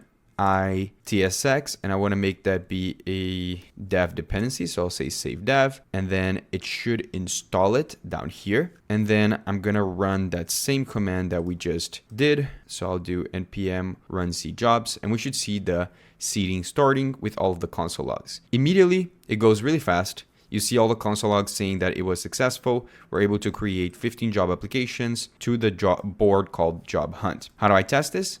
If I go over here to job applications, we should see a bunch of data now here instead of just those two. Also now, if I come here and I refresh it, well, it's not here. Because of how caching works, this most likely will never happen, right? You'll never add your data immediately, a bunch of data at once, because that's not how the user experience works. This only works if you're a developer adding mock data. So an easy way for you to see the data appearing immediately is closing your dev environment and running it again, and then refreshing the page. Now it should refresh the cache and see all of the new jobs appearing over here. Perfect. Now it's time for us to actually start working on allowing the user to move around the jobs so that it has the drag and drop functionality. So to get that started, let's go into our Kanban board. Now to do that, we need to have a place where we're going to keep track of the state of our board. So what I think is best for us to do is actually create a hook that is going to manage that.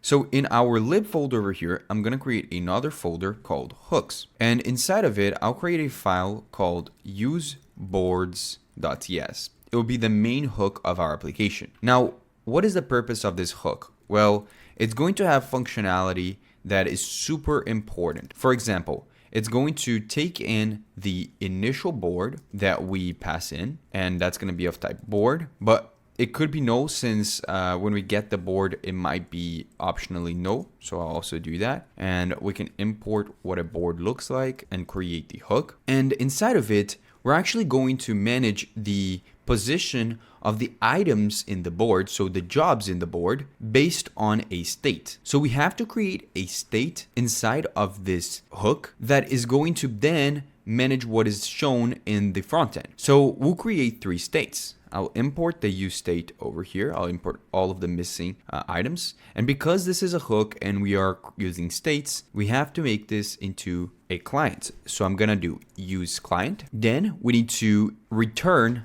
the values at the bottom that we want from this hook. So what is the point of this hook, right? We obviously are creating states for the board, but we already had the board. The board contains columns, it contains the jobs applications. But the thing is, inside of this hook, we're gonna change the values of these states, and then we are going to return those values changed down here, and then actually use those values to display the board. So I'll return here the board, the columns, also any error that might have happened. Now, we'll also want to create a super important function here. We're gonna call it move jobs. So I'm gonna call it move jobs, or move job actually. It makes more sense since it's just going to be one. Now this function is going to take in as an argument to it a job application ID, which is a string. Then it's also going to take in a new column ID, which is going to be a string, and the new order, which is going to be a number. Now what is all of this? Well,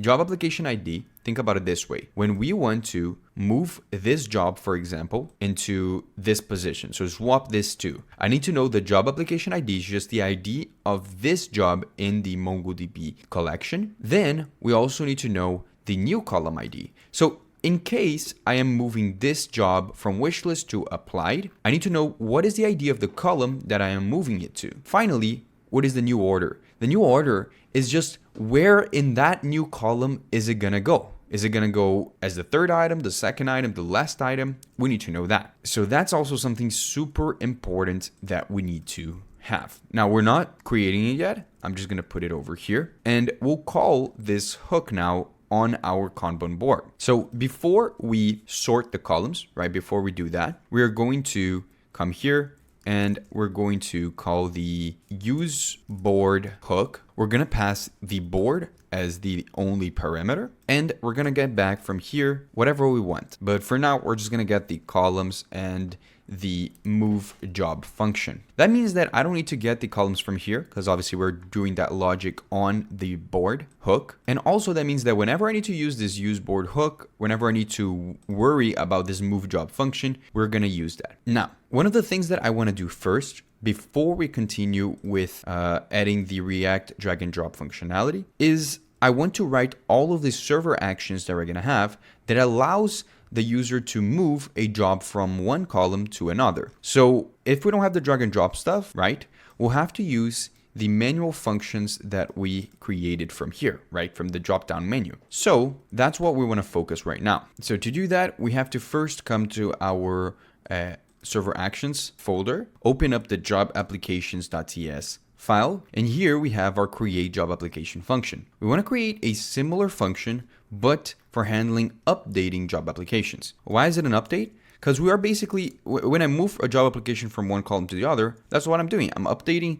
the columns in the job application, and I'm updating the job applications in the columns table. So I'm going to create here a function called update job application. It's going to have an ID, which is a string, and it's also going to require any updates that we want to make. So that includes updates on any part of the job application. Now we're going to reuse this function for when we also make the edit modal, right? So that's why we're including everything other than just including, for example, the new column ID, which is the thing that is going to really change when we move a job application from a column to another. So now we're done with the arguments. I can just create the function, and we're going to start off just checking to see if the session is valid. So I'm going to await get session and get the session. If the session is not valid, I'll return an error saying that it's unauthorized. Then I want to get the job application by awaiting the job application model and finding if this job application that we're trying to update exists,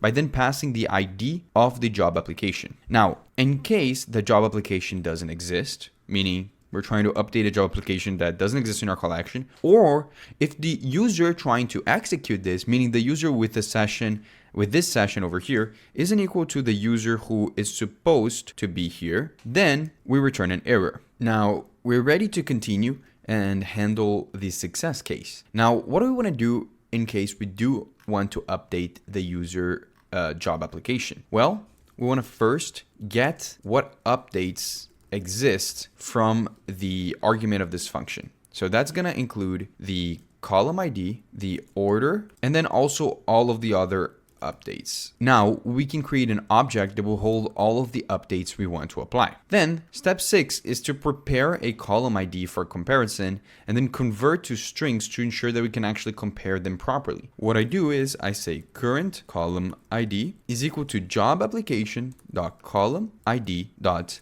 toString. Then I'll create a new column ID, set it equal to column ID dot toString. And then I need to detect to see if it's actually moving to a different column. How do we know if a job application that is being updated is moving to a different column? Well, we'll create this is moving to different column and set it equal to, and then we check to see if the new column ID is not null. Because if it is not null, then we check to see if it's actually different from the current column ID. If this is true, then it is moving to a new one, and there's some logic that we need to handle here. Now, if is moving to a different column, then we'll do something, else we'll do something else, right? Let's start with handling moving to a different column. First, we have to remove the job from the old column. To do that, we do await column dot find by ID and update, pass the current column ID, and then we can use this function called pull, which what it does is it basically removes an item from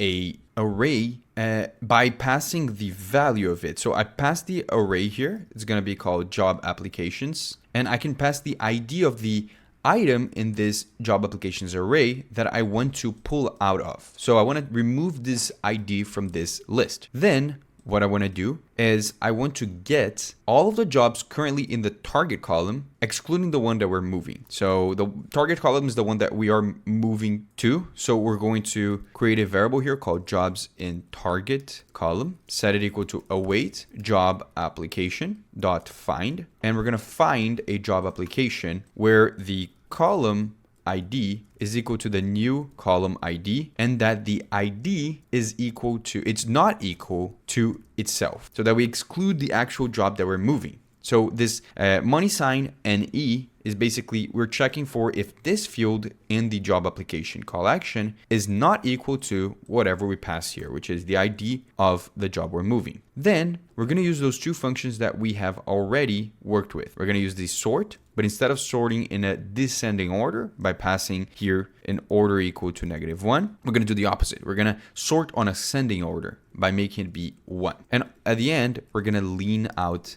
this result. Then after this, we want to calculate where to place this job in the new column. So we're going to create here a variable called new order value, which is going to be a number. And then we're going to set an if statement where if the order is not equal to undefined and the order is not equal to null, then I want to create this variable called new order value and set it equal to the order times 100. Now, why are we doing this? Well, the user will specify a position, right? So 0 is equal to first, 1 is equal to second, and etc. We multiply it by 100 to leave room for inserting items in between the positions. For example, if position 0 is equal to 0, 1 is equal to 1, then position 1 would be order 100, position 2 would be order 200. Now, if you're complicated by this, you'll understand when we actually have it working. It's just to create space. And then the second step, or the seventh step here, we need to shift the existing jobs to make room for the new one. If we are obviously inserting a position,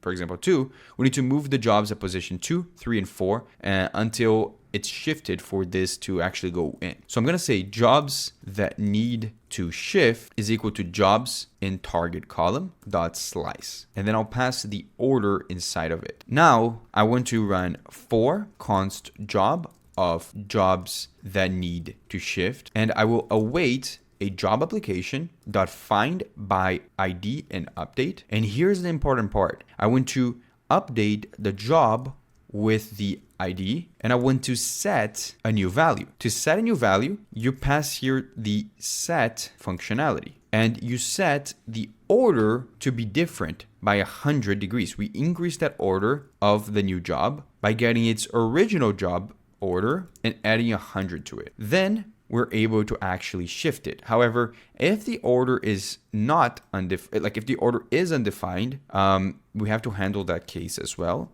So if that's the case, then no position is specified. So if jobs in target column dot length is greater than 0, then we'll get the last job order, set it equal to jobs in target column, get the jobs in target column dot length minus 1, and then we're going to get the order of that. And in case it is null, we'll default it to 0 and just set the new order value to be basically the last job order plus 100. So if it's 0, if it defaults to 0, we're going to get that to be 100. So I'll set this equal to this. And in case it isn't even bigger than 0, we'll finally know that the column is empty. So this is the first job that we're adding, and we'll just set the new order value to be 0 because that's the first item. I understand if you're confused by all of this. Trust me, to make something like this, it is confusing to some extent because you're moving things around. There's a lot of like internal JavaScript and TypeScript that you need to understand. However, I'm going to leave the entire code for this with an extensive list of comments and explanations for each line of code. If you do want to go ahead and look at it again, feel free to do that. I don't think it matters that much, to be honest. Doing something like this is the kind of thing that is not NextJS specific. You know what I mean? It's not MongoDB specific. It's not specific to the framework. It's more of understanding how to solve problems with code. And since this is an NextJS course, I am telling you that like it doesn't really matter that much if you don't fully understand this because this isn't NextJS specific. It's not part of what we want to focus on this video. However, it is part of the project that we're building. So we can continue on by now that we have this new order value by updating the job with the new column and the order. So I'll grab the update job application. No, not update job application, the updates to apply, which we created over here. We're going to get that and we're going to do dot column ID. We're going to apply a new column ID and we're also going to apply a new order. So that's why we created this updates to apply in the beginning, because at the end here, we're going to use the column collection to find the column we want to update and update it by passing the new column ID, and we'll also push this new job to the end of the list. So we'll add here job application and then send the new ID of the job to the end of the list. Now that's why we did this updates to apply. We're just keeping track of everything while we move through this huge function. So this works. This is what we have to do for when we want to move a job to a different column. But hey, there is other scenarios we need to handle as well. For example, handling what happens if we reorder within the same column. But even so, we still have to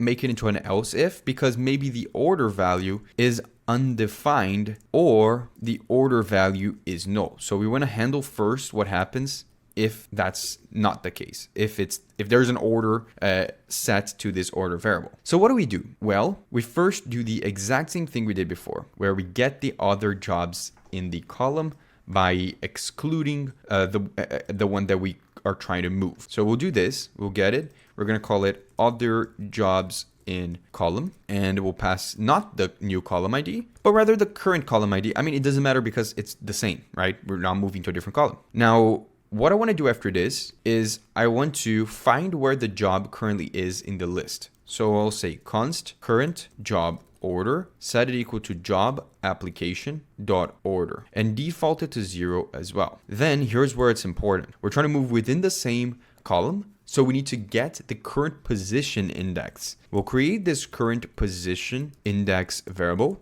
and it's literally this. We're gonna find the current item in the other jobs in column by using the find index function, which is really helpful from JavaScript. We can loop through the list and find the job in which the job.order is greater than the current job order. So what is the job? What is the job position that we want to go ahead of? Now, what we do with this is we now get the old position index. We set it equal to either the length of the other jobs in column, which means it's going to go to the end of the list, or we set it to the current position index that we just found. Now, how do we do that? Well, we first check to see if the current position index that we just found, if the item we're trying to move ahead of was the last item before. To do that, we can check to see if the current position index was equal to the other jobs in column dot length minus 1, because this is basically the last item, right? But an easier way to do this is instead of doing other jobs in column.length -1 to get the last item, we can just make it be -1. This is the same thing. It checks to see if this is the last item in the jobs order array. If that's true, then we're going to do other jobs in column.length because it will add the position at the end. If not, then we're going to do current position index, not current column ID, current position index. Perfect. Now we want to calculate the new order value. Same thing we did before. We can copy this logic we did here of multiplying it times 100, but we have to create the variable now, just like this. Then we'll shift other jobs to make room for the removed job. So we can do if order is less than old position index, then we're going to be moving up the list. For example, if we're in position 3 to position 1, jobs between the new position and the old position need to shift down because of an increased order. So I'm going to do here const jobs to shift down, right? If I put the job over, if I'm trying to move this job to the last position, then both this and this job have to go one order down, right? I have to shift down. So here's what we're going to do. We're going to do jobs to shift down is equal to other jobs in column dot slice. We're going to slice it in between the order and the old position index. Then we're going to loop through each job in this new list. So jobs to shift down. And for each of those that need to shift, we're going to update them we will update them to move by using the same logic we had over here. Where's the logic? It's over here. We did the exact same thing and we'll put it over here. Perfect. Now, is there anything that we need to change? No, this is fine. Then after this for loop, we can now check the other scenario in which the order is greater than the old position index. So I'll do else here, else if order is greater than old position index. If that's true, then I will be moving down in the list. For example, the opposite of what we did before, from position 1 to position 3. So jobs in between the old position and the new position need to shift up. So to do that, we're going to create this list, which is the kind of the opposite of what we had over here. We'll change this to say jobs to shift up, and then we'll swap this with this. And then we want to also loop through this list. So I'm going to copy that, put it here, copy this, put it here. And now I'm going to create here a variable, which because it's shifting up, we need to create this variable called new order. And it's actually going to be the maximum value. So I'll use the math.max function between 0 and whatever the order is minus 100. In case this ends up being less than 0, we're just going to keep it as 0. We don't want to have a negative order, right? Because then that wouldn't make sense. Now, we just set the order to be equal to this. We don't mind on the opposite way setting it to be something incredibly high just because that's how orders work, right? We will always know that 100 is bigger than 50, right? Or than 0. But when it starts getting negative, then it becomes a bit of an issue. Finally, right in between this logic over here, we're going to handle what we do with the update. We're going to say updates to apply, and then we're going to do dot order is equal to new order value. And then below this if statement that we had right in the beginning, where it was the if else, then we want to actually apply all the updates to the application. How do we apply all the updates? Like I said, we've been keeping track of the updates we want to apply by using this updates to apply object, right? And to update it, we're going to get the fully updated job application and then call the job application dot find by ID and update function. Pass the ID of the job application we want to update. Pass the updates to apply object directly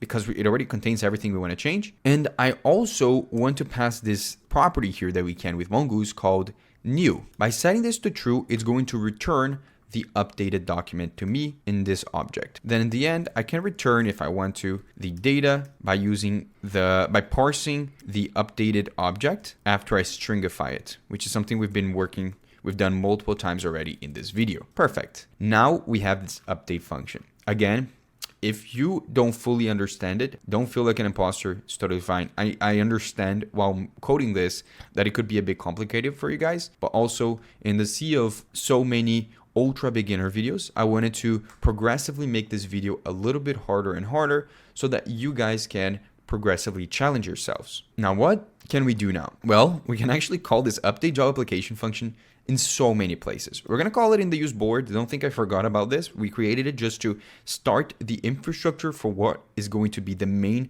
functionality in this project. But one thing I want to do first, because we don't have the drag and drop stuff first, is allow the user to update based on their job application here, right? You see how I can click here on update and I can move it to a different place. When I click on this, I want to be able to move. Even better, I can also click on the edit button because now we have the update functionality and it's perfectly primed to also handle that. So we'll first start with being able to move through the drop-down items. So to do that, I'm actually going to create a function here. Let's call it, it's an async function. Let's call it handle move. And in this function, I want to try and catch any issues. So I'll catch the errors here. We're just going to console.error something. I'll say failed to move job application and then maybe pass the error here, put a colon. And then on the try catch, here's what we want to do. We want to call our update job application server action. Then for that server action, if you remember, we need to pass the ID of the job we want to update and any updates we want to make. For moving the job from one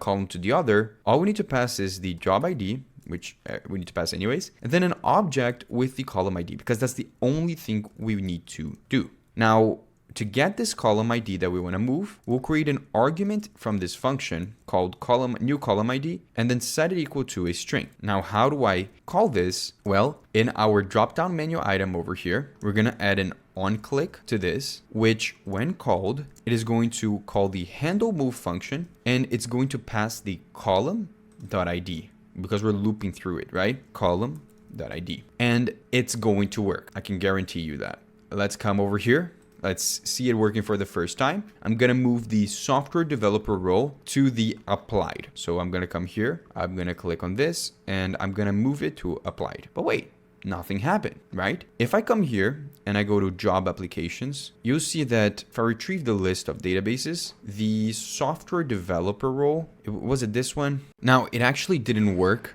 However, there is a reason why. Before we continue any further, there's one change that you need to make. So where we update our job application over here, you know how we're pushing the new job application to the end of the list? This is wrong. This should have an S at the end. And now it should work because we're adding the ID to the end of the job applications list, not the job application list. Now we can come here and it will work. So if I were to, for example, move the DevOps engineers from the apply to the wish list, I can click here, go to move wish list, and hear me out. It's not actually moving. But why is that? It's because if I refresh the page, you see it still doesn't do it. Because this entire thing is cached and we never told the dashboard path to mark the cached part as stale. Similar to what we did with the create job thing over here, the create job application, we have to revalidate the path. So I'm going to copy that. I'm going to come down here, right to below where we update the job application, and I'm going to revalidate the path. You'll see that immediately, if I refresh this, the change that we made has fulfilled. However, if I try to move another thing, right, I'll move DevOps engineer to wish list again, it doesn't do it automatically. Even though the cache is marked as stale, we never actually told the UI to update based on that. So if I refresh the page, it will work. At least this time it works like that if I refresh, because it is stale, so it fetches again. But I want it to happen instantaneously. And it's actually pretty simple based on how we structure this. If you go to the cabin board over here, you see the data for the columns and subsequently the job applications that are displayed comes from the use board now. So that's why it's not updating instantaneously. What I need to do is this columns state and this board state needs to update in case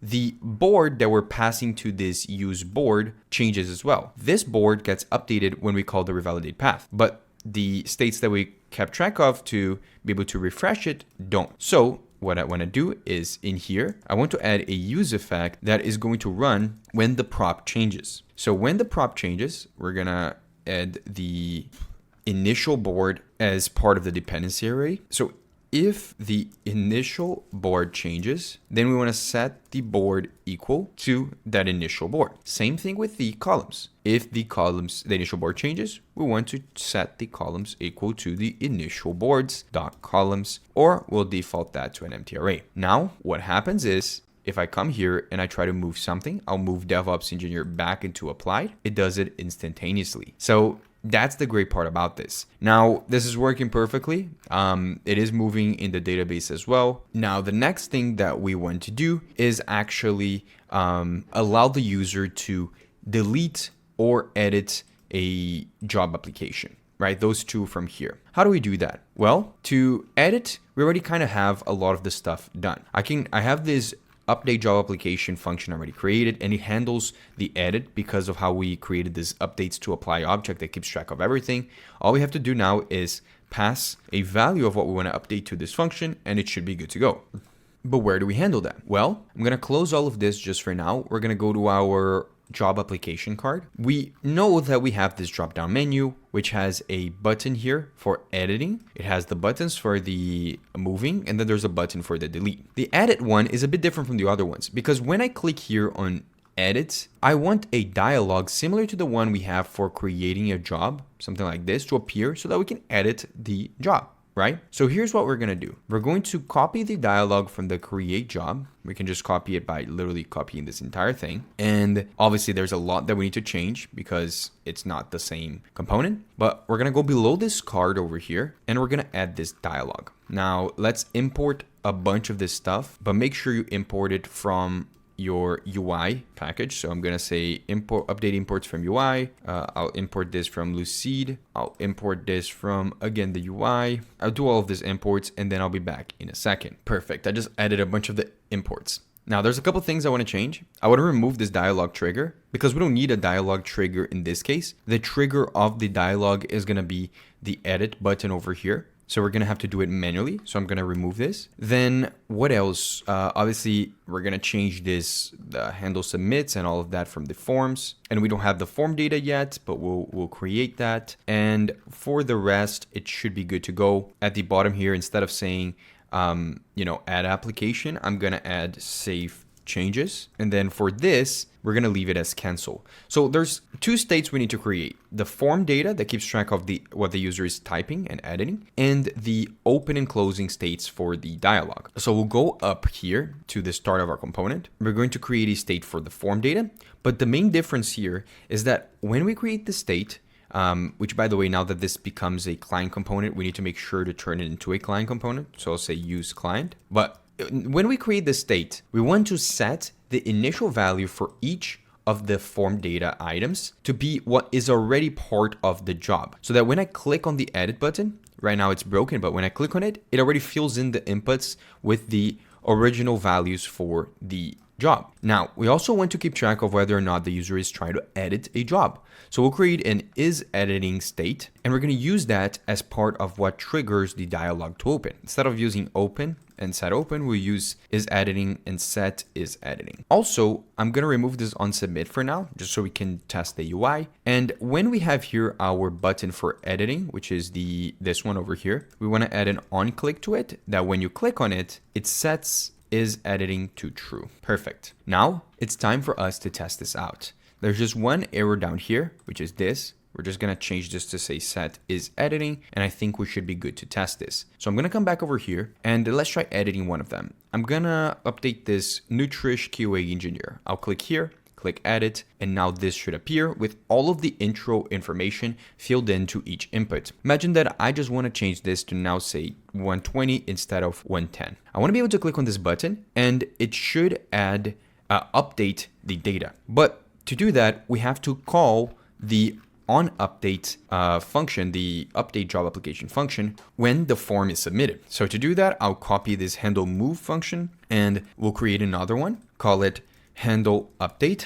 And then in this handle update, we want to call the same function, update job application, pass the same job ID. But here's the kicker. We want to pass in the form data, but not just the form data, because when we allow the user to pass in their tags, remember it's separated by commas. So we have to do something similar to what we did here with the create job dialog, where when the user is submitting, we have to get the tags and we have to split them just like this. So we get that, we say tags, and then we set it equal to the form data.tags, and then we split it based on the commas. Now, when we get this result back, I want to check to see if there was no error. So if the result.error is not true, then I want to set is editing to false, because then it will close the editing modal. And it should have the new values showing. Let's test this out. I'm going to change it to 120. Right now, it's just 110. And I'm going to click Save Changes. If everything works, it should have actually updated it. I can test it by clicking Edit again, and it should say 120. It clearly doesn't, so there might have been a bug. Let's go to the job applications here and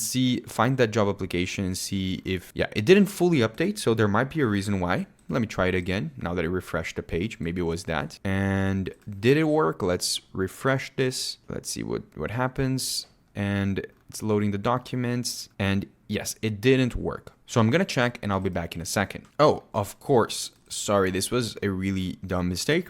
We never actually passed the handle update as the unsubmit of the form. I'm going to leave this in just to show you guys that I also make mistakes. A lot of you guys think I code this perfectly first try, but no, that isn't true. As you can see, we can just pass the handle update. Now there's an error here. It's just because we don't need to pass the new column ID. You can just remove that. And also, since we're submitting the form, let's make a React form event and obviously do a prevent default, so it doesn't refresh the page. Now let's go back over here and let's try again. I'm gonna come here, edit, change this to like 150 now, save changes. And if everything is working, we should be able to see this now showing 150. Perfect. If I come here now and refresh this, I want to also see 150 appearing for that job. And let's see, yes, it seems to have perfectly updated it. Now we're almost done with at least this logic. The last thing I want to do is allow the user to delete a job application. And deleting is very similar to everything we've done so far, because it's pretty much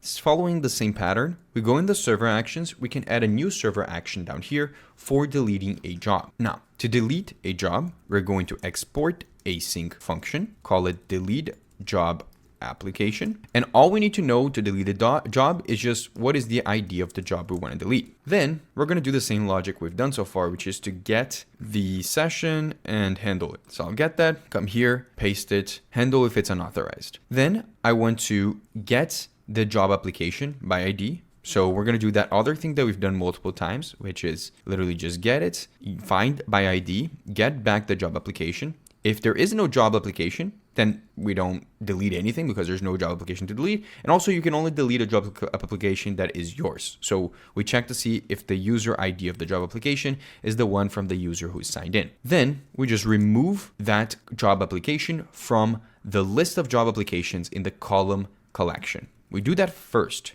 So I'm going to await column.find by ID and update. We'll find the column in which this job application is in by using the column ID. And then we pass here what we want to do with that column. And I want to remove an item from the job application list. So I use the pull method. We specify the job applications field and I pass the ID of the item I want to remove. Then I want to delete the job application from the job application collection. We first remove it from the column and then we remove it from our job application collection by using the delete one function. I'm going to use _ID and then pass the ID of the job application I want to delete. And finally, if that's true, we then return. We can return whatever we want. We're not going to do anything with it, but we can return success here. Also, we want to revalidate the path similar to what we did before, just to mark the cache as stale and then do /dashboard and it should be good to go. Now, where do we want to delete it? Well, we want to delete it in the job application card. In here, we have the logic for updating and for moving. I'll copy the logic for moving because it's going to be simple like that. And we're going to create a handle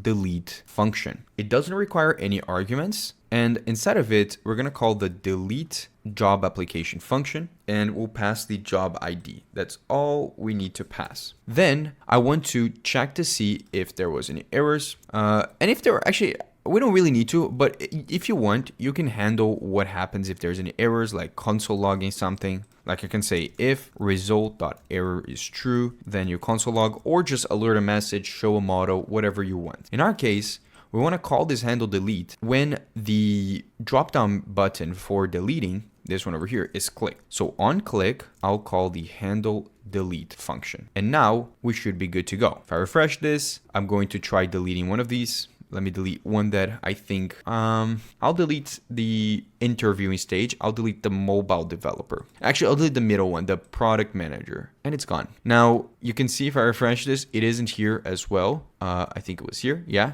And the order maintains it the same, because even though we didn't shift the order, it doesn't matter, because the orders that were prior are still bigger than each other. The difference still matters. All that matters is that you put when you're adding something, you put it in between. So right now, everything is working fine. Now, it's finally time for us to get into the complicated art of handling drag and drop in a application. Now, a lot of the stuff that I wanted to teach you guys related to Next.js, that includes the basics of Next.js, how to set up your project, the best practices, the standards, all the kind of stuff, server actions, server components, are all topics that we already addressed. I would say that the only topic that I haven't mentioned in this video is API routes. And the reason for that is because most of the stuff that we didn't need to use API routes. Now, I have a full video where I just talk about API routes in Next.js. I'll link it in the description. And the reality is that in most scenarios, you can either use API routes or use server actions like we did. So in this video, I'm following the pattern of using server actions for most of what I do. However, you could also do the same thing using API routes. Now, for the rest of the video, we're going to be working on things that aren't Next.js specific. And it's going to be a lot of mumbo jumbo of me just playing around with React drag and drop, which is a specific library. So if you want to continue watching, feel free to do so. But if you just came here for Next.js and you don't really care about finishing up the project, then you can get off from now. Now, if you do want to continue, let's get into it. Now, first things first, I need to install React drag and drop as a package in our application. So I'm going to run over here npm install, and there's three things that we need to install for React drag and drop. The first one is @dndkit/core, then @dndkit/utilities, and @dndkit/sortable. Then this should be good enough. Let's see if it goes. It goes. And then we're going to go back over here to our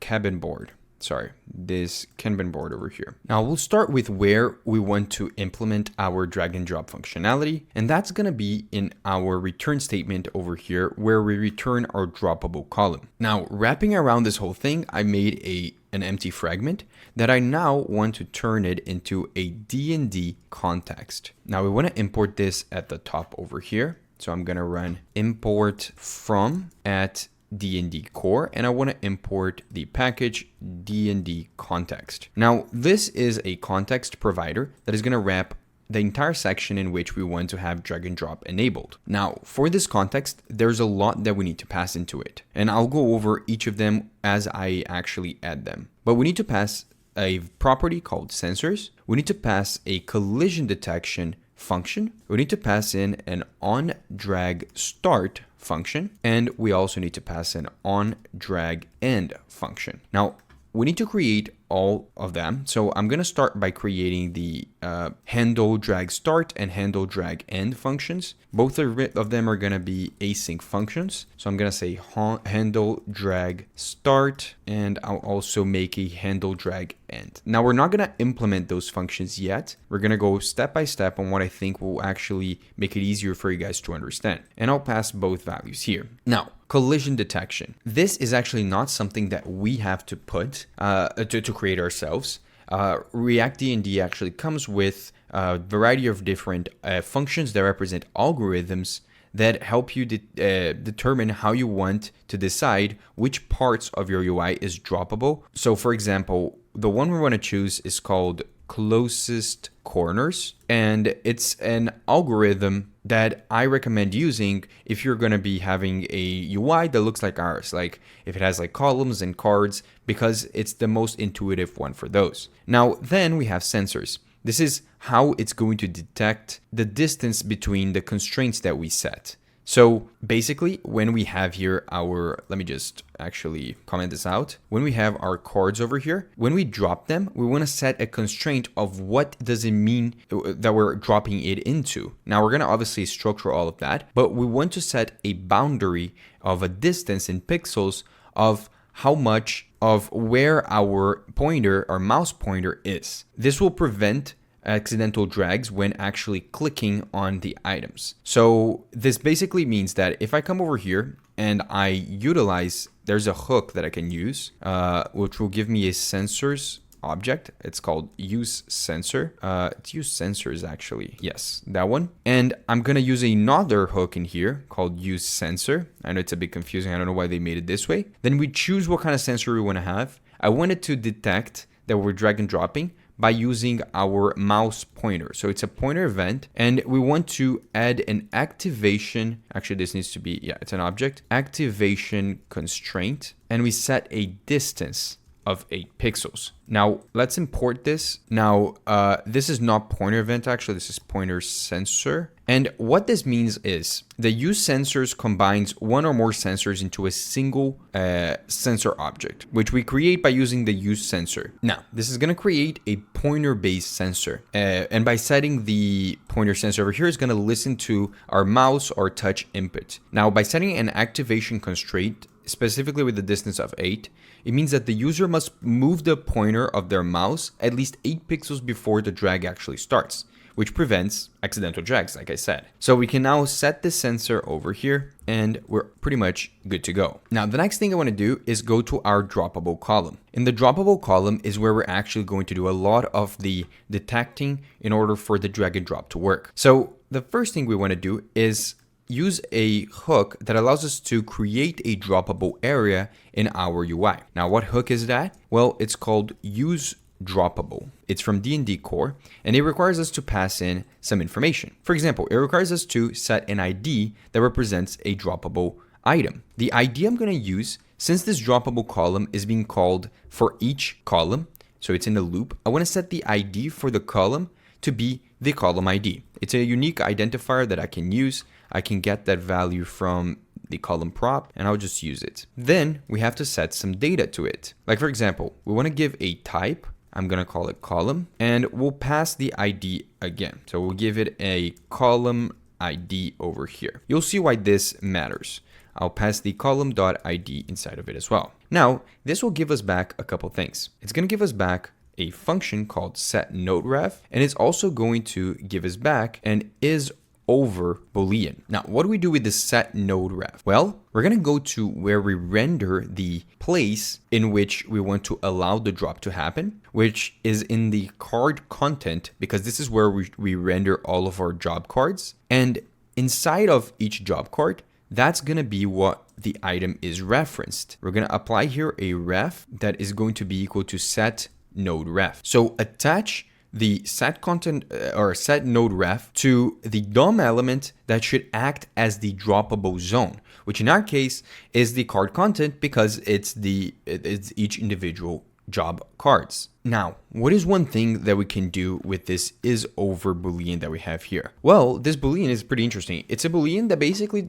it's true if the drag and drop is over the item that you set the node ref to be the ref of. So, for example, in this class name that we have over here, we can actually apply some UI that is going to only be displayed if I am drag and dropping an item on top of this card content. So over here, I'm actually going to use the isOver Boolean. And if I'm over the item, I'm going to add a ring of 2 that is going to be blue. A ring is just like an outline to the item. And obviously, if it's not over the item, I'm not going to put anything. Now let's see if that actually does anything. Well, if I grab this,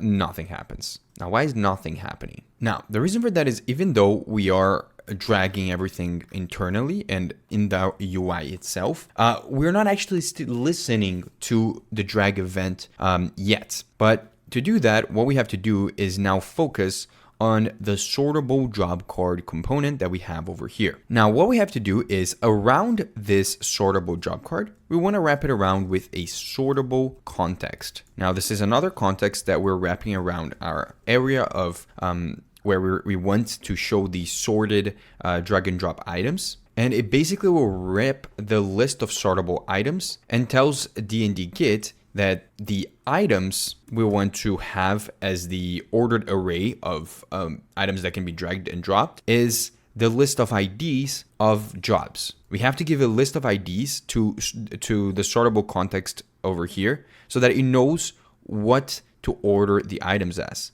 So we already have that sorting logic in our database. So right now we can just give the IDs of the jobs by passing each ID as a list. Then we want to give a strategy. Now the strategy basically is how is our list being displayed. This will help D&D understand the movements of our drag and drop. Our list is going to be ordered vertically, right? Because the items are like this. Right now I haven't, there's one small change I need to make in the UI to make it actually be, the 4 columns. Right now they're all stacked on top of each other. I'm just doing this because it's easier for you guys to see everything immediately. But later on we'll change that. And for now, what we need to pass as a strategy is one of the options that they have. Since it's a sorting that is vertical, it just makes sense that it's called vertical sorting strategy. Pass this, and then D&D Kit will know that this is a vertical list, and it will compute the ordering based on the up and down movement. Okay, but what about now? Now that we're inside of a sortable context, we're going to go to this sortable job card, which remember, we made it as a separate component to the job application card. And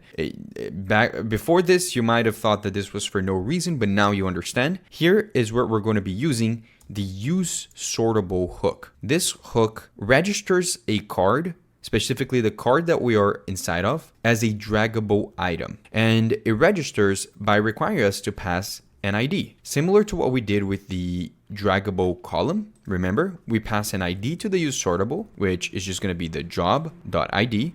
And then we're going to pass some data with the type, which is going to be job. And this is just extra info, by the way. The data here is not actually something that they required itself, but it's good for us to have. And the job is just going to, let's just pass the entire job into its job. You can pass anything here. I could pass the name Pedro, for example. I want to make it clear so you guys don't think that data here is part of what you have to pass. This is just so that you can then have access to it later. Now, what do we get back from this use sortable? We get back a lot of things. First, we get back attributes, which it's for accessibility and drag attributes that you need to spread on the drag handle. So if you have an area or a role in any of your elements, you can use those attributes. Then we need listeners. Listeners are event listeners that are going to detect the start of the drag when we put our mouse down to point at the item. Then we're going to use transform.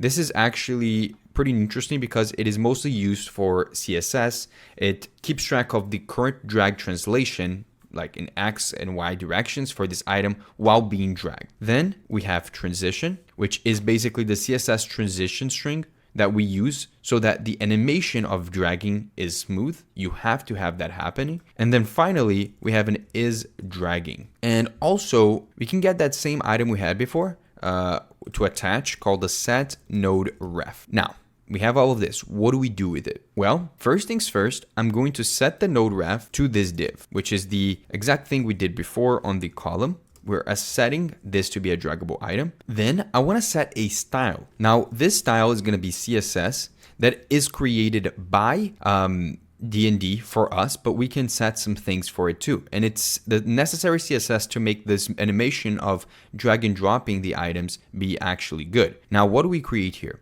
Well, I'm going to set a transform for the animation. And to set it, we have to do css.transform.toString and then pass the transform. Now, my bet is that this isn't importing the correct CSS that I need. I actually need to import CSS from D&T utilities. So I'm going to come here and I'm going to import CSS from @D&D kit utilities. Then I'm going to come down to this sortable job card and we can apply the transform that they give us. Now, the next thing is applying the transition, which we just get it. We don't need to do anything else. I'll apply the transition and then we can do whatever we want with the opacity. I'm going to make it such that while I'm dragging my item, the opacity is going to become 0.5. But then when it's not dragging, it will be 1. So you can see the entire thing. Now here is where everything changes. When I apply the style, you'll see that when we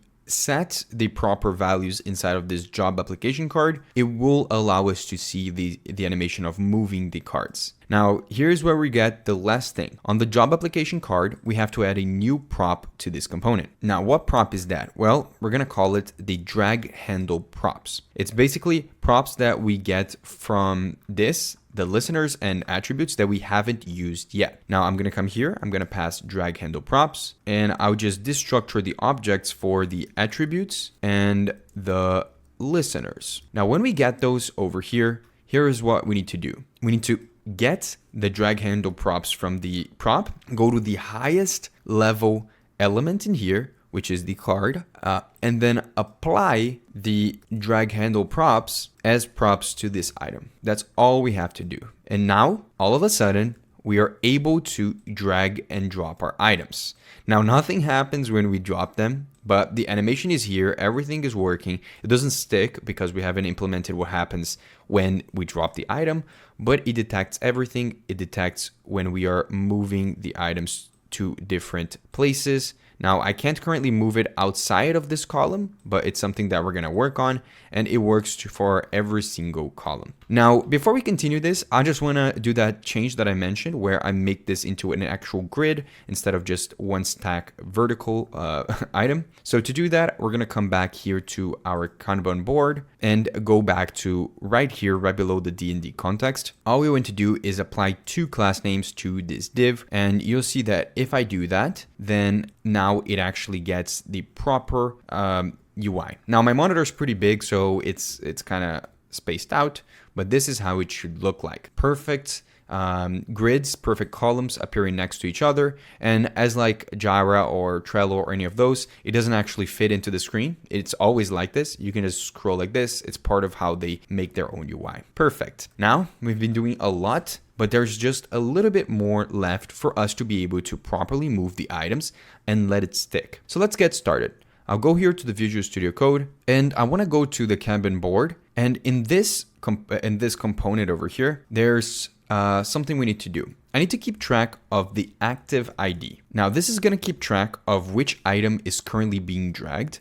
And I'm going to do that by using a use state that will keep track. Initially, it'll be null, because we're not dragging anything, but it will have a type of string or null. Now we're going to call it active ID and set active ID. Now what do we do with this active ID? Well, we want to use it in the handles drag start and handle drag end functions. Let's start with the handle drag start. In this function, we're going to need to get the event, which is actually of type drag start event. This is a type from D&D kit. Now what we do is when the drag starts, we're going to update that state to have the active ID. We're going to get it from the event.active.id, and it's going to be the ID of the draggable that started dragging. So it's going to match the ID that we passed on our use sortable over here, right? So the job ID. Then we want to give this as a type. I'm just going to say as string so that it matches there, and we should be good to go. Now here's the second thing.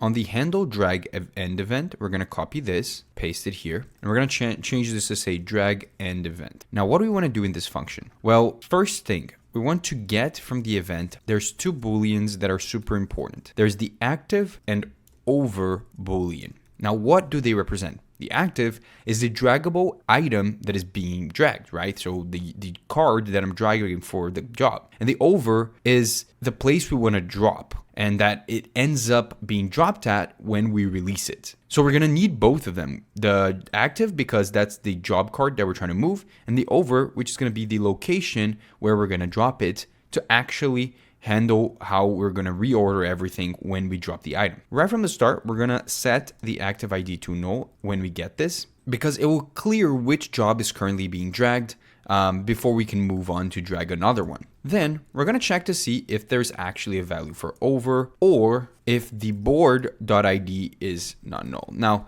the thing is, this board.id check, most scenarios we will actually have handled that prior, but we just want to make sure down here. And after the check, we're going to create two variables. Both are going to be the active ID of the active item, so the job, we're going to get the ID, and we're also going to get the over ID, which we can get by saying over.id. Now that's why when we set up our use sortable over here, we passed the job ID to the sortable because that's the item we're dragging. It's the active item.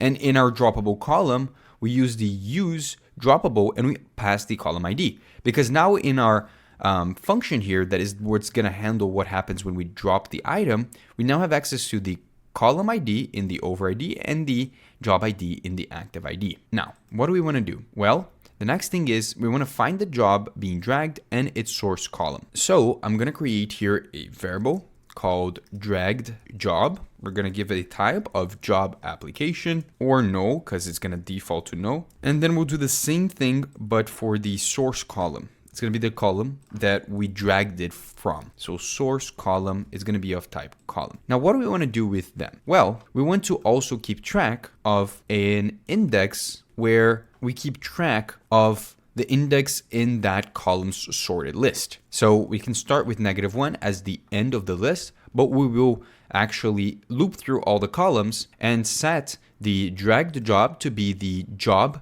object that we find, and the source column to be the column that we dragged the job from, and then finally the source index. To do that, we're going to use a for loop where we're going to loop through the list of columns, which we can get by using the sorted columns list. And then we're going to get the jobs by getting each column and accessing the job applications and then sorting them. We've sorted items before. We're going to sort it based on the order by just adding this a.order minus b.order comparison. And in case something is null, we're going to default to an empty array. Then we're going to need to get the job index. To get the job index, we're going to use this new jobs array and find the index of the item, the job, in which the job.id is equal to the active ID. Now, I want to check to see if the job index is not equal to -1. Because if that's the case, then I'm going to set the dragged job to be equal to jobs and then get the job from that job index. And then we're going to set the source column to just be whatever the column is in this current loop. So I'm going to say source column is equal to column, and the source, I hate this. So source index is equal to job index. Finally, we're going to break, and this should be good to go. When we finish that check, we're going to come below this for loop, and we should now have a dragged job in a source column. If we don't, if either of them are null, so I'll do here source column as well, then we skip and we return. Now, in case we do get them, we want to figure out what we dropped on the column, or what we dropped on. Because if you remember, when I drop an item, right, if I move an item, I can move it to a different column, or I can move it into a position of another job. So we can actually drop something on a job. And that's important to understand, because the ordering and the moving will actually be different. So in here, we check if dropped in a column or another job. Now, to get that, we're going to check to see the target column, and we're going to set it equal to sorted columns dot find, and then find the column which has the column ID equal to the over ID. Over ID, remember, is where we just dropped the item. Now, we'll also get the target job by kind of doing the same thing. We're going to go through the sorted columns. We're going to flat map it, which will turn it into a list of arrays. And then we're going to loop through that list. We're flat mapping first by getting the column.job applications. And if it's empty, for some reason, we'll default to an empty array. And then we're going to find the job with that ID. So job.id is equal to over ID. If there is, for example, if we find a value for the column, then we know that the over is a column. If we find the item, if the target job is not null, then we know that we just dropped it on an actual job. So now we'd let the target column ID as a string. We're going to set, and we also create the new order variable, which is a number. Now we got these variables, and we have to now handle the two cases in which this is possible. The first one is the most normal one. We dropped it directly on a column, meaning on an empty space. So if target column is not null, because we found that the over ID was part of those column lists, then we want to check, we want to check to see, we'll set the target column ID to be equal to the target column dot ID. And then we're going to get the jobs in this target column by setting it equal to target column dot job applications. And then we're going to filter out the current job if it is there for some reason. So we're going to filter out the job.id is not equal to active ID. And then we're going to sort, I don't know why it went down here, but I'll just save it so you guys can see it better. We're going to sort them based on the order again. I'll just copy this logic that we have over here for the sorting and I'll paste it over here. Then below this, we're just going to set the new order to be equal to jobs in target.length. Perfect. That's the best case scenario. It's the easiest one. We just moved to another column or to the end of the column, and then it's an empty space. We don't have to move anything. We just set the new order to be the last item on the list. It's as if I was moving this front-end developer to the end over here. Then there's the other scenario, which is if we dropped it on another job. If that's the case, then we're going to get the target column. Actually, let's call it target job column. Set it equal to sorted columns dot find. We're going to find the column where the column dot job applications dot sum. Now, why are we doing sum here? Well, this variable here is we're trying to find which column that the target job belongs to, because then we're going to get the ID to find out the ordering. By using the sum function over here, we're trying to find the item in which, the column in which some of the job applications have a job in which, and then let me make this into a function, a job in which the job.id is equal to the target job.id. Now, what do we do with all this? Well, here I'm going to set target column ID is equal to target job dot column ID, or we prefer actually the column ID, but worst case scenario, we can just get the target job column dot ID and then default to an empty string in case none of those are actually valid. Now, if in the end, for some reason, we don't have a target column ID, we're going to bail by just returning. Then we have to figure out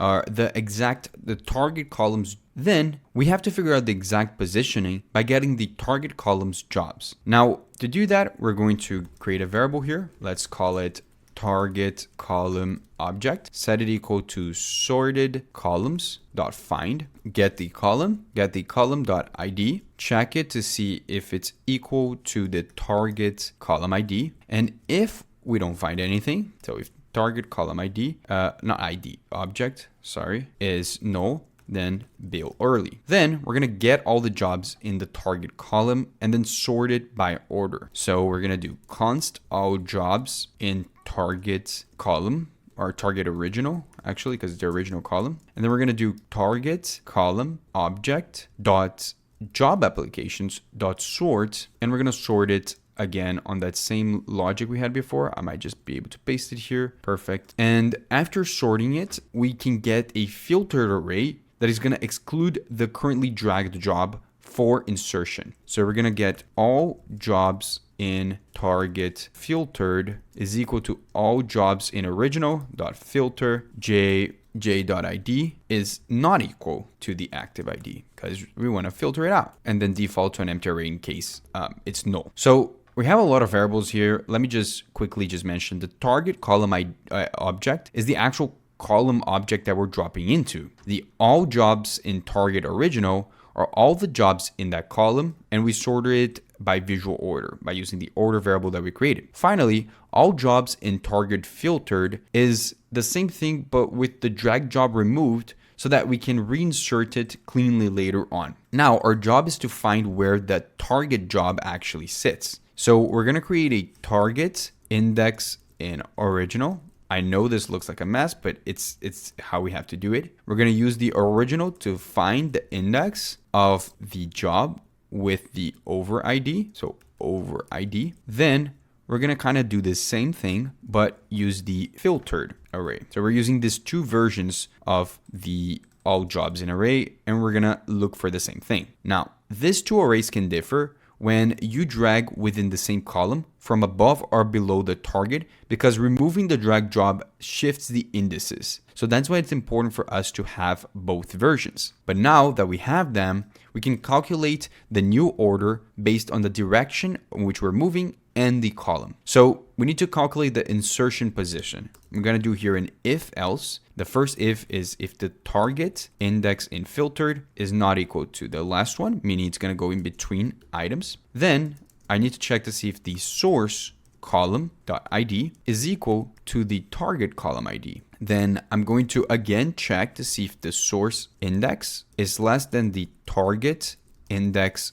in original. If that's the case, then I'll set the new order equal to the target index in filtered plus 1, because this will move it down. It inserts actually after the target. Now, in case this isn't true, so I'll put an else over here, we're gonna basically just say new order is equal to the exact target position. So target index in filtered. Now remember, this is using the filtered array, and it's only if the source column ID is equal to the target column ID. Now, if you're trying to move to a different column, we'll set the new order to be equal to the target in index and filtered. So the same thing we did here. And then we'll add another else here where we're going to set the new order to just be the last item. So it's going to be equal to all jobs in target filtered dot length. Now that's the important part, us checking first to see if it's the last item, and obviously handling it here because it's the easiest one to just know the location, and then handling all of the other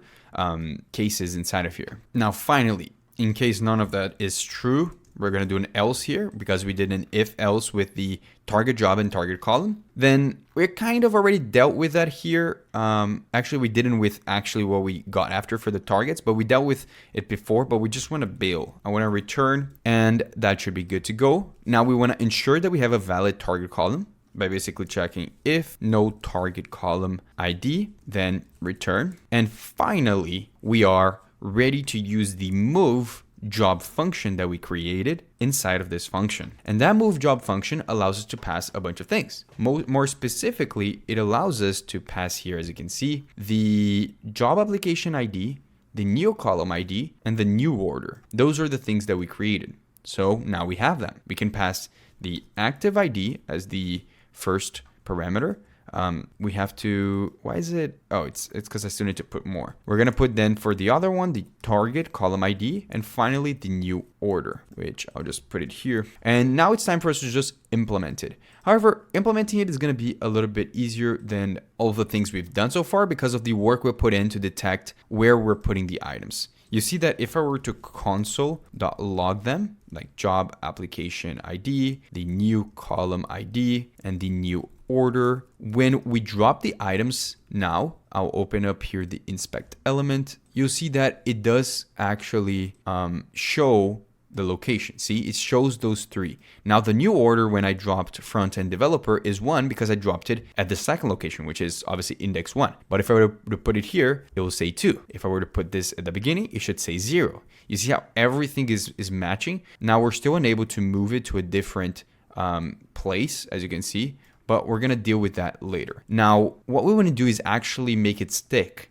and update our database table when we do that. Now that's still a bit harder just because of the amount of stuff we're gonna do, but we're gonna go line by line. Now on this move job function, we're going to start by optimistically updating the local state first. So that means that when I move this to here, it's gonna stick. It's gonna update the order of them before it even touches our database. Since this is a client component, right? This is a hook. We can do that. And we're using the states or the values from this hook. So it should work. Now to optimistically update, I'm going to set the columns, get the previous value, and I'm going to set the value. First, I'm going to get the new columns, set it equal to prev.map, get the column. And then for each item, I'm going to destructure the column, get the job applications, and set it to basically be a list or the structuring of the job or the column.job applications. We're just making a copy of them. Now, what do we do next? Well, there's a lot more. We need to return this. Now, to return it, we have to find and, oh, I wrote that wrong. Find and remove task or job from the old column. Now, how do we do that? Well, we're going to create two variables, task or job to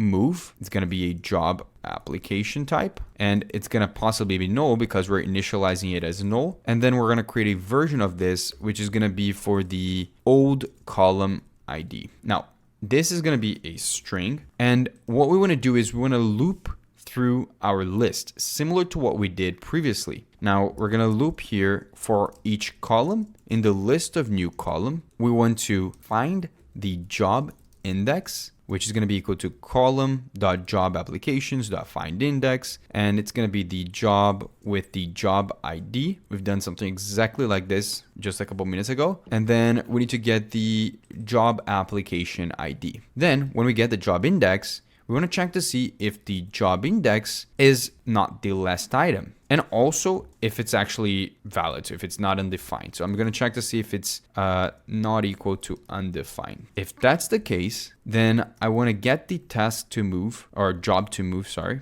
and I'm going to set it equal to column.jobApplications and then I get the job application or job index over here. After getting that, I'm going to get the old column ID, and I'll just set it equal to the column.id. Then I'll get the column, access the job applications, and now update them internally to be the column.jobApplications.filter, and then filter based on the task or the job, sorry, and then check to see if the job.id is not equal to the job ID. Perfect. No, not the job index, the job application ID. Then if that's the case, we can break. Now, what do we do next? Well, we can actually move the job. So after this for loop, I am going to check to see if the job to move and the old column ID are not null. Also, we have to put this break actually here. I just noticed this, not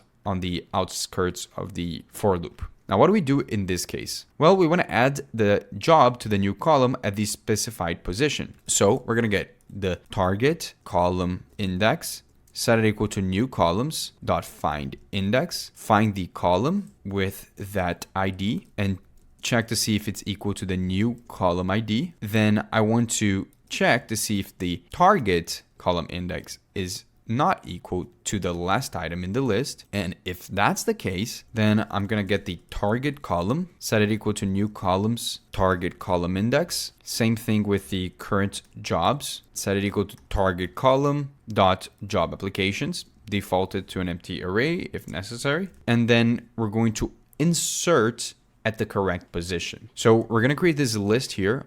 It's a copy of the current jobs that we have. It's going to be called updated jobs. So we're going to do current jobs and then do updated jobs dot splice, and then splice new order, set it to 0, and then destructure the job to move inside of here, and then pass the column ID as the new column ID, the order, which is basically going to be the new order times 100, because remember when we did that whole 100 thing, it's just going to make it easier for us to make it be in between the items. Finally, we want to update the order values for all of the tasks in the target column to maintain consistency. So we're going to do jobs with updated orders, set it equal to updated jobs dot map, get the job, the key, and then for each job, we're going to destructure the job and also set the order to have the key, or actually it's better to call this index, at least in this context. I'll get the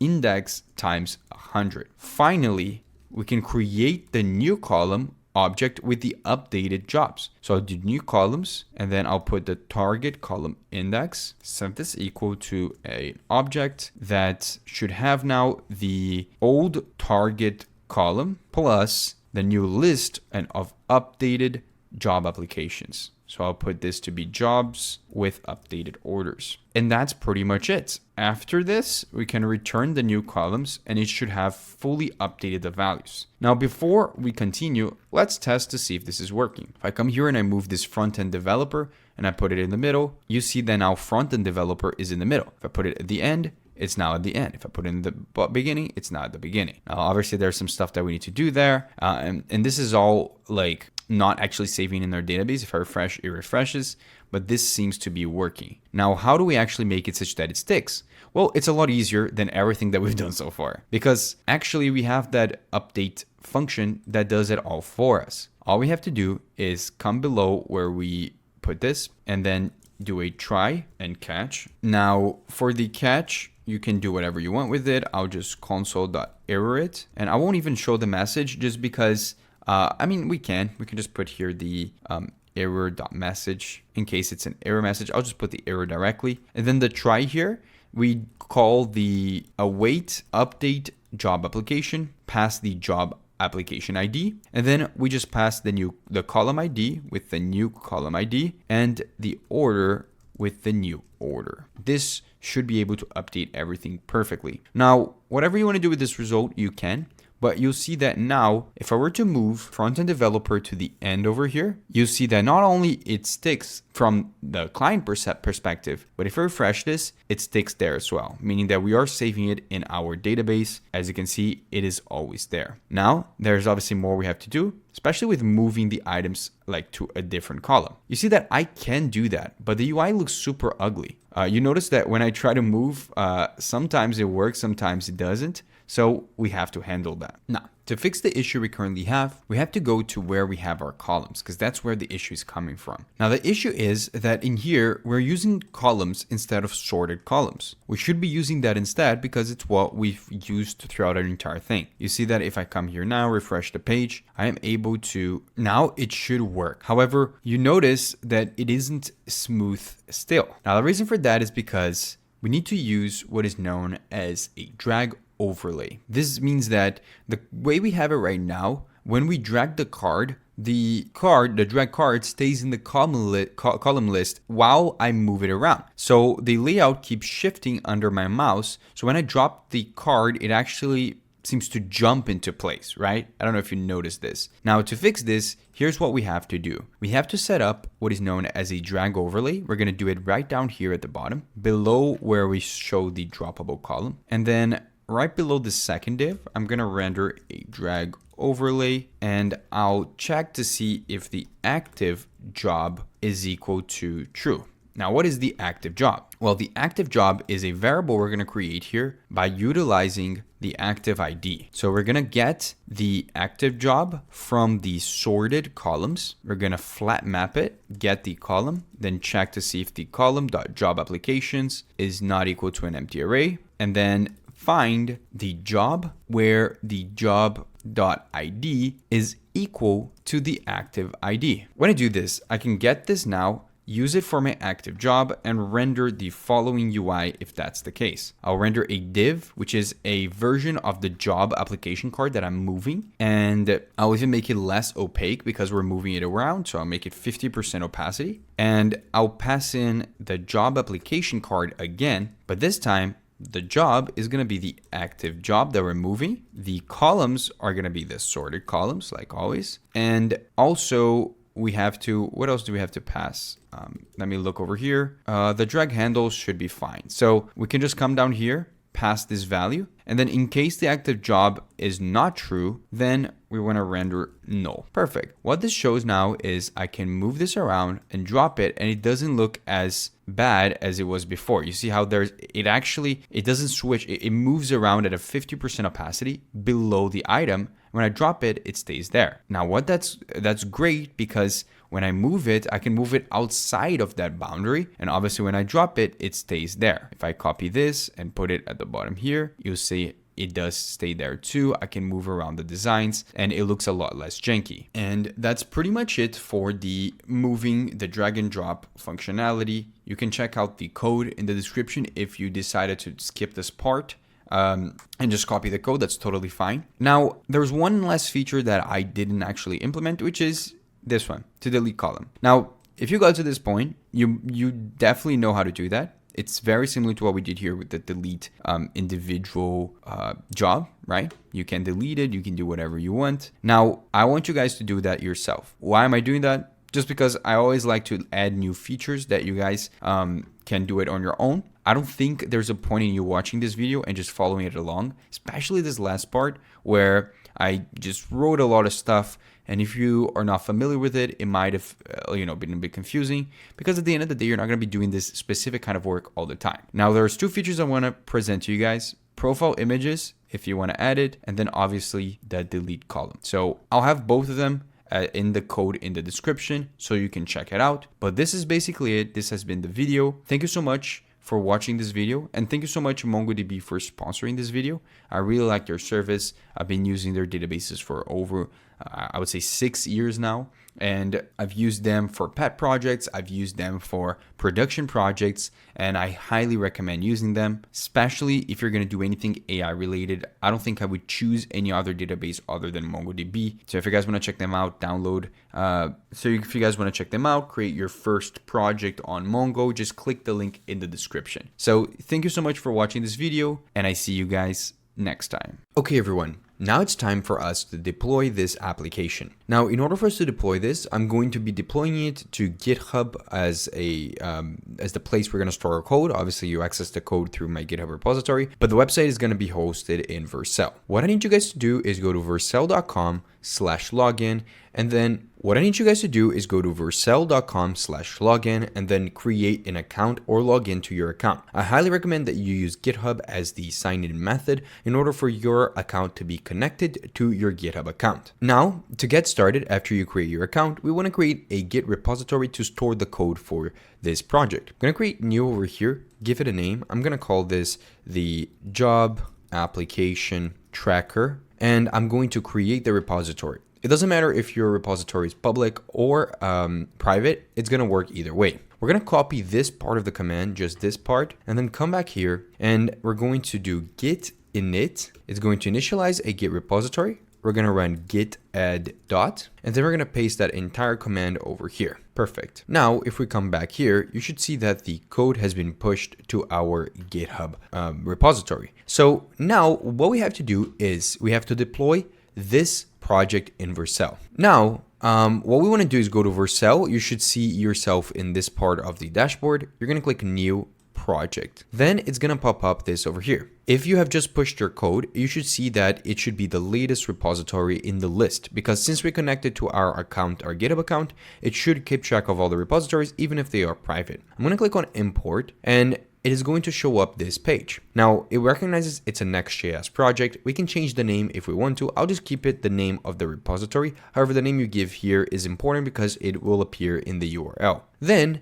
we want to come over here and go to environment variables. Because we are deploying our project, obviously we didn't push our .env.local file. And also that wouldn't be smart anyways to push it, even if our repository was private. What we want to do instead is we want to come and copy all of our environment variables. We're going to come back over here and we're going to paste it. Now, when we deploy our website, this is going to change. These two environment variables are going to change because they only matter for when you have the website in development mode. When we deploy, we're going to be able to see what the URL of our website is. And when we do that, we're going to replace this environment variables. But for now, we'll keep it as it is. Then we can click deploy. If there's any issues with the deployment, which trust me, a lot of times when I deploy to Vercel, there is, because it's going to check for things like ESLint and TypeScript errors. I'm going to address it to you guys and show you guys how to fix it. I'll be back in a second, whether or not it failed or succeeded. Now, as you can see, it failed, but it failed for a very specific reason.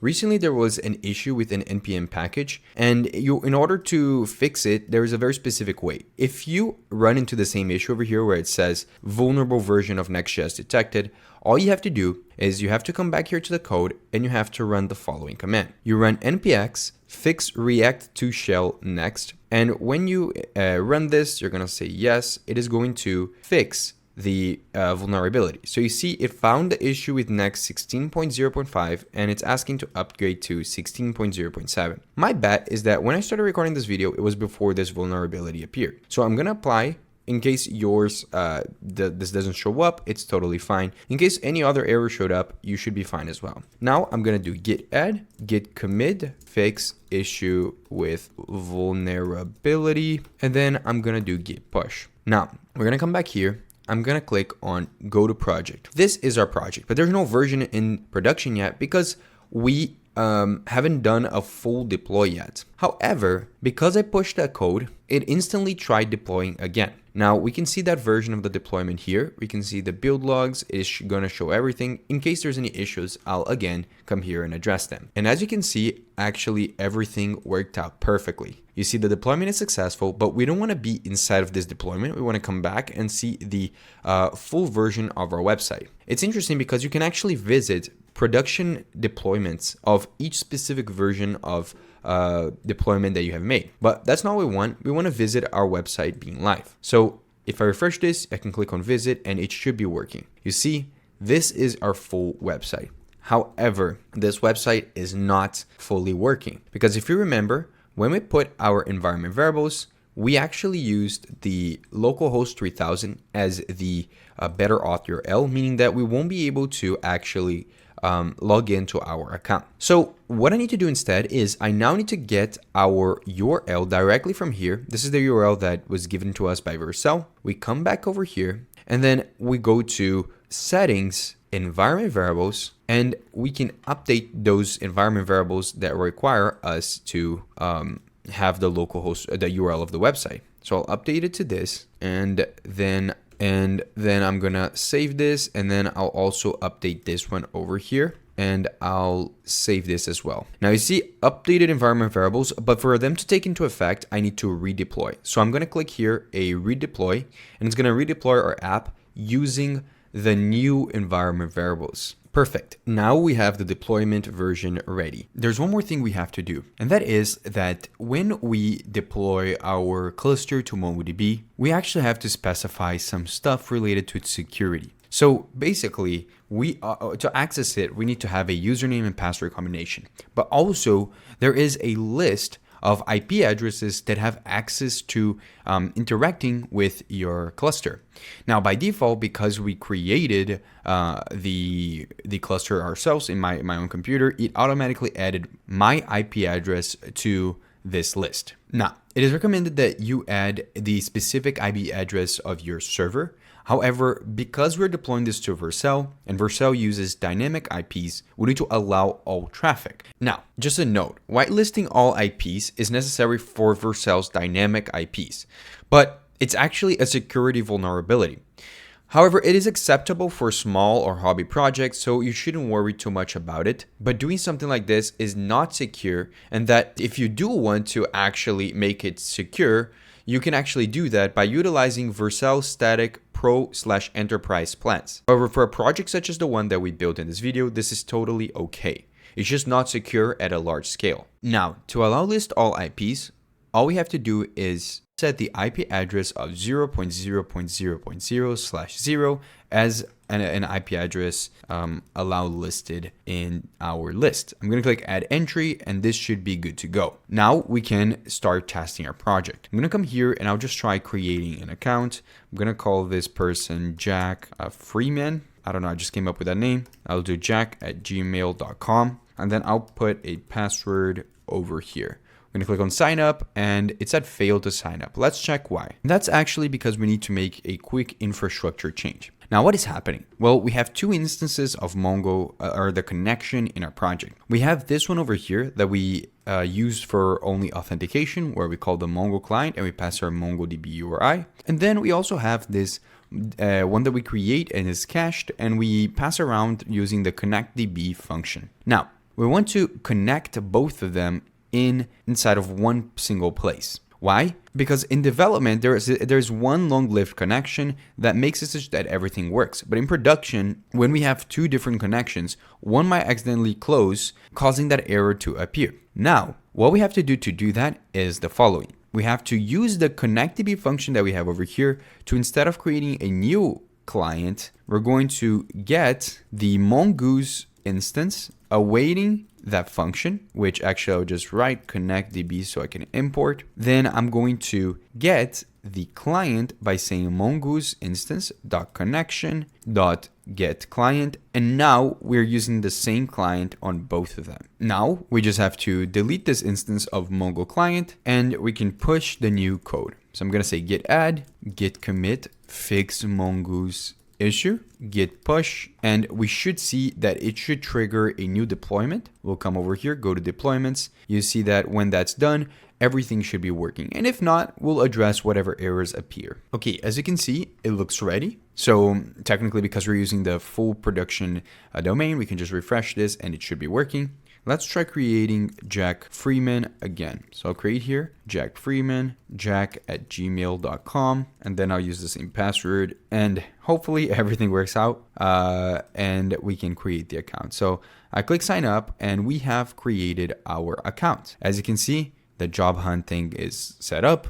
All of the columns, all of the boards, everything is set up, and whatever we did is saved in our database cluster. So if I come here, go to our cluster, go to Data Explorer, it will retrieve the list of databases.